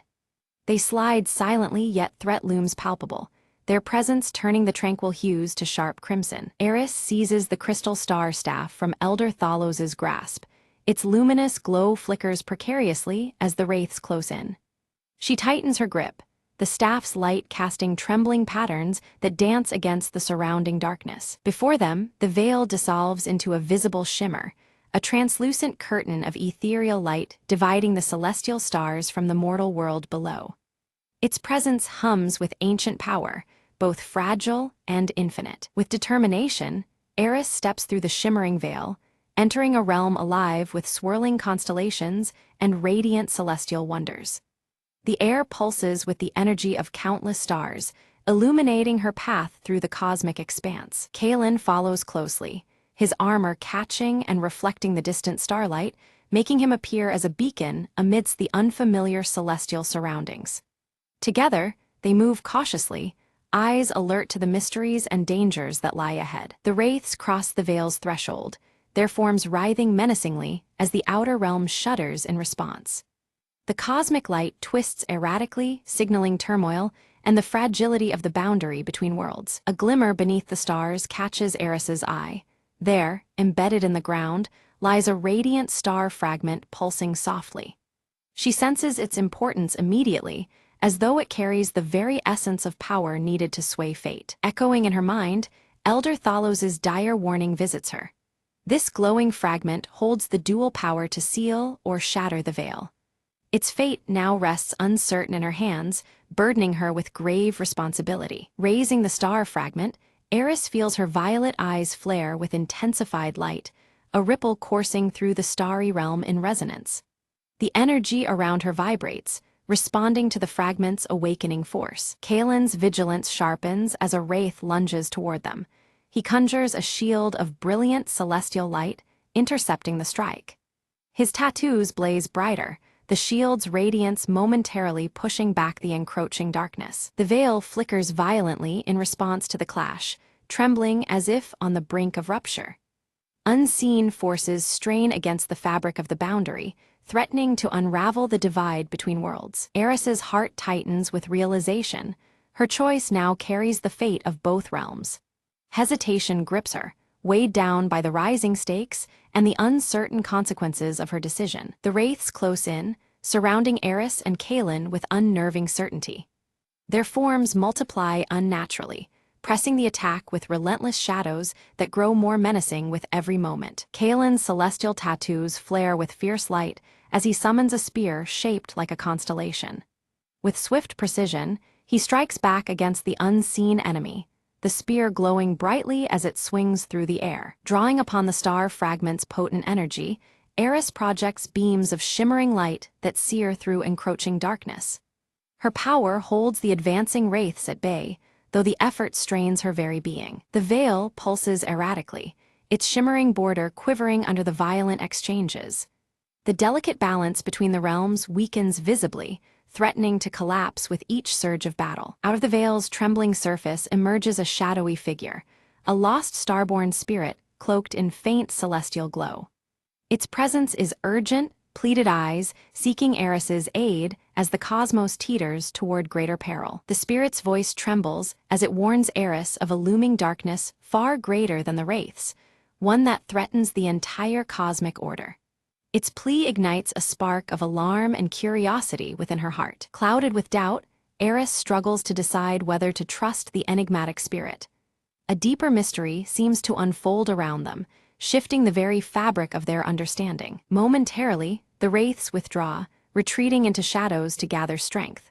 Above the veil, a dark storm swirls violently, its red hues casting ominous light over the celestial fight. Kalen's voice cuts through the tension as he counsels vigilance, preparing for the next confrontation. His tattoos flicker nervously, a reflection of the looming threat awaiting their resolve. The starborn spirit reveals the existence of a hidden celestial forge, a place of ancient power pivotal to restoring balance to the veil. This revelation offers a glimmer of hope and a new direction amid the gathering dangers. Eris took a deep breath, her violet eyes glowing softly as she chose to follow the ethereal spirit deeper into the celestial realm's mysteries. Each step felt lighter yet filled with the weight of destiny, the shimmering stars above guiding her into the unknown. Around them, the stars shifted and realigned, forming new constellations unfamiliar yet beckoning. These celestial patterns glowed in deep purples and blues, casting a mystic light that traced their path through the vastness. Suddenly, jagged star-shaped portals burst open from the darkness, and shadow wraiths emerged, their glowing red marks contrasting sharply against the sky. With no time to hesitate, Eris and Kalen braced themselves for the oncoming ambush. Thinking quickly, Eris raised the star fragment, summoning a radiant dome of celestial light that pulsed protectively. The dome shimmered with intricate star patterns, momentarily shielding them from the wraith's attacks. Kalen moved with calm precision, his celestial tattoos glowing intensely as he struck with his spear crackling with cosmic energy. Each foe that fell seemed to dissolve into stardust under his swift assault. After the fierce battle, they reached the forge, a majestic, ancient structure ablaze with celestial fire and pulsating power. The forge radiated warmth amid the cool cosmos, its glowing hues of deep blue and violet bathing the surroundings. The lost spirit appeared beside Eris once more, its form flickering as it beckoned her to place the star fragment into the heart of the forge. The crystal star staff in Elder Thalos's vision seemed to pulse in response, echoing the moment's importance. As Eris nestled the fragment within the forge's core, the veil pulsed violently, distorting between realms. A shadowy rift tore open, releasing a massive dark entity whose form seemed to consume the very stars themselves. The entity's presence snuffed out nearby stars, replacing their celestial light with an encroaching cold void. The cosmic balance teetered as the surrounding space shifted to ominous red tones reflecting the danger. Kalen stepped forward, his celestial tattoos dimming as he confronted the dark force, but his cosmic energy struggled against its overwhelming shadowy power. His strikes rang hollow as the entity absorbed the light around them. In the chaos, Eris felt a sudden, calming voice echo within her mind. It was Elder Thalos urging her to awaken the starborn heritage that lay dormant. Her eyes flared brighter, feelings intertwining with an ancient power waiting to emerge. Focusing deeply, Eris's celestial tattoos ignited in a brilliant cascade of violet and silver light, her energy surging through her veins like a river of stars. The glow expanded outward, illuminating the battlefield with intensity. Drawing strength from the vast starry sky, she channeled their combined energy into a radiant force that pushed back the persistent darkness engulfing them. The cosmic clash shook the celestial realm, stars twinkling in defiance. The dark entity shrieked, its form shattering as fragments dissolved into sparkling star dust and faint glimmers of fading light. The oppressive cold ebbed, replaced by a renewed warmth spreading through the realm. With the threat quelled, the veil mended, its shimmering translucent curtain stabilized, winking with renewed celestial light as it bridged the intertwined realms once more. Peace seemed momentarily restored under the twinkling universe. The lost spirit smiled gratefully, its shape becoming one with a newly formed constellation that shone peacefully in the night sky. Freed at last, it became a beacon, a guide among the stars for future travelers. Eris and Kalen shared a glance filled with relief and understanding, the ordeal forging a deeper bond between them, their glowing eyes reflecting unspoken promises. Together, they breathed in the calm after the storm, ready for what might come. The once vibrant forge began to dim, its celestial fires waning as its purpose concluded, but a faint glowing sigil emerged on Eris's palm. The mark pulsed softly, a subtle reminder of the power now intertwined with her fate. Setting off on their journey back, the stars lit their warm path, the celestial realm responding with peaceful hues of blue and purple. Their steps were steady, illuminated by the gentle cosmic energy surrounding them. The night sky settled into a tranquil canvas, revealing a universe delicately balanced between light and shadow. It spoke of calm, but also whispered that the equilibrium remained fragile and ever-changing. Beneath the veil, Elder Thalos awaited their return, his eyes gleaming with newfound respect and renewed hope. The crystal star atop his staff glowed steadily, a sign that destiny's wheels continued turning. Eris recounted the saga of the Forge and the starborn spirit, the ancient prophecy held within the scroll now fulfilled. Her voice carried weight, weaving together fact and fate beneath the watchful gaze of the stars. Kalen knelt beside her, devotion clear as he pledged to remain at her side beyond the looming horizon. His vow resonated quietly, binding him to the path ahead and to Eris's luminous journey. The cosmic sigil on Eris's palm pulsed faintly, an omen of trials yet to come, hinting at shadows lurking beyond the restored balance. Its gentle glow reminded them both that vigilance must be constant. Together, they prepared to guard the veil vigilantly, fully aware that though order was restored, the balance remained delicate. Their intertwined destinies and shared resolve set the stage for all that awaited beyond the stars. Eris traced her fingers over the sigil, feeling a surge of light pulsing beneath her skin. Suddenly, visions blossomed before her eyes, stars that had yet to grace the night sky, twinkling with ancient promise. This celestial guidance pointed her toward the path she must take next, intertwining fate and hope. A subtle disturbance rippled through the cosmos, a tremor of imbalance Eris could almost hear. Her glowing violet eyes narrowed in concern as she felt the celestial harmony falter in a distant corner, warning of shadows stirring beyond her sight. An unseen threat was creeping closer, wrapped in the dark tones of danger. Kalen moved with a focused intensity beneath the deep purple night, his celestial tattoos shimmering brighter with each controlled breath. With every strike and parry, he channeled the cosmic energy into his armor, mastering its glowing power. His renewed purpose was clear, to stand as an unyielding guardian in the coming storm. Beneath the vast night sky, Elder Thalos wove intricate wards around the shimmering veil, his staff's crystal star blazing with unwavering light. Threads of starlight intertwined with his spells, fortifying the barrier that balanced fate's delicate weave. The wards pulsed softly, a luminous promise of protection amid encroaching darkness. The veil itself shimmered softly in the nocturnal hues, casting a radiant beacon into the heavens. Around it, other starborn souls began to gather, drawn by its luminous refuge.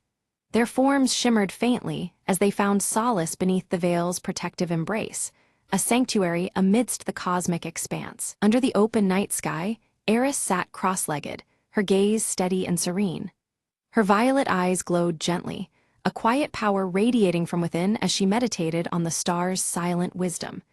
The celestial light around her flickered in harmony, a silent song of strength and resolve. Far beyond the stars, the fading remnants of the dark entity dissolved into nothingness, a final wisp of shadow extinguished by cosmic light. The red marks that once bled through the darkness vanished, restoring balance to the celestial tapestry. It was a fleeting glimpse of victory, reminding them of the fragile peace secured. Silhouetted against the vibrant night heavens, Eris and Kaelin stood side by side atop a hill. Their forms solid and unyielding, framed by deep blue and purple hues swirling overhead. Together, they kept vigilant watch, guardians bound by purpose and the glowing stars above. The veil swayed gently, alive with shimmering cosmic energy that twinkled like distant galaxies. Its translucent fabric shifted in the soft night breeze, a living emblem of fate's intricate design. The celestial light that wove through it promised enduring hope and the ongoing dance of destinies intertwined. As dawn neared, Eris and Kaelin stepped forward into a path illuminated by starlight and shadows alike. Their journey would continue, bound forever to the mysteries of the cosmos and the realms they vowed to protect. Together, they embraced the infinite secrets held beneath the endless sky.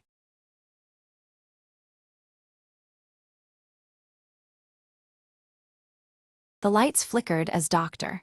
Leela Reed activated the quantum communicator, her fingers trembling slightly. "If this works," she whispered, "we can talk across dimensions." In the lab's eerie glow, a humming portal shimmered to life, rippling like disturbed water. She adjusted the frequency, scanning for a response beyond the veil of reality. Suddenly, a voice crackled through the static. It was faint, distorted, yet unmistakably human. "Hello, can you hear me?" came the fragile sound from an unknown world. Leela's heart pounded. It was the proof she'd sought her entire career, but the signals grew unstable, the communicator straining under an otherworldly energy. She realized the contact wasn't just a message, it was a lifeline. Another transmission arrived, clearer this time. "We need your help. Our dimension is collapsing." Determined, Leela dove into the schematics, designing a bridge to stabilize the breach between worlds. Her tools hummed and sparks flew as she synchronized dimensional frequencies. Suddenly, the lab trembled, the air thick with charged particles. Through the portal stepped a figure, tall, shimmering, a mirror of humanity but not quite the same. "Thank you for answering," the visitor said, voice melodic yet urgent. Together, they worked feverishly, merging science and hope to repair the rift. With a final adjustment, the portal steadied, radiating calm instead of chaos. Leela exhaled, exhaustion mingling with triumph as stability returned. The visitor smiled. "Our worlds are saved, but this connection, it marks a new beginning." As the portal faded, Leela looked up, whispering, "We're not alone anymore."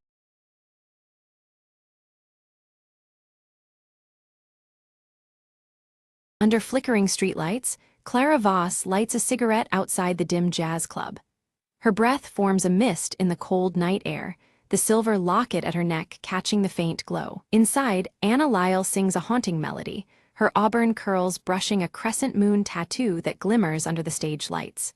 The audience is entranced, shadows dancing along the walls. Clara's sharp eyes scan the room, settling uneasily on Vincent Hale at the bar. His scarred cheek catches the dim light as he nervously surveys the crowd, glancing over his shoulder. Vincent suddenly slides a folded note into Clara's hand, before disappearing quickly through a rain-soaked alley behind the club. The damp air swirls around her as the door slams shut. Unfolding the note, Clara reads a cryptic message about the veil and a midnight rendezvous near the docks. Her eyes narrow, realizing the urgency hidden between the cryptic words. Pocketing the note, Clara fingers her silver locket, the cold metal grounding her resolve.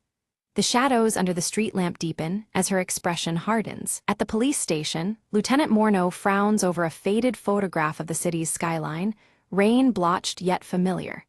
He explains the unsolved disappearances with a stern voice, tension thick in the air. Clara exhales smoke from her cigarette, jaw clenched, promising Morneau she'll uncover the truth.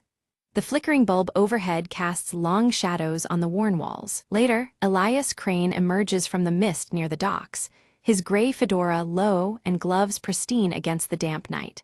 His silent approach seems almost spectral in the fog. Clara approaches Elias cautiously, noting his cold demeanor and the gleam of his gloves in the muted light. Their whispered exchange carries weight, secrets hovering between them. Elias warns of unseen forces lurking beneath the city's surface, cryptically mentioning the Midnight Veil as something to fear. His words hang heavy in the chill air. Suddenly, a shadow detaches. Vincent appears, urgency in his whisper as he speaks of a meeting that could expose everything. The three share a tense glance, aware of the risks. From their hidden vantage, Clara, Elias, and Vincent watch as shadowy figures gather in a clandestine assembly near the docks. Blurred reflections ripple off the water, obscuring faces. Gunfire shatters the silence. Chaos erupts with frantic movement. Clara narrowly escapes amidst the turmoil, clutching a torn piece of fabric stained with shadows and rain. Back in her dim apartment, Clara examines the fabric's emblem by the fading light, a match to Anna's crescent moon tattoo. A chill runs through her at the unexpected connection. Anna confronts Clara, suspicion flickering in her eyes as she questions the emblem's link to her past performances. Her voice trembles with a mix of fear and anger. Clara recalls rumors of a secret society, veiled references caught in old jazz lyrics passed down through whispers. The city's darkest corners seem to pulse with hidden meaning. Vincent admits his past affiliation with the society, revealing its deep reach into city officials and even the police force. His tone is haunted, remorse threading each word. Clara's silver locket glints faintly as she recalls her father's mysterious disappearance years ago, a dark thread now entwined with the society's shadow. Determination steals her gaze. At dawn, Elias reveals a concealed entrance beneath the city, a hidden passage that promises answers. They plan their exploration carefully, the weight of secrecy pressing down. Descending into twisting tunnels, shadows strain into ominous shapes, whispers curling from unseen corners. The faint glow of the locket marks their path against the oppressive darkness. A sudden mechanism slams shut behind them, sealing the entrance tight. Trapped, the group clings to the faint light emanating from Clara's locket as panic stirs. The locket's glow illuminates cryptic symbols carved deeply into the stone walls. The group leans in, realizing the warnings etched in stone might hold crucial meaning. Vincent interprets the symbols as grave cautions, but Elias pushes forward undeterred. They uncover a hidden chamber, its air thick with decades of secrets. Inside, stacks of documents expose layers of corruption, officials entwined with mysterious disappearances linked to the secret society. The full scope of their enemies' reach becomes chillingly clear. Suddenly, distant footsteps echoed through the tunnel, sharp and unyielding. Instinctively, the group melted into the shadows, blending with blurred reflections cast by flickering lights. Lieutenant Morneau's stern voice called out, slicing through the silence and betraying their hiding spot. Morneau appeared, his square jaw set rigidly as he demanded Clara hand over the evidence immediately. His tone left no room for negotiation, threatening charges of insubordination if she refused. The air thickened with tension, the flicker of cigarette embers nearly forgotten. Clara stepped forward, her eyes unwavering as she opened her coat to reveal her own badge beneath. Her voice was steady as she declared a commitment to justice that transcended mere orders. The silver locket around her neck caught the low light, a quiet emblem of her resolve. Morneau hesitated, a flicker of conflict crossing his features beneath his stern facade. Before the standoff could deepen, a sudden structural tremor rocked the tunnel, sending debris crashing down and forcing them into chaos. Dust and shadows swirled as the passage partially collapsed behind them. Amidst the turmoil, Elias's gaze caught a faint glimmer, a narrow exit veiled by twisting passages. Without hesitation, he adjusted his gray fedora and led the group through the labyrinthine corridors. Their steps echoed faintly against wet walls, the silver locket and crescent moon tattoo glimpsed in fleeting reflections. At last, they emerged near the city's riverside, where shadowy figures in trench coats awaited under dim street lamps. The figures' silhouettes merged with the night, an ominous presence wrapping the group in unease. Clara's grip tightened on her locket as the moon tattoo peeked from Anna's wrist. A sudden pursuit ignited. Clara sprinted through narrow alleyways and darted across rooftops, expertly navigating the urban maze. The city's neon lights blurred in streaks as she clutched her locket, her breath sharp in the cold air. Behind her, footsteps faltered but never ceased. Reunited in a neon-glowing street corner, Anna and Vincent joined Clara and Elias. The group huddled together, whispering rapid strategies under the electric hum. The crescent moon tattoo caught fleeting glints from flickering signs, grounding them. Anna revealed a forgotten jazz recording, its crackling notes hiding coded messages about the society's covert operations. The melody intertwined with cryptic whispers, secrets layered beneath the familiar tune. The faded city skyline photograph lay nearby, a constant reminder of what was at stake. Listening intently, Clara decrypted the chilling phrase, "Veil lifted at last." The words hinted at an impending event that could change everything. Shadows seemed to lengthen around them as understanding deepened. Vincent leaned in, his scarred cheek shadowed under a street lamp. He warned of a clandestine auction where secrets, and more, were laid bare and traded like currency. The city's underbelly pulsed with danger just ahead. Clara infiltrated the auction disguised among the shadows, eyes sharp beneath her leather coat's collar. Her gaze locked on the organizer's emblem, a mirror of the insignia etched into her silver locket. The room buzzed with hushed bids and shifting alliances. She observed as live bids soared over incriminating documents, each coming at higher stakes than anticipated. The auction held more than rumors. It was a battleground where truth and deception clashed openly. Smoke curled upward, cigarettes burning down ever closer to ash. Suddenly, an unexpected raid shattered the tense atmosphere, chaos erupting. Seizing the moment, Clara slipped through confusion to snatch critical evidence from beneath watchful eyes. The silver locket pressed against her chest, a symbol of unyielding courage. Safe within a dimly lit hideout, the group pored over the decrypted documents, faces etched with growing dread. The revelations tied Elias's enigmatic identity to a sprawling web of citywide corruption. His perpetual gray fedora and gloves seemed to weigh heavier with confession. Elias finally confessed, voice low and remorseful. He was once a high-ranking society member, now seeking redemption for past sins cast in shadows. His admission shifted the fragile trust they'd built, the crescent moon tattoo a muted witness nearby. Trust shaken, the group debated fiercely, their breaths short in the cramped room. Clara insisted on confronting the society's leader face to face, unwilling to let shadows dictate their fate.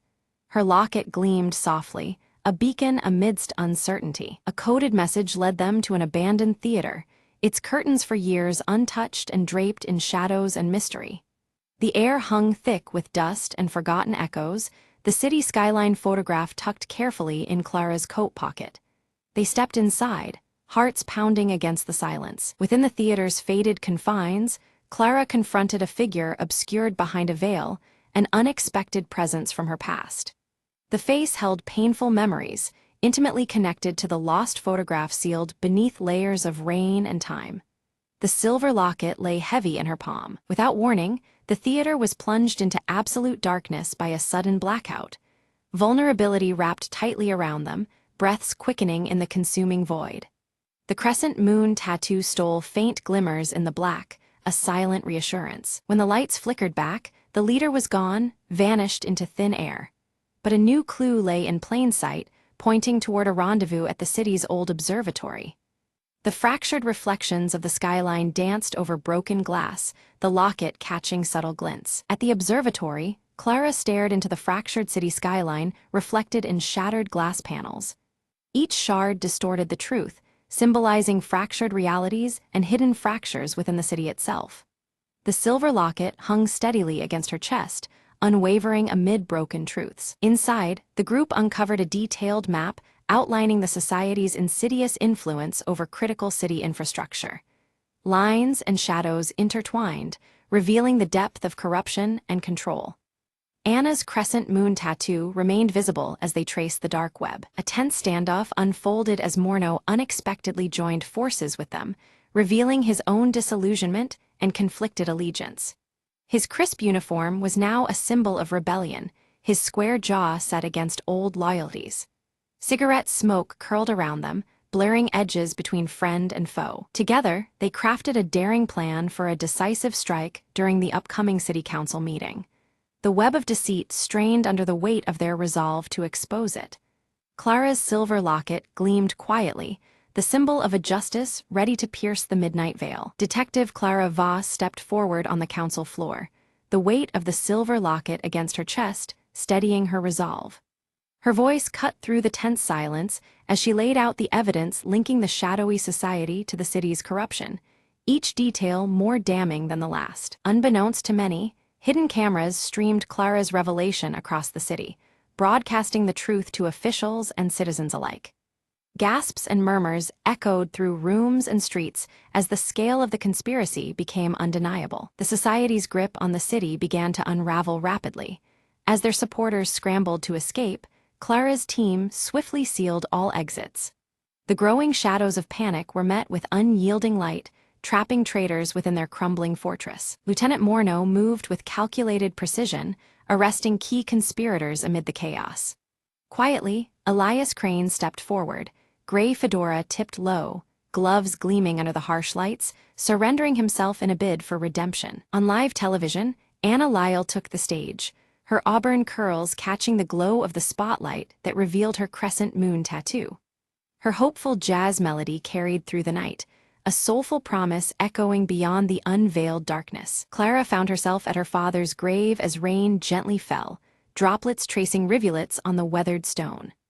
Resting the silver locket against the headstone, she felt the weight of loss and the strength of purpose intertwined in the quiet moment. The city exhaled with cautious relief, the oppressive veil lifted from its streets and alleys.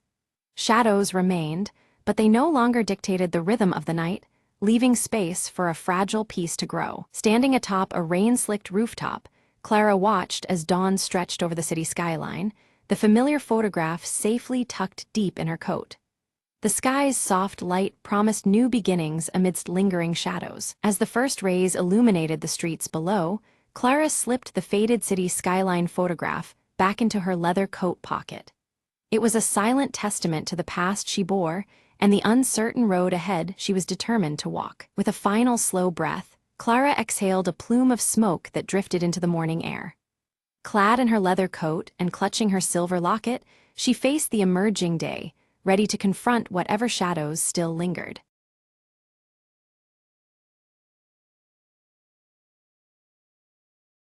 Ella wakes as dawn breaks, soft morning light filtering through her curtains, casting gentle shadows across her cozy bedroom. The faint ticking of an old wall clock melds with the quiet beginning of the day. Max, her golden retriever with a small scar above his right eye, stretches lazily at the foot of her bed. He senses the morning stirring, his red collar catching the early sun. Ella draws aside the curtains to watch Willow Lane slowly come to life, the street bathed in warm golden hues. Leaves flutter softly in the breeze, and the neighborhood seems wrapped in tranquility. Sitting by the window, she opens her worn journal and scribbles her morning thoughts, capturing the scent of fresh coffee mingling with the crisp dawn air. The silver streak in her hair gleams as she writes. Max lets out a soft bark, signaling his readiness for their morning walk. Ella smiles and nods, rising to prepare for their familiar outing. She dresses casually, tying a scarf that catches the light just right, illuminating the distinctive silver streak in her dark hair. The morning glow fills the room, promising a new day. Outside, Mrs. Green tends to her garden, humming an old tune while bees buzz lazily around her sunflowers. The sunflower-patterned tote bag swings gently from her arm as she works. Ella greets Mrs. Green warmly, accepting a small bouquet of wildflowers offered as a kind morning gift. The air fills with the rich scent of flowers and dew. Max darts ahead, chasing a fluttering leaf caught in the soft breeze, his bright red collar a vivid spot of color amidst the greenery. Ella laughs lightly, following behind. They reach the neighborhood park, alive with the sounds of children playing and laughter, blending with the rustle of leaves. The morning light dapples through tall trees, creating patches of shade and warmth. Curious, Ella spots a mysterious envelope tucked carefully beneath a park bench, its edges worn. The sight draws her attention amid the lively surroundings. She opens the envelope to find a handwritten letter inside, its message cryptic but strangely inviting, hinting at secrets waiting to be uncovered. The paper smells faintly of old parchment. Intrigued by the letter, Ella resolves to follow the instructions it contains, feeling a surge of excitement mixed with cautious anticipation. Max watches her intently, sensing the change in mood. Max tilts his head, his expression reflecting both excitement and uncertainty as Ella shares her decision. The familiar ticking of the old clock seems far away now. As the sun climbs higher in the sky, they set off toward the first location mentioned in the letter, determination shining in Ella's eyes. The morning light shifts, warming the path ahead. Ella arrives at an antique bookstore, where towering shelves and the glow of warm lamplight create an inviting atmosphere. The scent of old books surrounds her like a treasured secret. She shares a silent exchange with the shopkeeper, who subtly places a faded photograph into her hand. The moment lingers with quiet significance. Studying the photograph, Ella recognizes a familiar street corner from her childhood, nostalgia mingling with a flicker of curiosity. Shadows lengthen gently in the fading light. Suddenly, a light rain shower begins, sending patrons indoors as droplets patter against the windows. Ella steps under a nearby awning, the scent of rain mingling with aged paper in her hands. As rain falls steadily, she reads further in the letter, discovering a hidden message that only reveals itself when wet. The words shimmer faintly, guiding her next steps. Max shakes off the rain and trots purposefully toward an old tree in the park, his nose to the ground. Ella follows closely, the damp air alive with fresh life. Approaching the tree, Ella finds a carved symbol matching one corner of the photograph, its grooves darkened by moisture. A chill of anticipation runs through her as she reaches out. Tracing the symbol with her finger, her touch causes a small compartment in the tree to unlock with a soft click. Her heart beats faster at the unexpected discovery. Inside the compartment rests a tiny key and a folded map adorned with intricate markings, revealing a path yet to be taken. The map's paper crinkles softly, wet from the rain but intact. Ella and Max exchange a determined glance, their shared resolve strengthened by the unfolding mystery. Together, they set out to uncover the secrets hidden within the map's delicate lines. Ella and Max follow the winding path, arriving at a closed gate overgrown with tangled vines and rusty ironwork. The morning light filters gently through the leaves, casting soft shadows on the ground as the old wall clock's ticking can be faintly heard. With a quiet click, Ella fits the tarnished key into the lock and opens the gate, revealing a hidden garden veiled in a gentle mist. The scene mirrors Mrs. Green's garden, but holds an air of mystery beneath the soft light of dawn. Near the center, a weathered bench cradles a faded scarf, its pattern strikingly similar to Ella's own style. The scent of fresh coffee seems to linger faintly, mingling with the earthy aroma of damp soil. Suddenly, a light breeze carries the delicate melody of a distant music box, its notes drifting through the mist like a whispered secret. Ella pauses, eyes closed, letting the gentle tune guide her steps. Following the melody, Ella discovers a small wooden box resting atop a moss-covered stone pedestal. The box's surface is worn smooth, but the red collar she sees on Max reminds her to approach with care. Opening the box, Ella finds a bundle of letters tied with a faded ribbon, their jagged edges hinting at truths folded away for decades. The wall clock's ticking seems to slow as the morning light brightens around her. One letter among them is addressed directly to Ella, penned in handwriting that stirs a familiarity deep within her. Her hands tremble slightly as the scent of aged paper fills the air. Her heartbeat quickens, memories long buried surfacing with the unfolding words. The silver streak in her hair catches the morning light, reflecting a moment of quiet resolve. Max barks softly, nuzzling her gently, grounding her amidst the overwhelming emotions. The music box melody fades, leaving the gentle ticking of the clock and the rustle of leaves. The letter hints at unfinished stories and a promise of reunion beneath the willow tree at dusk. The anticipation grows as Ella absorbs the weight of these revelations. With Max by her side, Ella navigates familiar streets bathed in the warm hues of afternoon light. Each step quickens with the growing anticipation woven through the soft glow around them. Neighbors pass by, some offering knowing smiles while others cast curious glances. The sunflower-patterned tote bags sway gently in the breeze, linking the community in shared secrets. At the willow tree, in the shifting light, Ella finds an old friend standing quietly, hands trembling with restrained emotion. The sun casts long, gentle shadows that seem to embrace the moment. Their embrace speaks volumes, years of emotions surfacing in silence, a bridge rebuilt with shared understanding. The ticking clock echoes softly as the gentle scent of coffee and earth surrounds them. Ella unfolds the letters between them, revealing intertwined tales of friendship, loss, and hope. Words flow like the melody of the distant music box, binding past and present in the glow of fading daylight. Together, they plant a small seed beneath the willow, a living symbol of new beginnings amidst the soft afternoon light. Max settles nearby, his scar gleaming faintly as the breeze stirs the leaves gently overhead. Shadows lengthen as the sun dips lower, deepening the colors around the willow tree. The old clock's steady ticking blends with the rustling foliage, marking the passage of time with comforting rhythm. Ella's worn journal opens anew, pages blank and inviting, ready to embrace stories yet untold. The silver streak in her hair gleams in the last light, a quiet witness to the day's unfolding. Max curls peacefully at their feet, serene and content amid the tranquil scene. The scent of sunflowers from Mrs.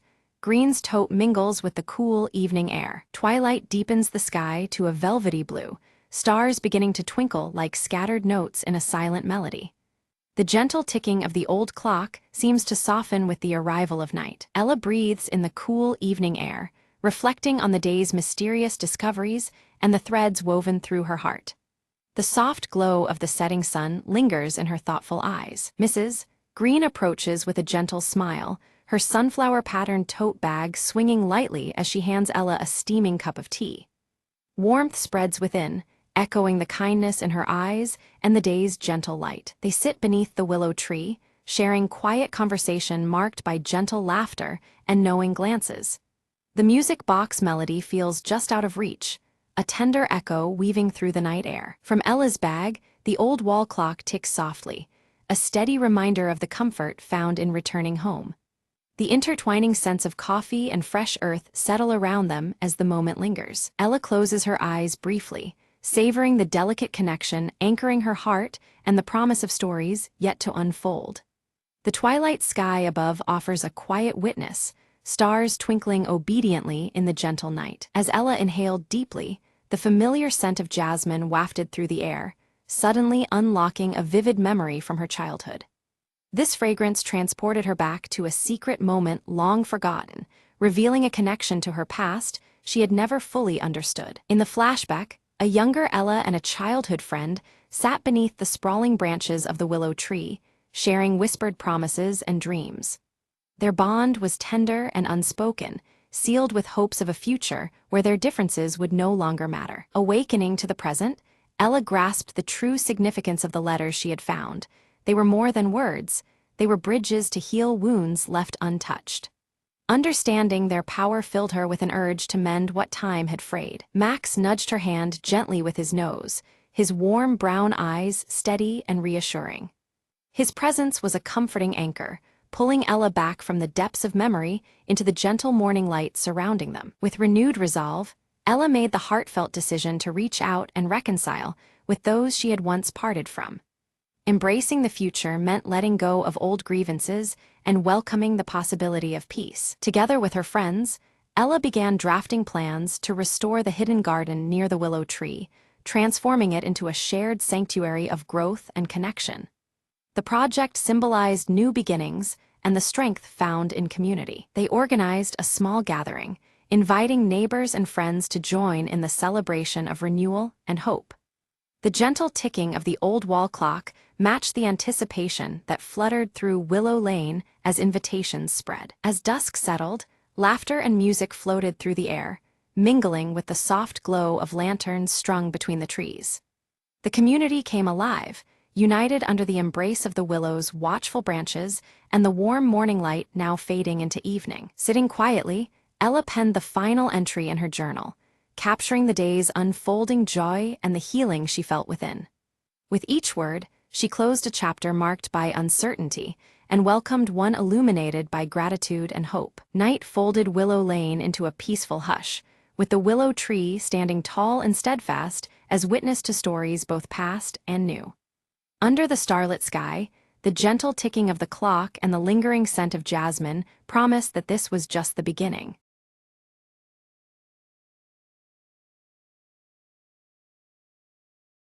Norman decided to try baking bread. How hard can it be? He asked his cat Muffin. The internet promised him sourdough would be easy and rewarding. He mixed flour and water, forgetting a crucial ingredient, yeast. With a confident smile, he left the dough to ferment on the kitchen counter. 24 hours later, Norman checked. The dough looked as flat as a pancake. He Googled frantically, "Did I kill the yeast?" He wondered aloud. Determined, Norman bought live sourdough starter from a local bakery. He mixed the new starter, flour, and water, and with great ceremony, set the dough to rise again. This time, the dough grew, but so did a mysterious fuzzy blue spot. Is that mold or art? Norman mused, unsure if he should be proud or terrified. Deciding not to waste, he baked the bread anyway, expecting disaster. The kitchen filled with a pungent aroma that could clear a room. Norman's cat fled. The smoke alarm sang its shrill song. Still, Norman cut a slice and tasted cautiously. He said, face contorting. Maybe bread isn't my forte. But then the doorbell rang. His neighbor was there, holding a plate. You left the door open, she said. Our dog loved your bread. Norman laughed. Next time I'll bake something for humans, not canines. From then on, he stuck to cupcakes, which Muffin approved with less drama. Baking adventures are better with friends, Norman said, grinning as he offered a cupcake to his neighbor.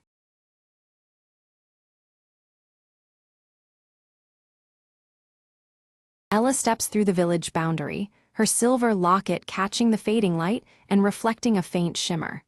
The air feels heavier here, as if the land itself is holding its breath just before twilight. Near the ancient hollow oak, Rowan lifts his wooden whistle to his lips and plays a strange, haunting melody. The tune echoes softly, a call to something hidden just beyond sight among the gnarled branches and shadows. Old Man Garin approaches Ella with a grave look, his twisted walking stick tapping the ground. He warns her that as dusk falls, the woods begin whispering secrets, and the shadows that stretch from the oak should never be trusted. As the sun dips behind the trees, long shadows creep unnaturally across the cobblestones, thickening near the oak's hollow. Darkness seems to ripple and stretch where no light should bend, unsettling the quiet village streets. Ella's silver locket suddenly chills against her skin, colder than the evening air. From the darkness, a faint, indecipherable whisper brushes past her ears, sending a shiver down her spine. Rowan rushes into the village square, breathless, reporting several village animals have vanished near the woods.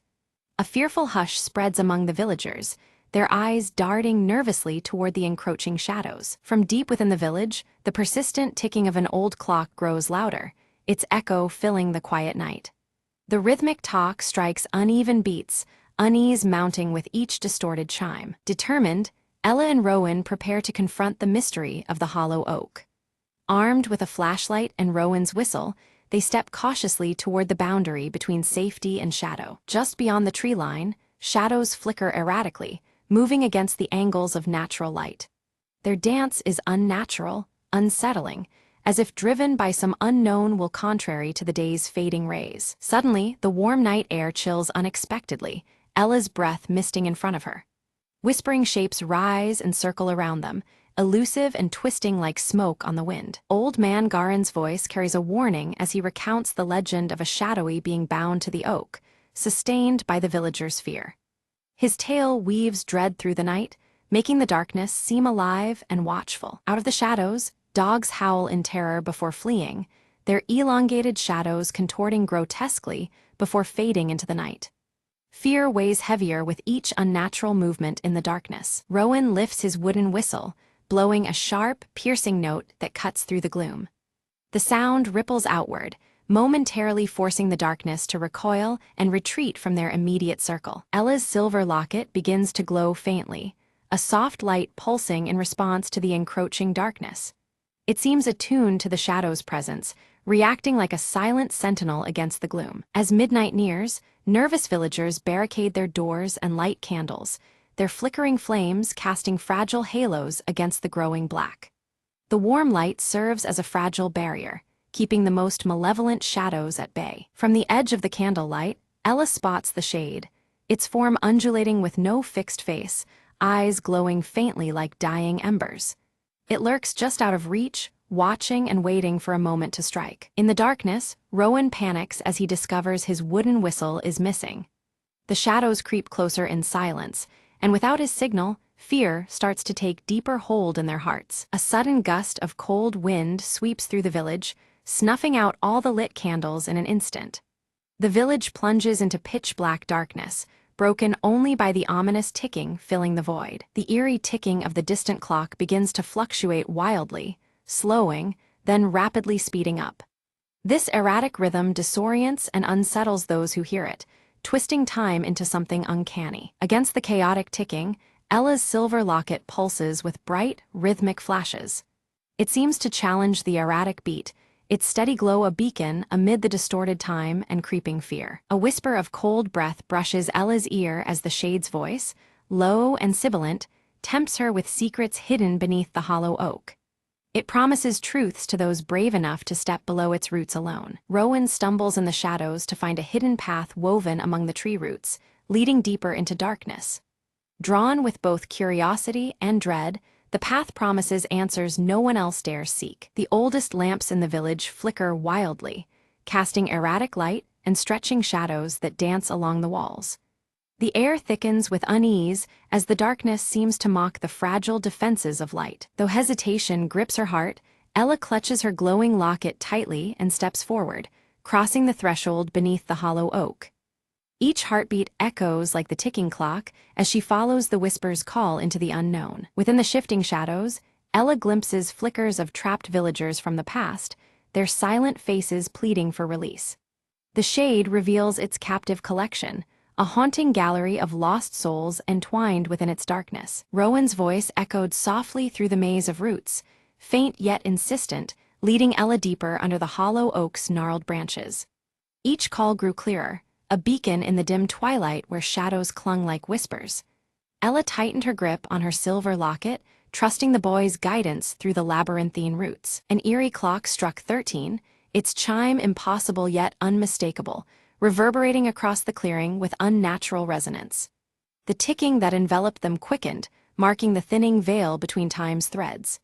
This haunting hour signaled the boundary where past and present entwined beneath the ancient oak. Ella's vision blurred, revealing fleeting memories of others caught in the shade's grasp. Each confrontation ended with silent vanishing and unopened eyes. The images flickered like shadows themselves, ghostly remnants of vanished souls. These past encounters whispered of fear and loss, locked within the tree's age-old roots. Rowan's fingers traced a carved symbol beneath layers of moss, its intricate design mirroring the emblem on Ella's silver locket. The hidden panel in the bark seemed almost alive beneath his touch, its meaning deep and urgent. This unexpected link promised a path, a shared secret binding their fates together. Around them, shadows stirred and bled into malformed faces, flickering with unstable life yet impossible to focus on fully. These ephemeral visages twisted and warped, like smoke caught in flickering candlelight, hinting at torment and despair. The air grew heavier, thick with silent pleadings woven into the darkness. Drawing on a surge of courage, Ella reached out to touch the carved symbol. Her fingertips met the rough wood, steady and warm. Suddenly, the earth beneath the hollow oak trembled, a low rumble resonating through the roots and into their bones. The connection felt alive, a bridge bridging shadow and flesh. The shade recoiled, its form condensing into a dense, foreboding mass that radiated menace. Shadows thickened, swirling with malevolent energy, as though angered by Ella's audacity. Its intangible presence now grew oppressive, suffocating the little light that lingered beneath the canopy. Rowan seized his wooden whistle, holding it as shadows encroached, then blew a piercing, desperate note. The sound shattered the darkness momentarily, scattering the shadowy faces like mist in dawn's first light. The fleeting reprieve bolstered their spirits even as anticipation churned in the air. Between Ella's locket and the carved symbol, a glowing thread appeared, pulsing slowly like a heartbeat. Its gentle light wove through the darkness, a fragile but undeniable link uniting past and present. The thread's rhythm synced with the old clock's ticking, drawing power from both time and memory. Emerging from the veil of trees, Old Man Garin began chanting an ancient verse, his voice low and resonant. His words carried strength, a call to awaken the spirits of the village and fortify their resolve. The air around him shimmered with age-old power, binding those present with shared determination. One by one, villagers lit candles, their flames flickering to life simultaneously in a unified defiance. The combined glow pushed back shadows inch by inch, carving space for hope amidst despair. The hollow oak stood illuminated, a battleground of light against creeping darkness. The ticking of the old clock accelerated, matching the pulsing glow emanating from Ella's silver locket. Time itself seemed to quicken, heartbeat and second hand entwined in urgent rhythm. This symphony of light and sound heralded a turning point beneath the ancient boughs. The shade lunged toward Rowan with desperate fury, its dark limbs grasping for the boy. But Rowan slipped away swiftly, darting into the village square where open light and life beckoned. The momentary breach left the shade agitated, its form writhing in shadowed frustration. Beneath the hollow oak, Ella faced the shade, her locket held aloft as a beacon of light. She stood steady in the dark, unyielding despite the fear gnawing within. The silver gleamed, casting sharp reflections that fractured the shadows around her. The shadows twisted before her eyes, revealing a memory warped by pain, a betrayal that bound the shade to this place. Faces contorted in anguish, a bond forged in sorrow and regret lingering beneath the gnarled roots. This revelation seeped like poison through the fractured darkness. Rowan and villagers formed a circle around the tree, hands joined and voices softly humming a steady, soothing melody. Their unity created a shield of warmth and light, reinforcing Ella's stand against the shadowy force. The harmony wove a protective barrier stronger than any single candle's glow. The shade's form flickered erratically, sorrow washing over its face before it began to fracture and dissolve. The fractured shadows splintered, losing coherence, as if the sorrow itself unraveled its dark essence.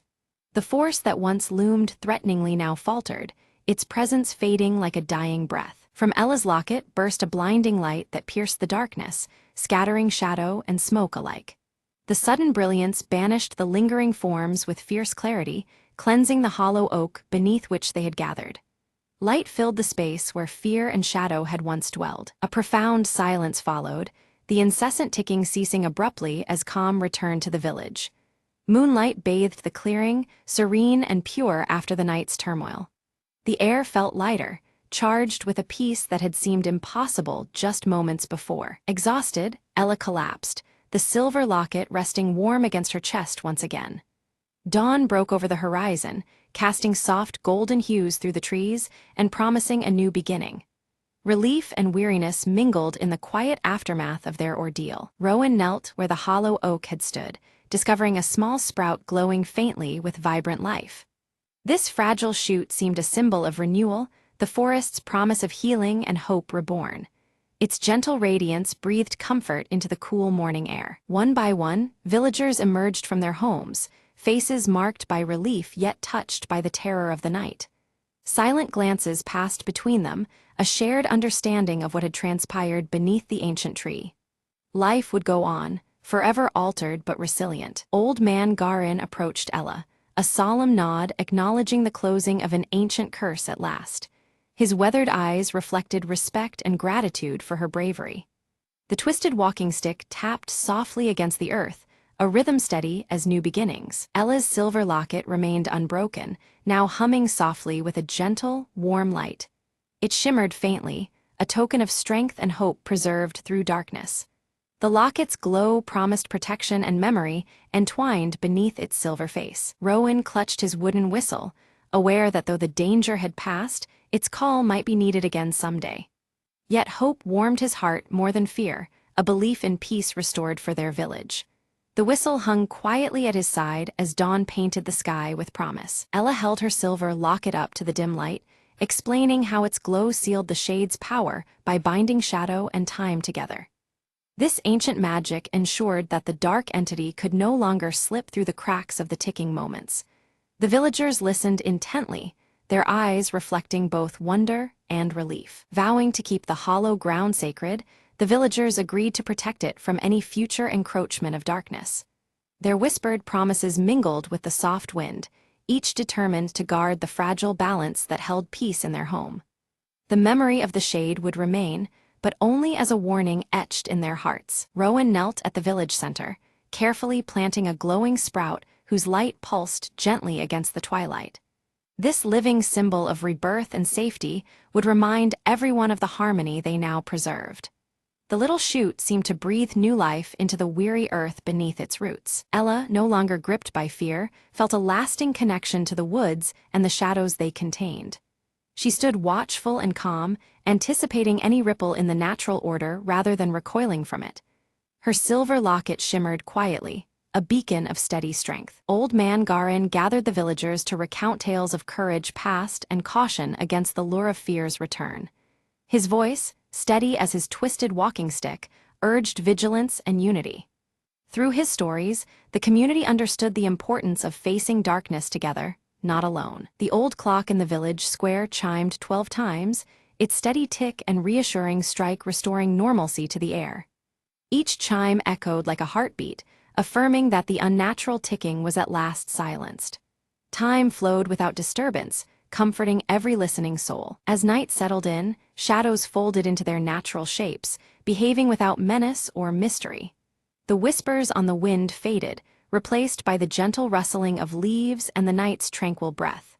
Darkness returned to a harmless cloak, a backdrop rather than a threat. Ella and Rowan sat quietly beside the glowing sprout, the silver locket resting between them with a faint, steady glow. Their shared presence spoke of friendship forged in challenge and hope blossoming anew. Together, they watched as the village breathed in peaceful silence. Throughout the village, restful sleep enveloped the people, dreams clear of whispering shadows or unsettling ticks.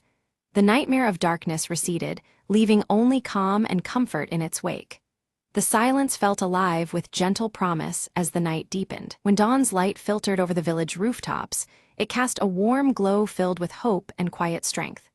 The land seemed to sigh in relief, renewed and steady after the trials faced. A new day began, bright and unshadowed, held safely beneath watchful eyes and hearts.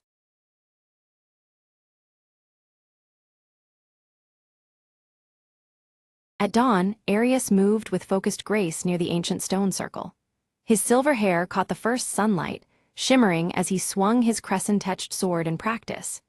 Each strike echoed the disciplined spirit within him, the crescent tattoo on his arm, a silent pledge to the coming trials. Inside the dim tent, Lyra traced the star charts with attentive fingers. Her emerald eyes flickered in candlelight, reflecting constellations mapped in secrets. The star-embroidered cloak around her shoulders seemed to ripple with unseen energy as she pondered celestial patterns. Eldrin stood near the village gates, his white beard stirring in the cool morning breeze. His golden eyes scanned the horizon, gripping the rune-carved staff tightly as if anchoring himself against an unseen force. He sensed the boundary's thinness, aware shadows gathered beyond sight. A sudden chill swept the village as a shadow darker than night crossed its threshold. Cloaked in midnight robes, Sable moved silently, melding with the shifting gloom. No one noticed the figure's passage except the veiled glint of menace cloaked beneath the hood. With the rising crescent moon swelling unnaturally large, whispers stirred among the fearful villagers. They exchanged anxious glances under the veil of twilight as the moon's glow cast elongated shadows. The night felt charged, as if the world itself held its breath. Arius's crescent tattoo glimmered faintly, a spectral light matching the moon above. His hand instinctively rose to touch the symbol, sensing a surge of energy coursing through him. The connection between mark and moon pulsed, a silent call to rising peril. Suddenly, Lyra's vision unfolded, a veil tearing apart to reveal a dark, writhing force.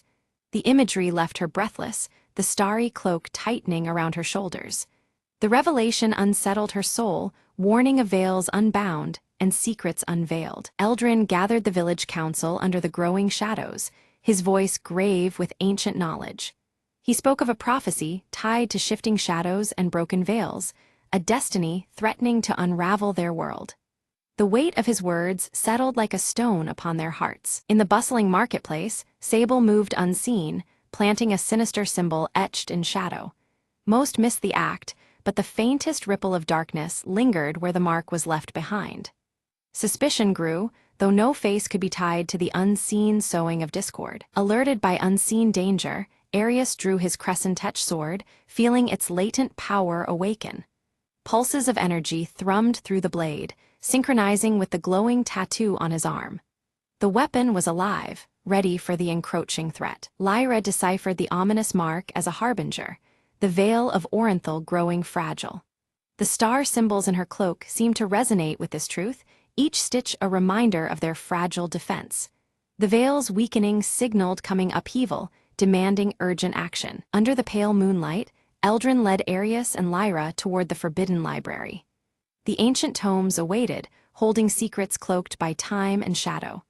As they approached, the veil surrounding the village seemed to hum, as if aware of their quest. Shadows warped and twisted unnaturally as they neared the veil-like barrier. A chilling breeze carried whispers of realms beyond, the boundary flickering like a fragile membrane. The trio stepped cautiously, senses alert to encroaching darkness. The veil quivered suddenly, thinning to reveal fleeting glimpses of a deep and desolate realm beneath. Dark tendrils writhed behind this fragile curtain, veiling an ancient and terrible power. Fear tightened in their chests as the boundary between worlds grew unstable. Fear rippled among the villagers, spreading whispers that the veil might collapse entirely. The ancient evil bound for centuries below threatened return, its shadows inching closer. Anxiety thickened the night air, veils no longer safe sanctuaries but fragile shields. Arius tested his blade against advancing shadows, sparks igniting as steel met intangible darkness. The sword's crescent glow clashed with shifting silhouettes, a battle of light against consume. Each strike pushed back malevolence, but at a rising cost to the warrior's strength. Lyra chanted a seer's incantation, her voice wavering yet determined to reinforce the veil. Unseen forces resisted, twisting the chant into discordant echoes. The veil's fragility fought back, straining against her desperate will to hold it intact. Eldrin recounted the legend of a lost relic, said to possess power to mend the torn veil. His golden eyes shone with urgency, recounting old lore masked by time. The relic was their only hope, a key to restoring the delicate balance between worlds. In shadows deeper than night, Sable gathered followers swayed by doubt and shadow's embrace. Their allegiance to darkness grew, spreading fear and discord throughout the village. The Veil's defenders faced a hidden threat within, veiled conspiracies weaving through trust. As the crescent moon waned swiftly, Arius's tattoo flickered unpredictably, its glow faltering. The unstable light mirrored the growing uncertainty surrounding their quest. The link between Mark and Moon wavered, threatening Arius's connection to the blade's power. Lyra's visions sharpened, revealing the relic concealed beneath the ancient stone circle. Shadows peeled back from the earth, exposing a secret long buried in hallowed ground. The path to salvation lay hidden under their feet, waiting to be uncovered. Eldrin warned that retrieving the relic required crossing the Veil's dangerous breaches. The realm beyond pulsed with hostile shadows, ready to consume the unprepared. Their journey promised peril demanding courage and unbreakable resolve. Without hesitation, Arius volunteered to seek the relic, guided by Lyra's visions and Eldrin's wisdom. His silver hair caught moonlight as he prepared to step into unknown darkness.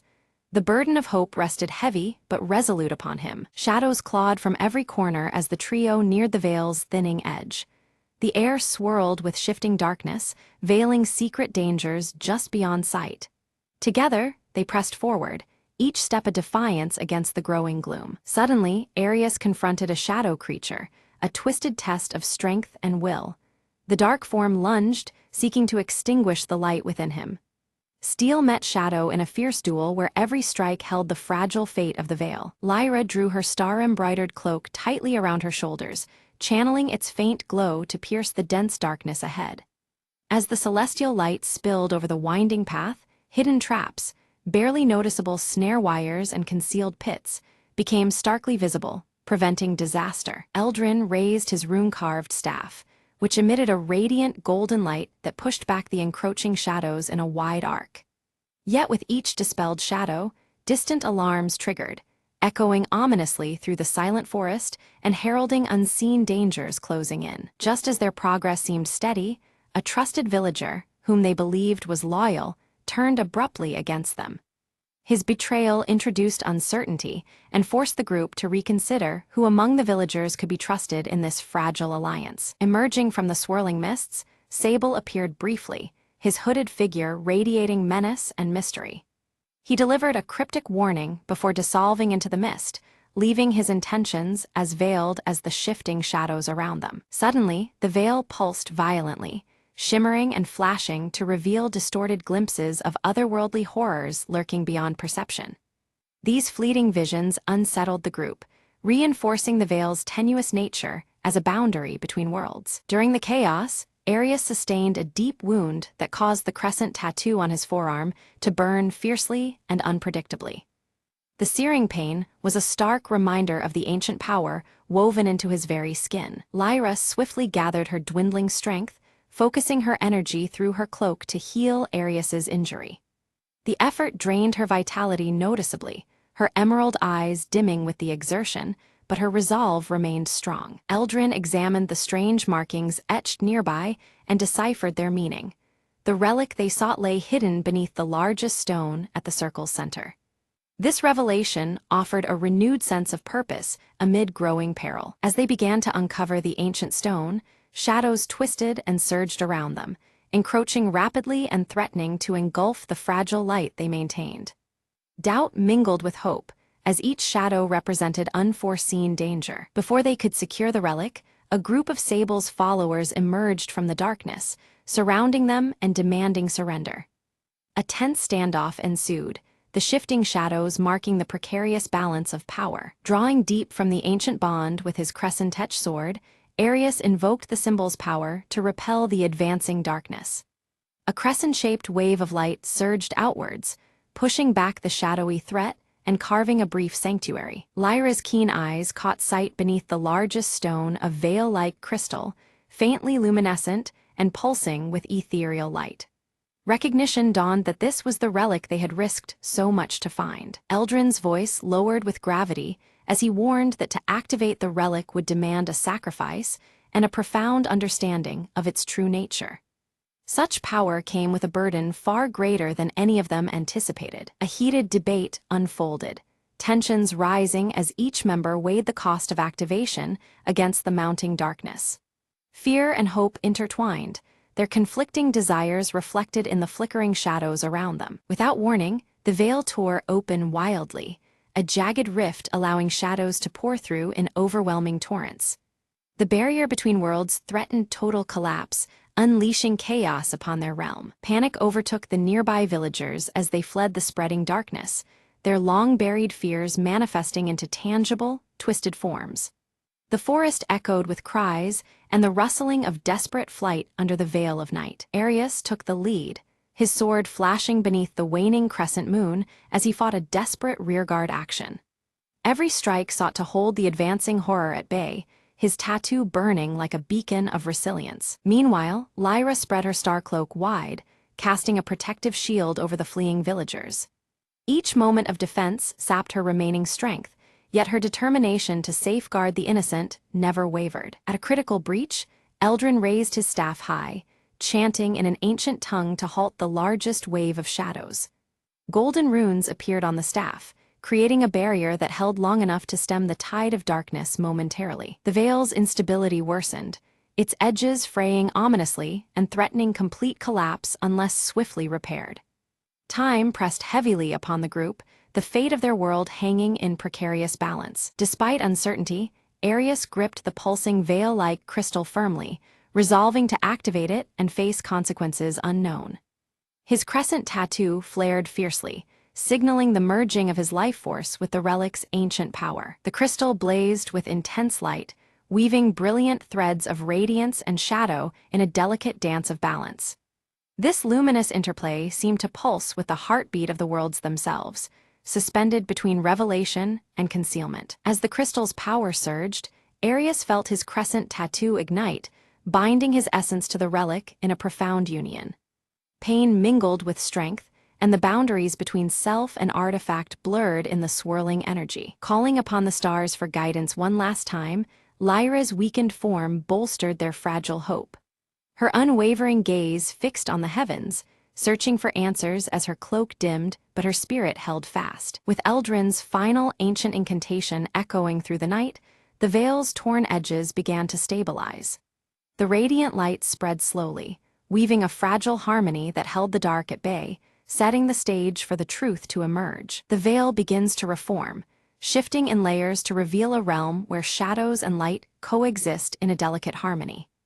Faint outlines of hidden figures flicker between the interplay of darkness and illumination, hinting at a world both mysterious and alive. Sable emerges once more, her midnight robes less menacing, now flowing with a softer light.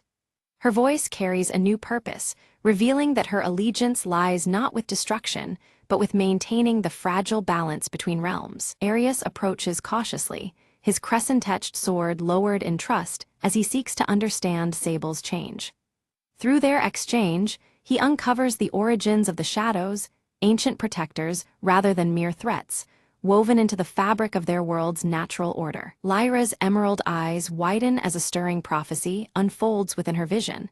The shadows and light must coexist to sustain the world's vitality, not one to erase the other. Her star-embroidered cloak seems to shimmer with renewed significance, marking a turning point in their path ahead. Eldrin, gripping his rune-carved staff firmly, nods gravely in acceptance. The ancient guardian realizes that their role must shift from imprisonment of shadows to vigilant guardianship, ensuring neither light nor darkness dominates unjustly. The villagers, once fearful, gradually embrace the presence of shadows as essential to their world's cycle. Families gather beneath crescent moons and shifting veils, learning to live with the twilight dances rather than resist them. Together, Arius, Lyra, and Eldrin form a new order, dedicated to preserving the delicate equilibrium. Their symbols, crescent, star, and rune, blend into an emblem of unity, standing as sentinel against imbalance and chaos. The crescent moon hangs calm and steady in the night sky as the veil settles into a harmonious shimmer. Shadows no longer lurk as threats, but flow gently alongside light, creating a serene tapestry across the horizon. The ancient stone circle, once dim and broken, is restored to radiant life. Its carved symbols pulse softly with magical energy, a beacon symbolizing the renewed covenant between the worlds of light and shadow. Standing at the edge of dawn, Arius gazes toward the horizon where first light pierces the balanced veil. Hope glimmers in his deep blue eyes as the new day promises a future shaped by unity and acceptance.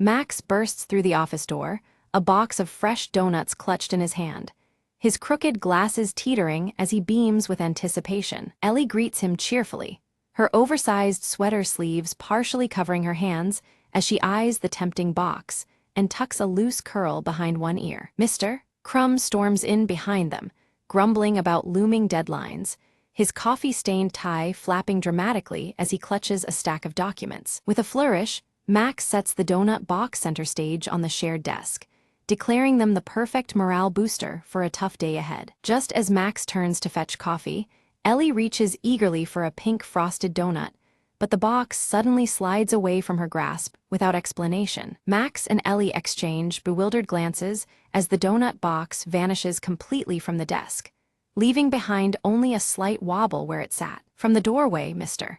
Crumb appears with a self-satisfied smirk, tapping his mustache knowingly yet denies any involvement in the mysterious disappearance. Determined, Max sets up a small webcam aimed exactly where the donut box had been, marking the spot with a familiar blue sticky note. Ellie quickly types a countdown timer into her laptop, ready to monitor any new attempts at stealing the office suites. Suddenly, the box snaps back onto the desk, but Max immediately spots one donut missing and squints suspiciously at the empty space. A shadow flashes past the window, catching everyone's attention and sparking whispered theories about ghosts haunting their office. Mr. Crumb's coffee mug slips, spilling a stained pattern across the desk that oddly seems to point toward the break room corner. Curious, Ellie tiptoes toward the break room, inspecting the coffee machine and examining scattered crumbs on the floor. Max studies the webcam footage, seeing a quick hand swipe, but the culprit's face remains frustratingly out of frame,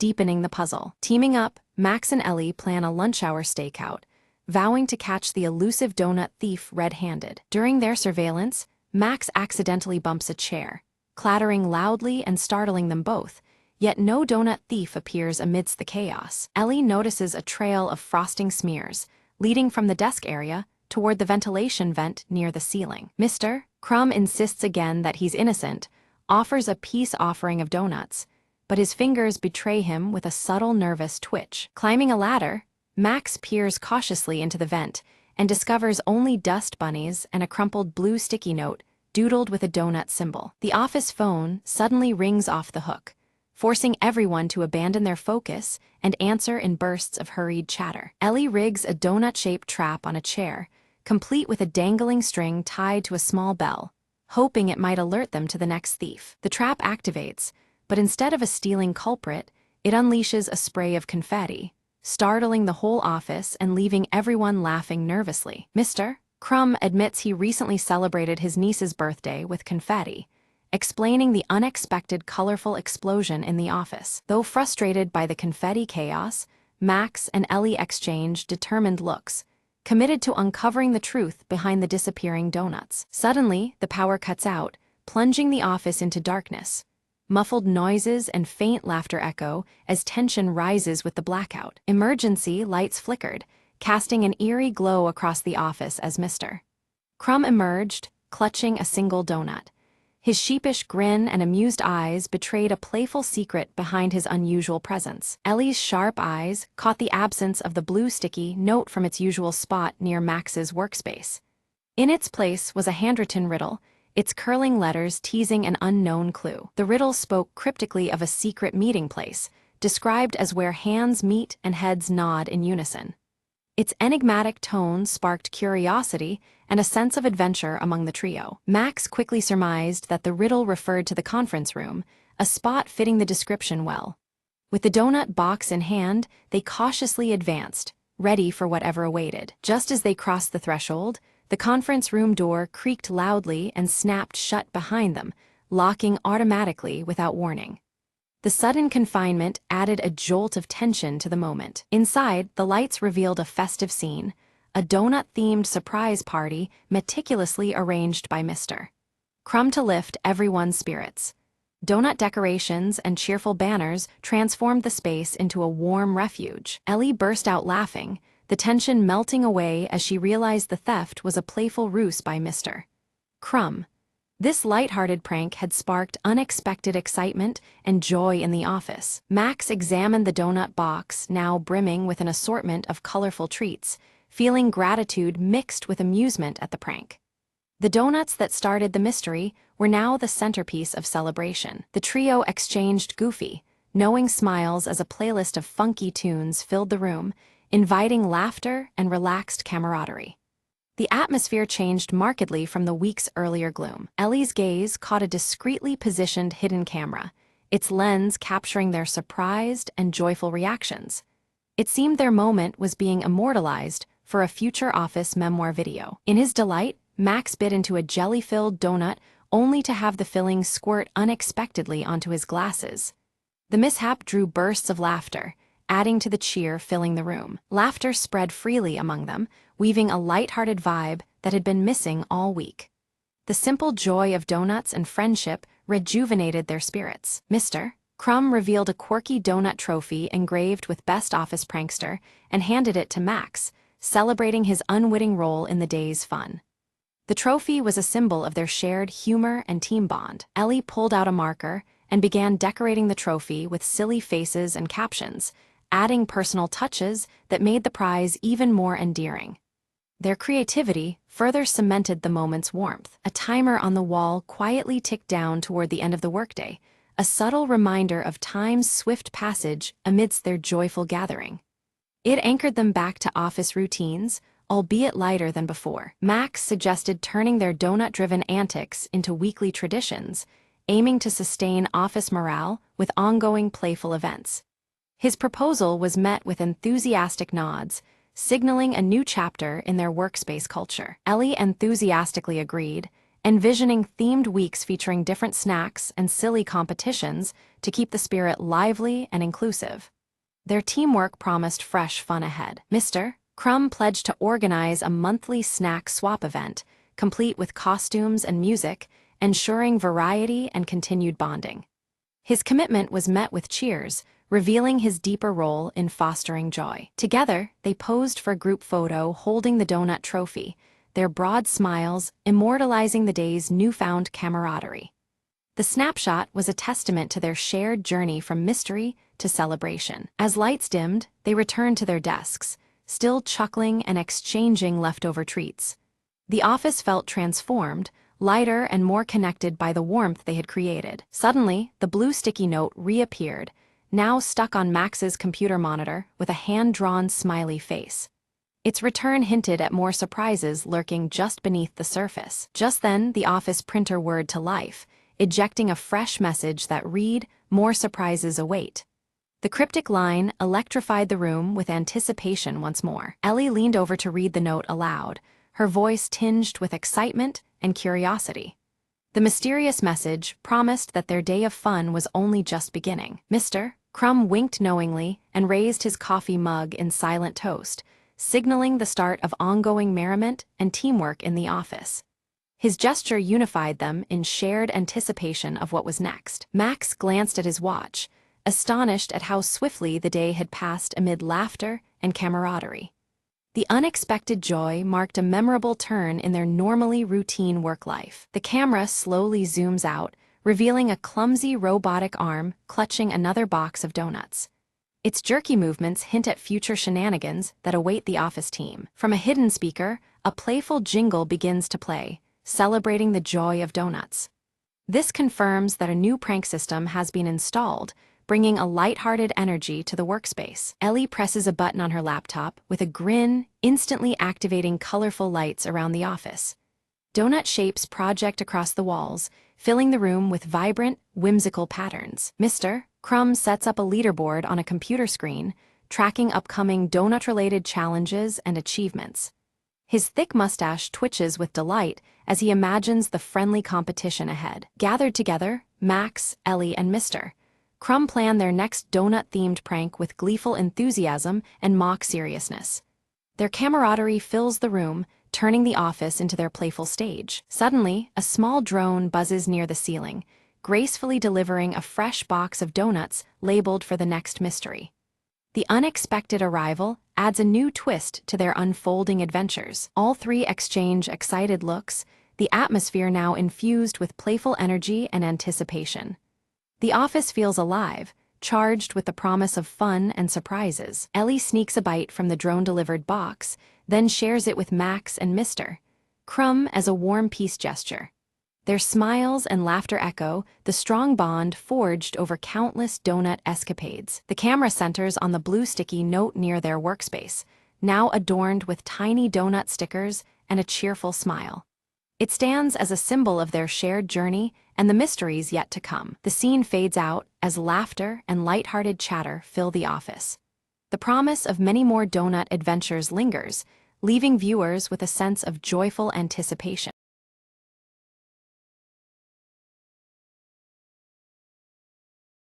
Morning sunlight spills gently into Sarah's cozy apartment as she wraps a vintage scarf around her neck, its soft fabric comforting her. The familiar ritual steadies her for the day ahead, a mixture of hope and uncertainty stirring within. Flipping through her well-worn blue notebook, Sarah studies her sketches and notes, her brow furrowed in concern. The problems she's trying to solve weigh heavily on her mind, each page a testament to her determination. The quiet is broken by Max bursting in, clutching a small mechanical object that gleams under the sunlight. His eyes shine with excitement, eager to share his latest invention that might be the answer Sarah needs. Sarah listens closely as Max explains how his contraption could help with her current dilemma. She leans forward, her worry mingling with cautious hope, considering the possibilities it might bring. Her gaze drifts to a handwritten note pinned carefully to the wall, reminding her of the upcoming community event she is organizing. The importance of the day presses on her, adding a layer of urgency. Later at the local cafe, Sarah meets Mrs. Elm, who recounts a heartfelt story about the neighborhood clock's historic significance. The tale resonates deeply, adding meaning to the object Sarah had seen but never truly understood. Visiting Mrs. Elm's home, Sarah examines the antique clock, admiring its intricate details and the silent passage of time it embodies. The clock seems to whisper forgotten narratives, hinting at hope amid challenges. Back in her apartment, Sarah finds Leo playfully entangled in a ribbon from one of her vintage scarves. His curious antics bring a smile to her face, a brief respite from her mounting worries. Seated at her desk, Sarah adds a fresh note to her blue notebook, her handwriting confident and filled with renewed hope. It's a quiet vow to keep moving forward despite obstacles. The bustling city streets embrace Sarah and Max as they set out, scarves fluttering behind them like banners of determination.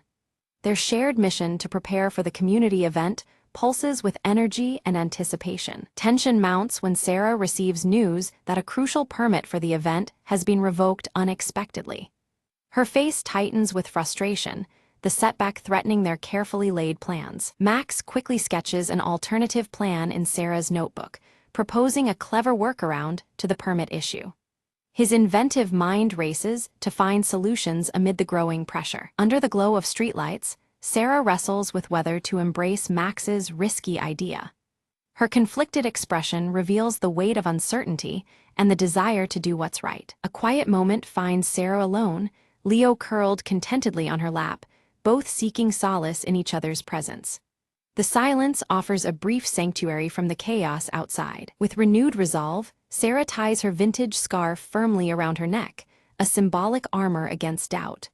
Her eyes shine with determination, ready to face what lies ahead. Early the next morning, Sarah and Max visit the community center to garner support, greeted with a mix of enthusiasm and skepticism. The varied reactions underscore the uphill battle they face. Among the center's dusty corners, Sarah discovers an old forgotten poster advertising a similar event from years past. The faded image sparks fresh inspiration and a connection to the neighborhood's resilient spirit. Mrs. Elm appears unexpectedly, lending Sarah a delicate scarf embroidered with symbols representing the neighborhood's history. This thoughtful gift feels like a blessing, intertwining past and present hopes. Spotting Leo darting toward a narrow alley, Sarah follows and uncovers a hidden mural beneath the city's overpass. The vivid imagery tells stories of community and perseverance, igniting a new energy within her. The mural's depiction of shared struggles and triumphs breathes life into Sarah's resolve, reinforcing the importance of the event. Its colors and themes begin to take shape in her mind's eye. Back together, Sarah and Max debate the logistics of translating vision into reality, acknowledging the gap between enthusiasm and practical challenges.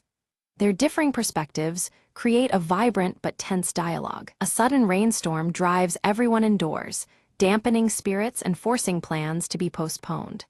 Yet inside, the determination to succeed remains unshaken, sheltering their collective hope. Sarah painstakingly sketches the mural's powerful images into her blue notebook, envisioning how to weave them into the event's theme.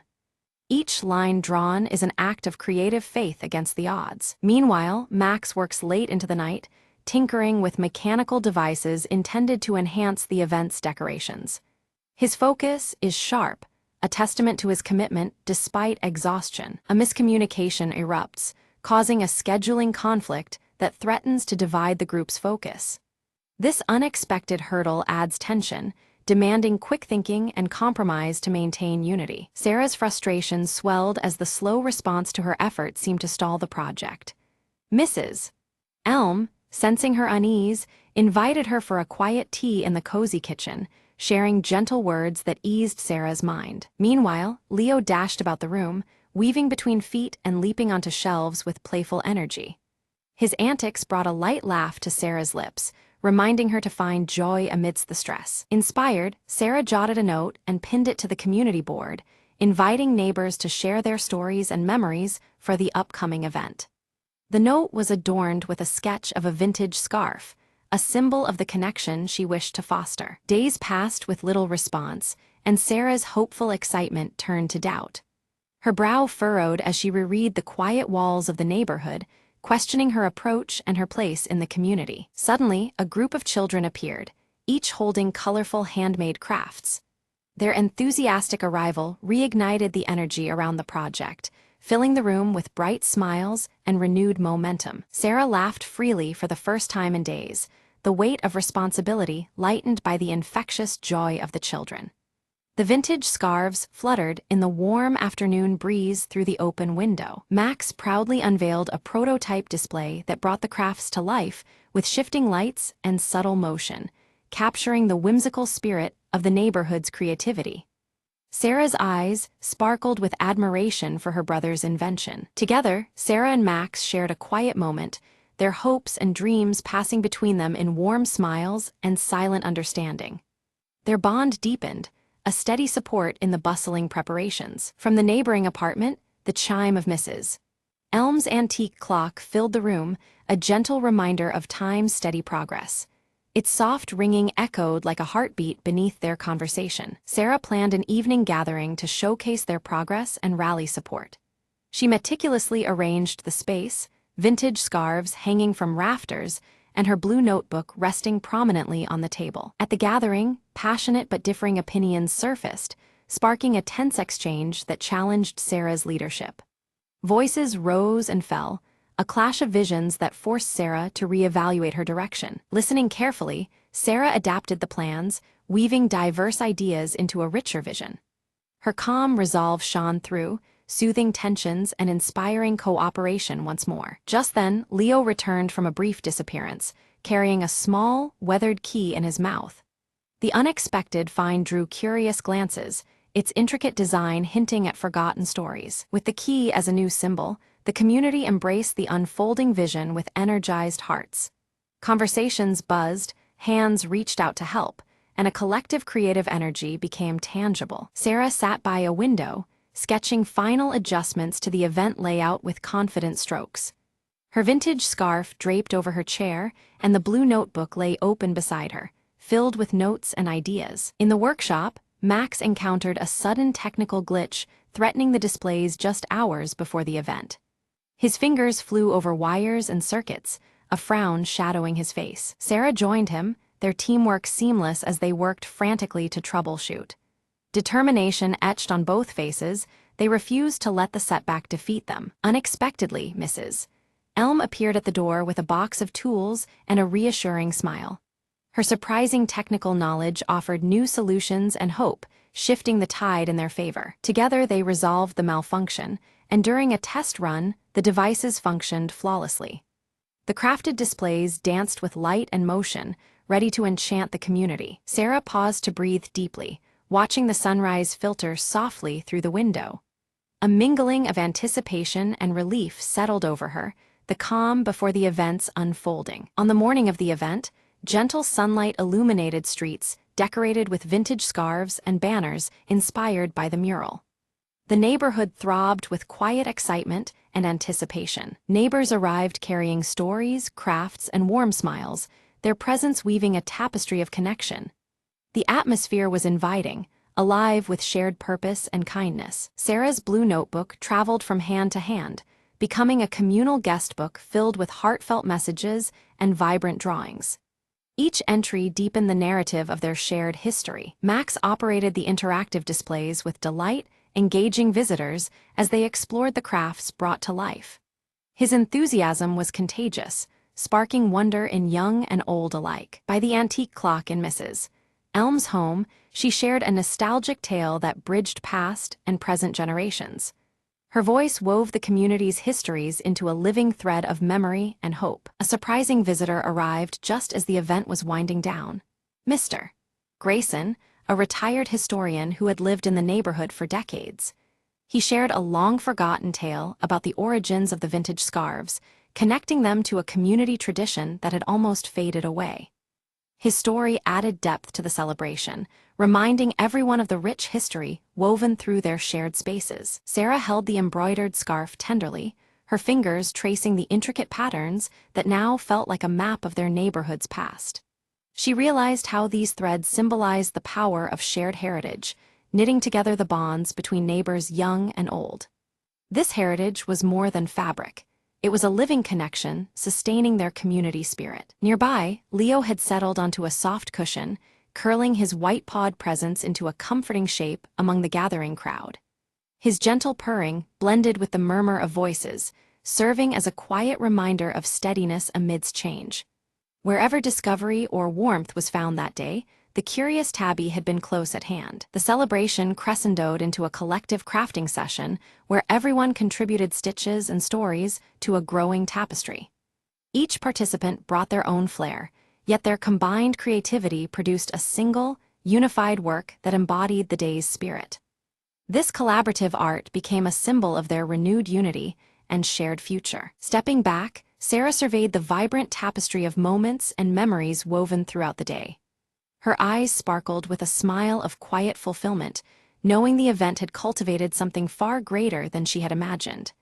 The neighborhood story was alive again, embroidered with the laughter and kindness of its people. As evening descended, soft lanterns were lit along the familiar streets, casting a gentle golden glow on the joyful faces gathered beneath them. The mild air carried the warmth of friendship and the soothing hum of contentment. Each light flickered like a beacon of hope and connection, brightening the twilight hours. In the quiet moments after the festivities, Sarah opened her blue notebook and penned her final thoughts on the day. She reflected on the challenges they had overcome and the meaningful connections that had blossomed. Her writing captured a newfound optimism that these bonds would only grow stronger with time. Meanwhile, Max was packing away his equipment, a grin spreading across his face as he teased Sarah about the invention he was already imagining for the next neighborhood event. Laughter bubbled between them, a playful promise of future creativity and collaboration. His energy was contagious, lighting the way forward. From across the room, Mrs. Elm's antique clock chimed once more, its melodious sound marking the conclusion of a memorable day. The hour resonated like a signal not just of an ending, but also of new traditions beginning to take root. It reminded everyone that time flows on, carrying the stories and hopes of the community onward. Wrapped snugly in her cherished scarf, Sarah stepped outside and looked up as stars began to twinkle above their neighborhood. The familiar constellations seemed to mirror the interconnected lives below, filling her with hope and contentment. In that peaceful moment, she felt ready to embrace the promise of all tomorrows.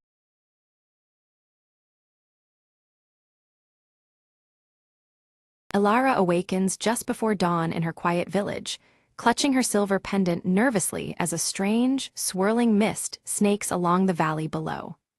The air feels heavy, almost charged, and the usual morning stillness carries an unsettling edge. Stepping outside, she joins villagers busily preparing for the annual harvest festival. Yet whispers ripple through the crowd, their voices laced with unease about the mist's ominous arrival and what it might portend for the season ahead. Suddenly, Kale appears among the villagers, his dark, curly hair tousled from travel. Beneath his rolled sleeve, the mysterious tattoo on his wrist glows faintly, drawing curious and wary glances from those nearby. Ilara approaches Kale, her piercing green eyes locked onto the glowing mark. She demands answers, suspecting he knows far more about the mist and its dangers than he admits. At the village's edge, a figure emerges, the veiled seer, cloaked in shimmering azure robes. Her face remains partially hidden as she glances toward the mist before vanishing silently back into its swirling depths. Fear takes root as villagers begin falling ill without explanation. One collapses amidst the bustling marketplace, sparking panic and confusion. The mist seems to thicken around those affected, as if feeding on their plight. Ilara clutches her silver pendant, which tingles against her palm. A faint connection stirs inside her, linking the pendant's energy to both the spreading illness and the encroaching mist enveloping the village. Kale confesses he journeyed to seek the veiled seer, hoping to understand the mist's true nature. Yet he hesitates, unwilling to reveal the full scope of what he learned, casting doubt on his trustworthiness. Night descends with unsettling sounds, whispers and shifting shadows that crawl alongside the thickening mist, wrapping the village in ghostly veils. The air chills, and unseen eyes seem to watch from within the haze. Resolved and unyielding, Ilara decides she must venture into the mist alone to find the veiled seer and unlock the secrets hidden beneath the veil. Her heart pounds with determination as she prepares for the unknown. While packing, Alara notices Kale watching silently from the doorway. His expression unreadable, yet the glow of his tattoo suggests he contemplates following her into the perilous mist. A mysterious symbol glows faintly on Alara's silver pendant, pulsing in time with the swirling mist outside their homes. The rhythm feels alive, as if the mist itself breathes beside them, warning and beckoning. The village elder confronts Alara, issuing grave warnings about the dire consequences if they tamper with the veil. But the growing menace and urgency leave little room for caution or hesitation. As dawn breaks, Alara silently slips away from the village, stepping boldly into the swirling, hallowed mist. The world around her shifts as the mist envelopes her, the familiar colors of her clothing deepening in tone with resolve. Kale follows her trail, his tattoo on his wrist glowing brighter as he approaches the mist-cloaked forest. The glow intensifies with each step, signaling the rising presence of supernatural energy. Within the mist, Alara is engulfed by shifting shadows that whisper cryptic warnings and riddles. The eerie voices toy with her mind, testing her courage and determination at every turn. Her silver pendant begins to glow softly, illuminating hidden paths and spectral images of past travelers caught within the mist's eternal grasp. These visions offer clues, but also deepen the enigma surrounding the veiled seer. Meanwhile, Kale confronts illusions crafted to undermine his resolve. As darkness presses in, his tattoo pulses rhythmically, forming an unseen protective barrier against the encroaching shadows. They reunite briefly amidst the swirling haze, sharing fragmented clues about the veiled seer's intentions and the mist's formidable power. Yet mistrust lingers, their clothing hues subtly shifting as uncertainty colors their alliance. Suddenly, the mist warps violently, separating Alara and Kale and plunging each into personal trials. The swirling veil becomes an imprisoning labyrinth, testing their resolve and deepest fears. Alara faces harrowing visions of her deepest insecurities and loss. Her pendant's glow dims, but stubbornly resists fading completely. She steels herself, drawing on inner strength to withstand the spectral torment. Kale battles relentless shadow creatures that claw at his defenses.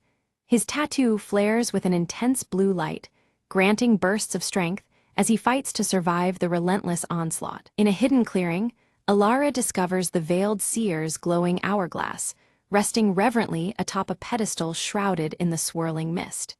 The artifact emanates a powerful energy that seems to bind the realms together. Approaching cautiously, Alara senses the hourglass controls the delicate balance between worlds. The mist pulses in response, alive and watching as the seer's pact weighs heavy over the fragile veil. Flashbacks reveal the veiled seer's ancient history, a solemn pact made eons ago to guard the veil between realms. Her burden is immense, safeguarding the veil's secrets even as darker forces seek to unravel the balance. Kale approached a door emanating ethereal light, unlike any tangible barrier he had seen before. As his tattoo began to glow fiercely, a burst of energy surged forth, unlocking the door with a resonant hum. Beyond it, an otherworldly passage beckoned, thick with swirling mist that danced like restless spirits. Alara delved deeper into the secrets of the mist, realizing it was no mere fog, but a living manifestation of unresolved souls. They drifted between seeking release and clinging to vengeance, trapped in an eternal limbo. This haunted mechanism hinted at deeper forces at play beneath the village's calm facade. The unrest within the mist intensified, shadows lengthening and whispers growing harsher as the village teetered on the precipice. Every heart seemed caught in the delicate balance between peace and disarray, their fate intertwined with the spectral unrest. Only by restoring fractured harmony could destruction be averted. Kale and Alara exchanged faint signals, messages hidden within the spectral energies that enveloped them. Their synchronized glimmers through the mist served as silent vows, strengthening their fragile alliance despite looming dangers. These ephemeral communications underscored their desperate hope amid chaos. An ominous crack fractured the mystical hourglass, a sacred artifact only seen in the presence of the veiled seer. Its shards threatened to collapse the barrier separating life from the supernatural realm, a calamity too terrible to contemplate. The balance of existence now hinged precariously on this fragile object. Alara raced against time to stop the hourglass from shattering completely, but was suddenly confronted by a vengeful spirit, its eyes burning with ancient fury. The apparition barred her path, its form shifting like vapor, a tangible menace drawn from the mist itself. Her resolve was tested as never before. Kale arrived swiftly, stepping between Alara and the spirit with steady calm. As the tattoo on his wrist flared bright, he revealed it was a mark bestowed upon ancient guardians tasked with protecting the veil. His presence and heritage quelled the spirit's rage, anchoring it back to peace. Together, Alara and Kale channeled a soothing calm into the restless apparition, easing its tortured anguish. The mist around them responded, a fragment of tranquility restored to the swirling chaos. This small victory hinted at possible harmony despite encroaching darkness. The veiled seer reappeared, her azure robes shimmering as she spoke in a voice like wind through leaves. "Resistance feeds the unrest," she warned. "Only acceptance can save your village from ruin." Her cryptic counsel urged them toward embracing the mist rather than fighting it. Under her guidance, Alara and Kale discovered the mist was truly a veil of transition between realms, delicate and essential. It was neither enemy nor ally, but a force meant to be respected and harnessed carefully. Understanding this fragile balance changed their approach entirely. They resolved to unite their powers, combining Alara's silver pendant and Kale's glowing tattoo to stabilize the veil temporarily.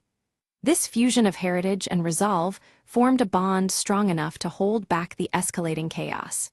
Their collaboration breathed hope into the fading barrier. The hourglass's glow intensified alarmingly, casting deep shadows and setting a countdown in motion. Time pressured their every move, a relentless reminder that delay could doom them all. The urgency spurred their determination to succeed against overwhelming odds. Suddenly, an ally's facade cracked, revealing a betrayer driven by desire to control the mist's power for selfish gain. The betrayal shattered trust, striking like a blade through their fragile alliance. The village's fate now hung in even greater jeopardy amid this unexpected threat. A fierce struggle erupted as the ally shattered a piece of the hourglass, fragments scattering and magnifying the chaos. The fractured barrier allowed restless spirits to surge forth, threatening to engulf all in darkness. Every moment became a desperate battle for survival. Amid the turmoil, Alara was pulled into a liminal space between reality and mist, the boundaries dissolving around her. Disoriented yet illuminated, she glimpsed hidden truths and felt the weight of the spectral realm's sorrow. This revelation deepened her understanding of what must be done. Kale fought fiercely on the village's borders, holding back spirits emerging through the weakened veil. His tattoo flared with ancestral energy, a beacon against the encroaching shadows.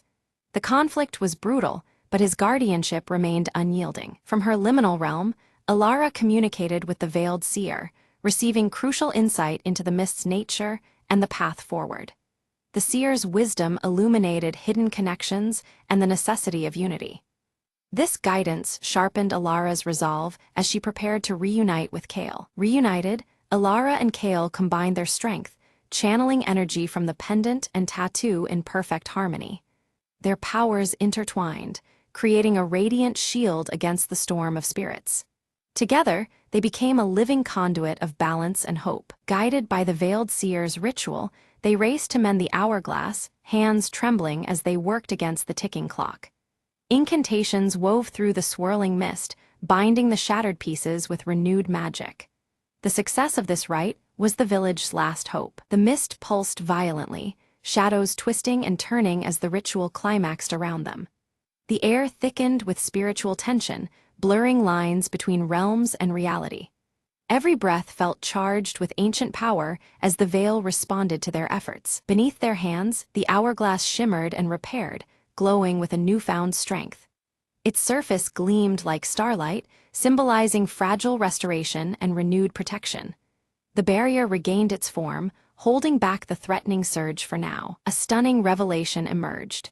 Alara's silver pendant contained a fragment of the veil's original essence. This timeless shard was key to the renewal process and linked her fate inseparably with the mists.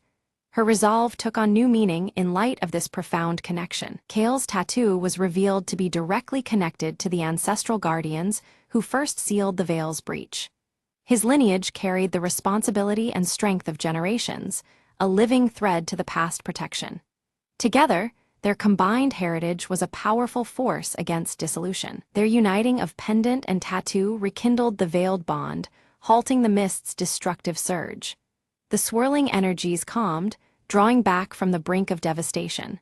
The village's fragile sanctuary was secured for the present, a testament to their combined strength. The veiled seer bestowed her blessing upon their union, imparting wisdom on maintaining balance in the fragile veil moving forward. Her words echoed with solemn promise and gentle caution. The future remained uncertain, but their path was lit by newfound understanding and hope. As the swirling hallowed mist began to recede, the village emerged transformed beneath a soft, restorative light that bathed every corner in a serene glow. The once ominous fog gave way to clarity, revealing vibrant fields and homes touched by newfound vitality. Life seemed to breathe anew, as though the air itself held a gentle enchantment of healing. Ilara and Kale returned to the village, their presence marked by the subtle glow of Ilara's silver pendant and Kale's tattoo, now shimmering softly with a steady light. These symbols revealed their newfound status as guardians, bound by the mystical forces they had harnessed. Together, their figures reflected strength and quiet resolve, a protective force watching over all. One by one, the villagers awoke, their bodies healed and minds peaceful, unaware of the fierce supernatural battle fought on their behalf. Confusion mingled with relief as they sensed the lingering calm, yet the true extent of the ordeal remained cloaked in silence. The everyday returned, untouched by the shadows that had briefly encroached. From a distance, the veiled seer observed the scene with a measured gaze, her shimmering azure robes catching the light before she began to fade into the horizon. Her mission fulfilled for now, she vanished gracefully, leaving behind the treasured mystical hourglass, a silent reminder of the fragile uncertain, but her resolve had deepened alongside her understanding of sacrifice and duty. Kale shifted his stance, eyes dark with acceptance as he tightened the bond between himself, Ilara, and the pendant's legacy. His mysterious tattoo pulsed with a steady rhythm, symbolizing his newfound role as protector intertwined with hers. Together, they had sealed a pact, keepers of the fragile harmony between their world and the shimmering beyond. As the last light faded from the sky, a new mist arose above the village, gentle and harmless, curling softly around the ancient trees. This delicate veil signified renewal, a fragile peace forged through courage and unity rather than conquest. The mist's embrace was one of quiet guardianship, promising that balance would be preserved if respected. Beneath clear skies and twinkling stars, the village celebrated a restored harvest festival, their joy warm and unburdened. Laughter rang out as lanterns swayed gently in the evening breeze, a testament to life's resilience and hope's return.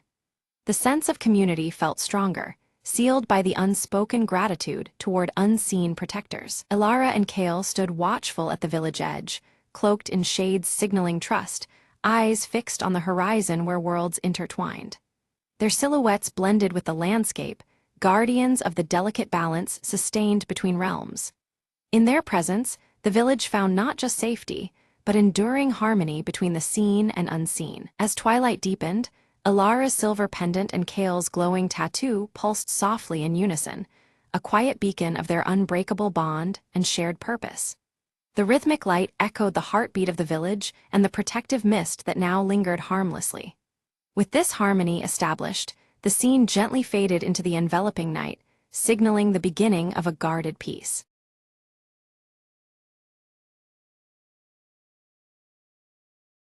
The world had turned silent. Cities buried under ash and memories, and I was one of the few who still wandered. I stumbled through the ruins, scavenging what little life remained beneath the gray skies. Amid the debris, a soft hum caught my ear, a sound I hadn't heard since before the fall. Following the melody, I entered what was left of an old library, the last sanctuary of human knowledge. There, a small device flickered faintly, projecting a hologram of a woman speaking words I barely understood. "To those who find this," she said, "hope is not lost, even in the darkest times." Her message was a whisper from the past, a spark through the gloom that clung like a second skin. Determined, I set out to find others who might still listen, carrying the hologram and its promise of hope. Days passed, and the ash continued to fall, but so did the weight from my chest. At a dilapidated radio tower, I managed to revive an ancient transmitter, sending her message into the void. Static answers crackled back at first, then words, faint but unmistakable. "We hear you," came the reply, like a balm to my weary soul. Life, I realized, had not ended. It was merely waiting beneath the ash, ready to rise again. Together, we found strength in shared voices and the fragile technology of the old world. Communities began to stir, where once there was only silence and dust. The hologram's final words echoed in my mind. "Never forget, even ruins can root new life." From hopelessness, a network grew, grounded in trust and the desire to rebuild. The ash storm slowed, revealing a horizon touched with pale light for the first time in years. I smiled as the first green shoots emerged from cracked concrete, a testament to endurance, and in that fragile dawn, the echoes beneath the ash became the heartbeat of a new beginning.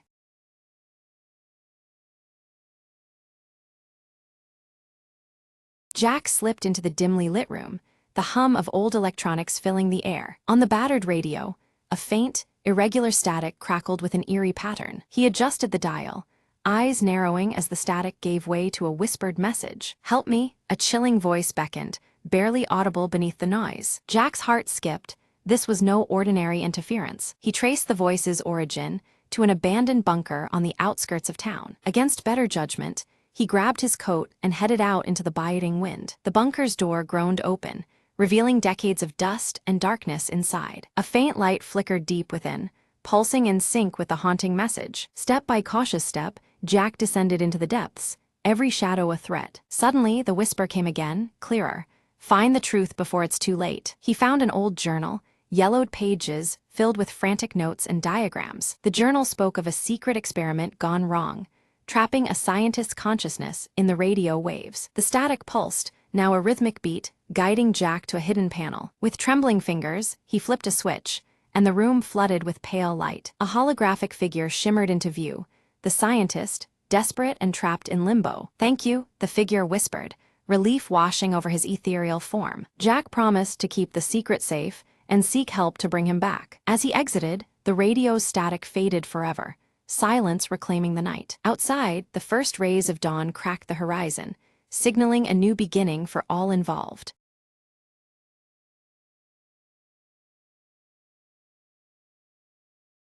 Mira stands silently at the edge of the misty valley, clutching her pendant which emits a soft, pulsating glow.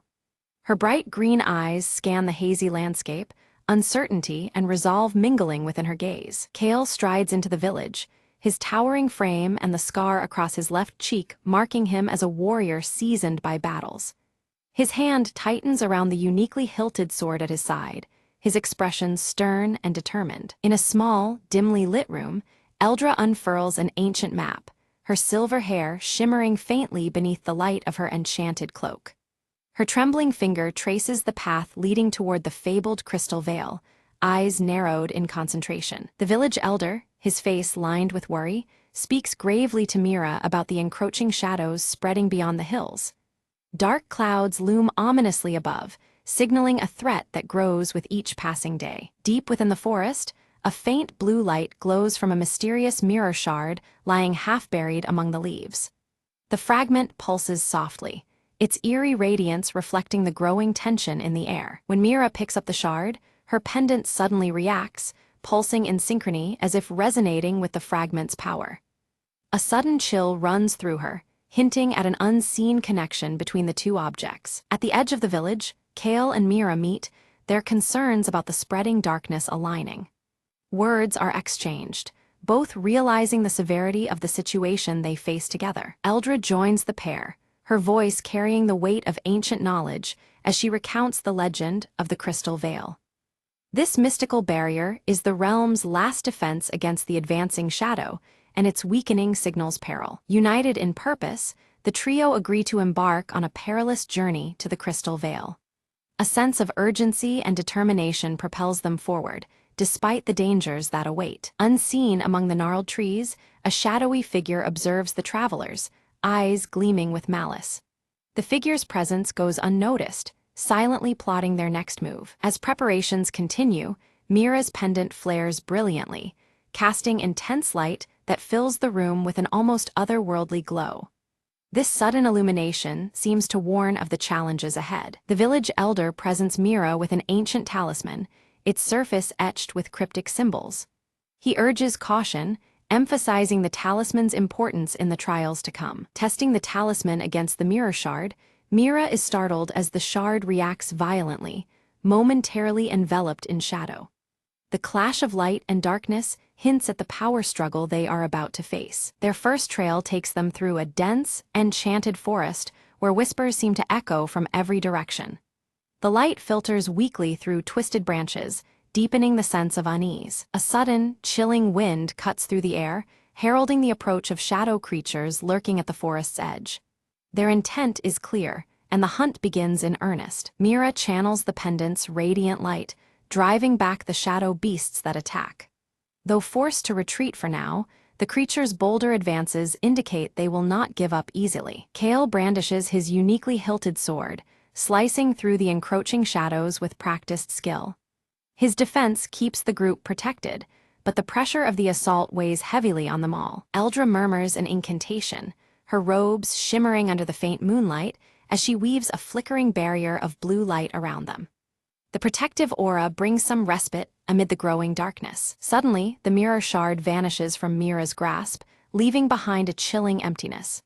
The absence sends a wave of panic through the group, signaling a grave setback. Fear rises as they realize the shard was likely stolen by the shadowy figure watching from afar.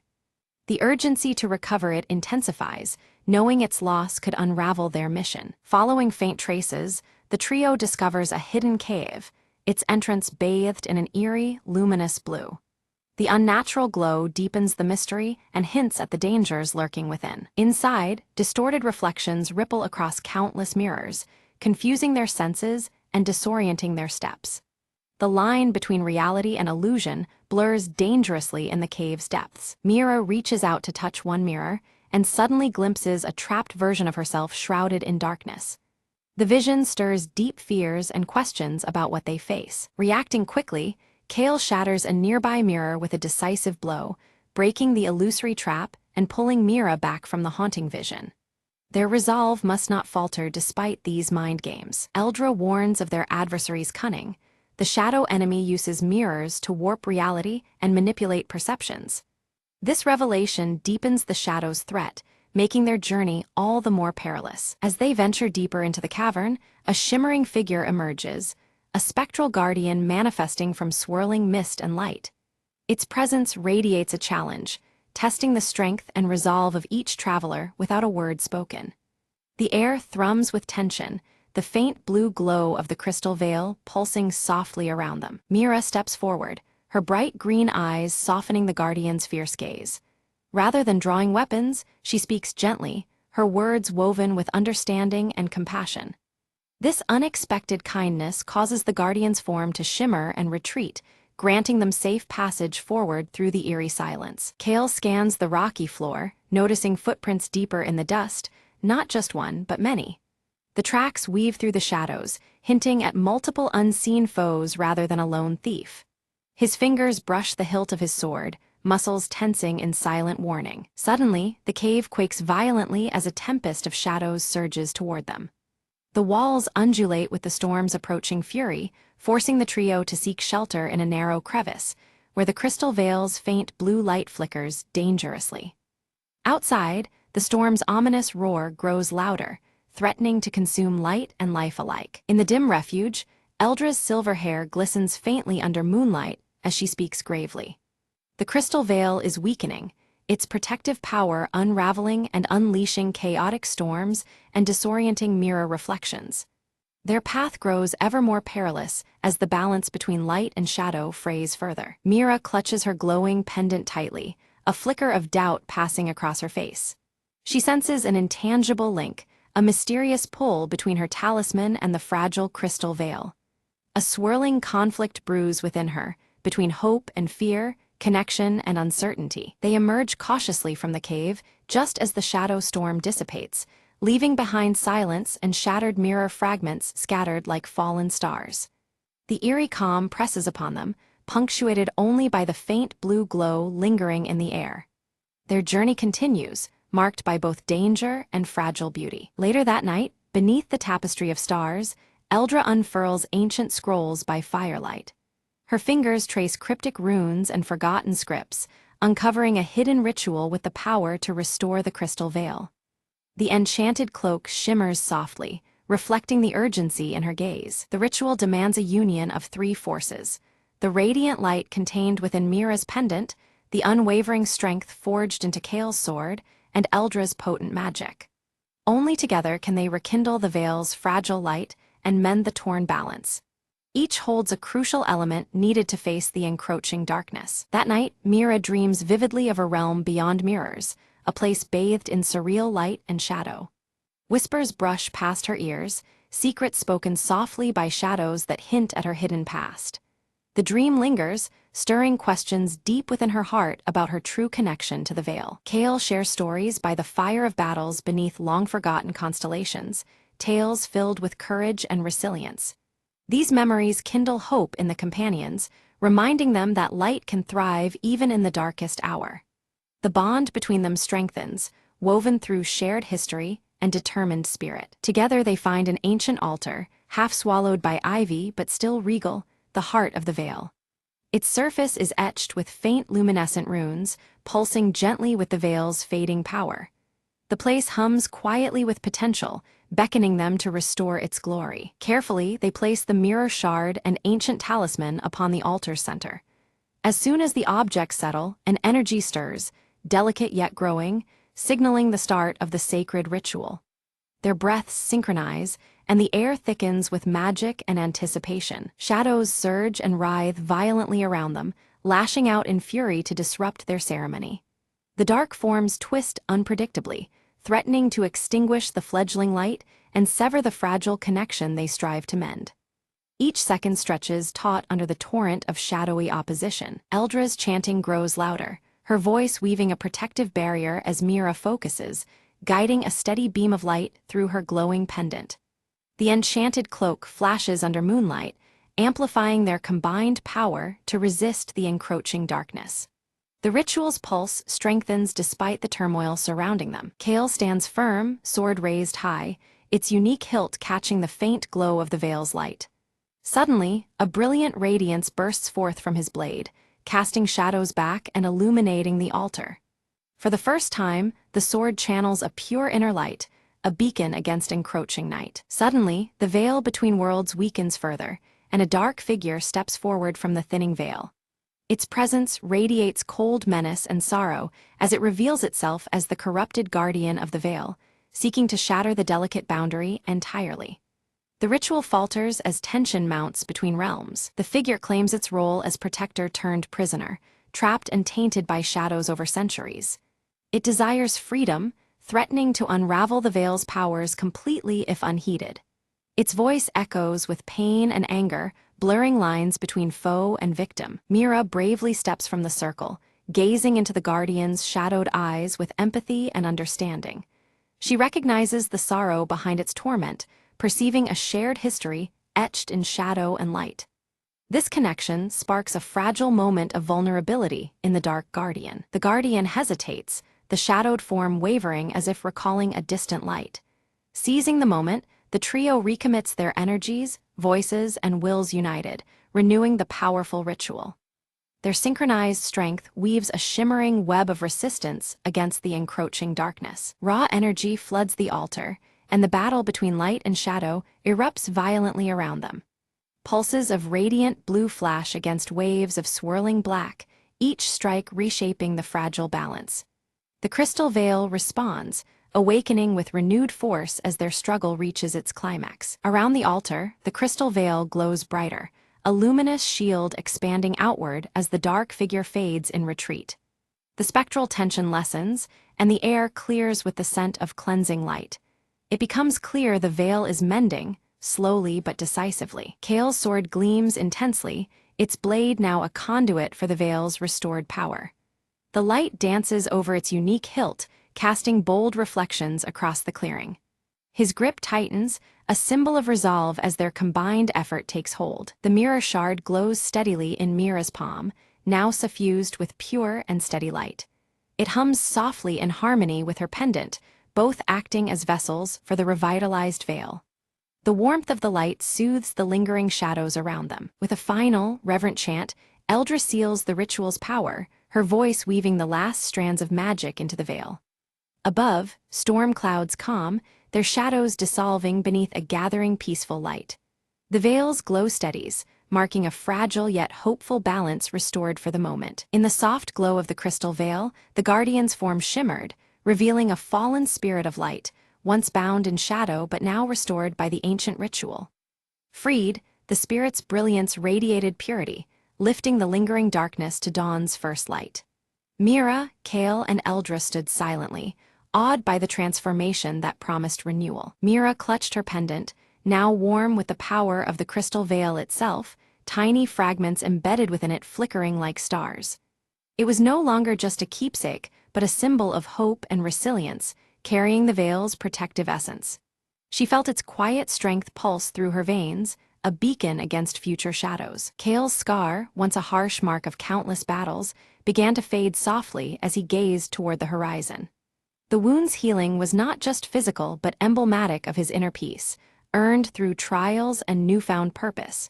With steady breath, he sheathed his sword, ready to face whatever future dawn held. Eldra's eyes twinkled with satisfaction as her cloak shimmered under the returning stars of night, reflecting the balance restored. The constellations mirrored in the embroidery seemed to dance, celebrating their triumph over darkness.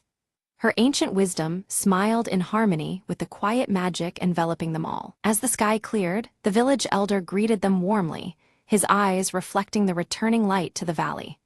The once bleak landscape bloomed anew with vibrant colors and life, shadows receding to the edges of memory. Their community, strengthened, embraced the trio as harbingers of peace restored. Mira carefully set the ancient mirror shard into a newly built protective shrine, its delicate surface catching and bending the returning light. This gesture sealed a promise, warding the village against the encroaching dark, safeguarding the balance between realms. The shrine stood as a testament to vigilance and hope for generations to come. Kale took to training the village's new protectors, his voice steady as he passed on the strength and wisdom found on their journey. The unique hilt of his sword caught the sun's rays, symbolizing his commitment to their shared future. His lessons forged more than warriors, they shaped guardians of light and shadow alike. Eldra began teaching magic anew, embracing both light and shadow in her lessons to foster harmony within the village. Her shimmering cloak sparkled under the moon, echoing the unity she wished to instill. Under her guidance, knowledge thrived, planting seeds of balance and peace among eager minds. By the still lake, Mira sat quietly, the pendant around her neck glowing softly, its light reflecting on the water's surface. A profound connection to a wider world settled within her heart, emboldening her spirit beyond the valley's bounds. In that moment, she understood her role as both protector and hope's bearer. Above the valley, the crystal veil shimmered faintly, an eternal sentinel watching over the land. Its gentle light wove through the trees and hills, reminding all of the peace and balance now steadfast in their home. The veil remained, a lasting guardian where light and shadow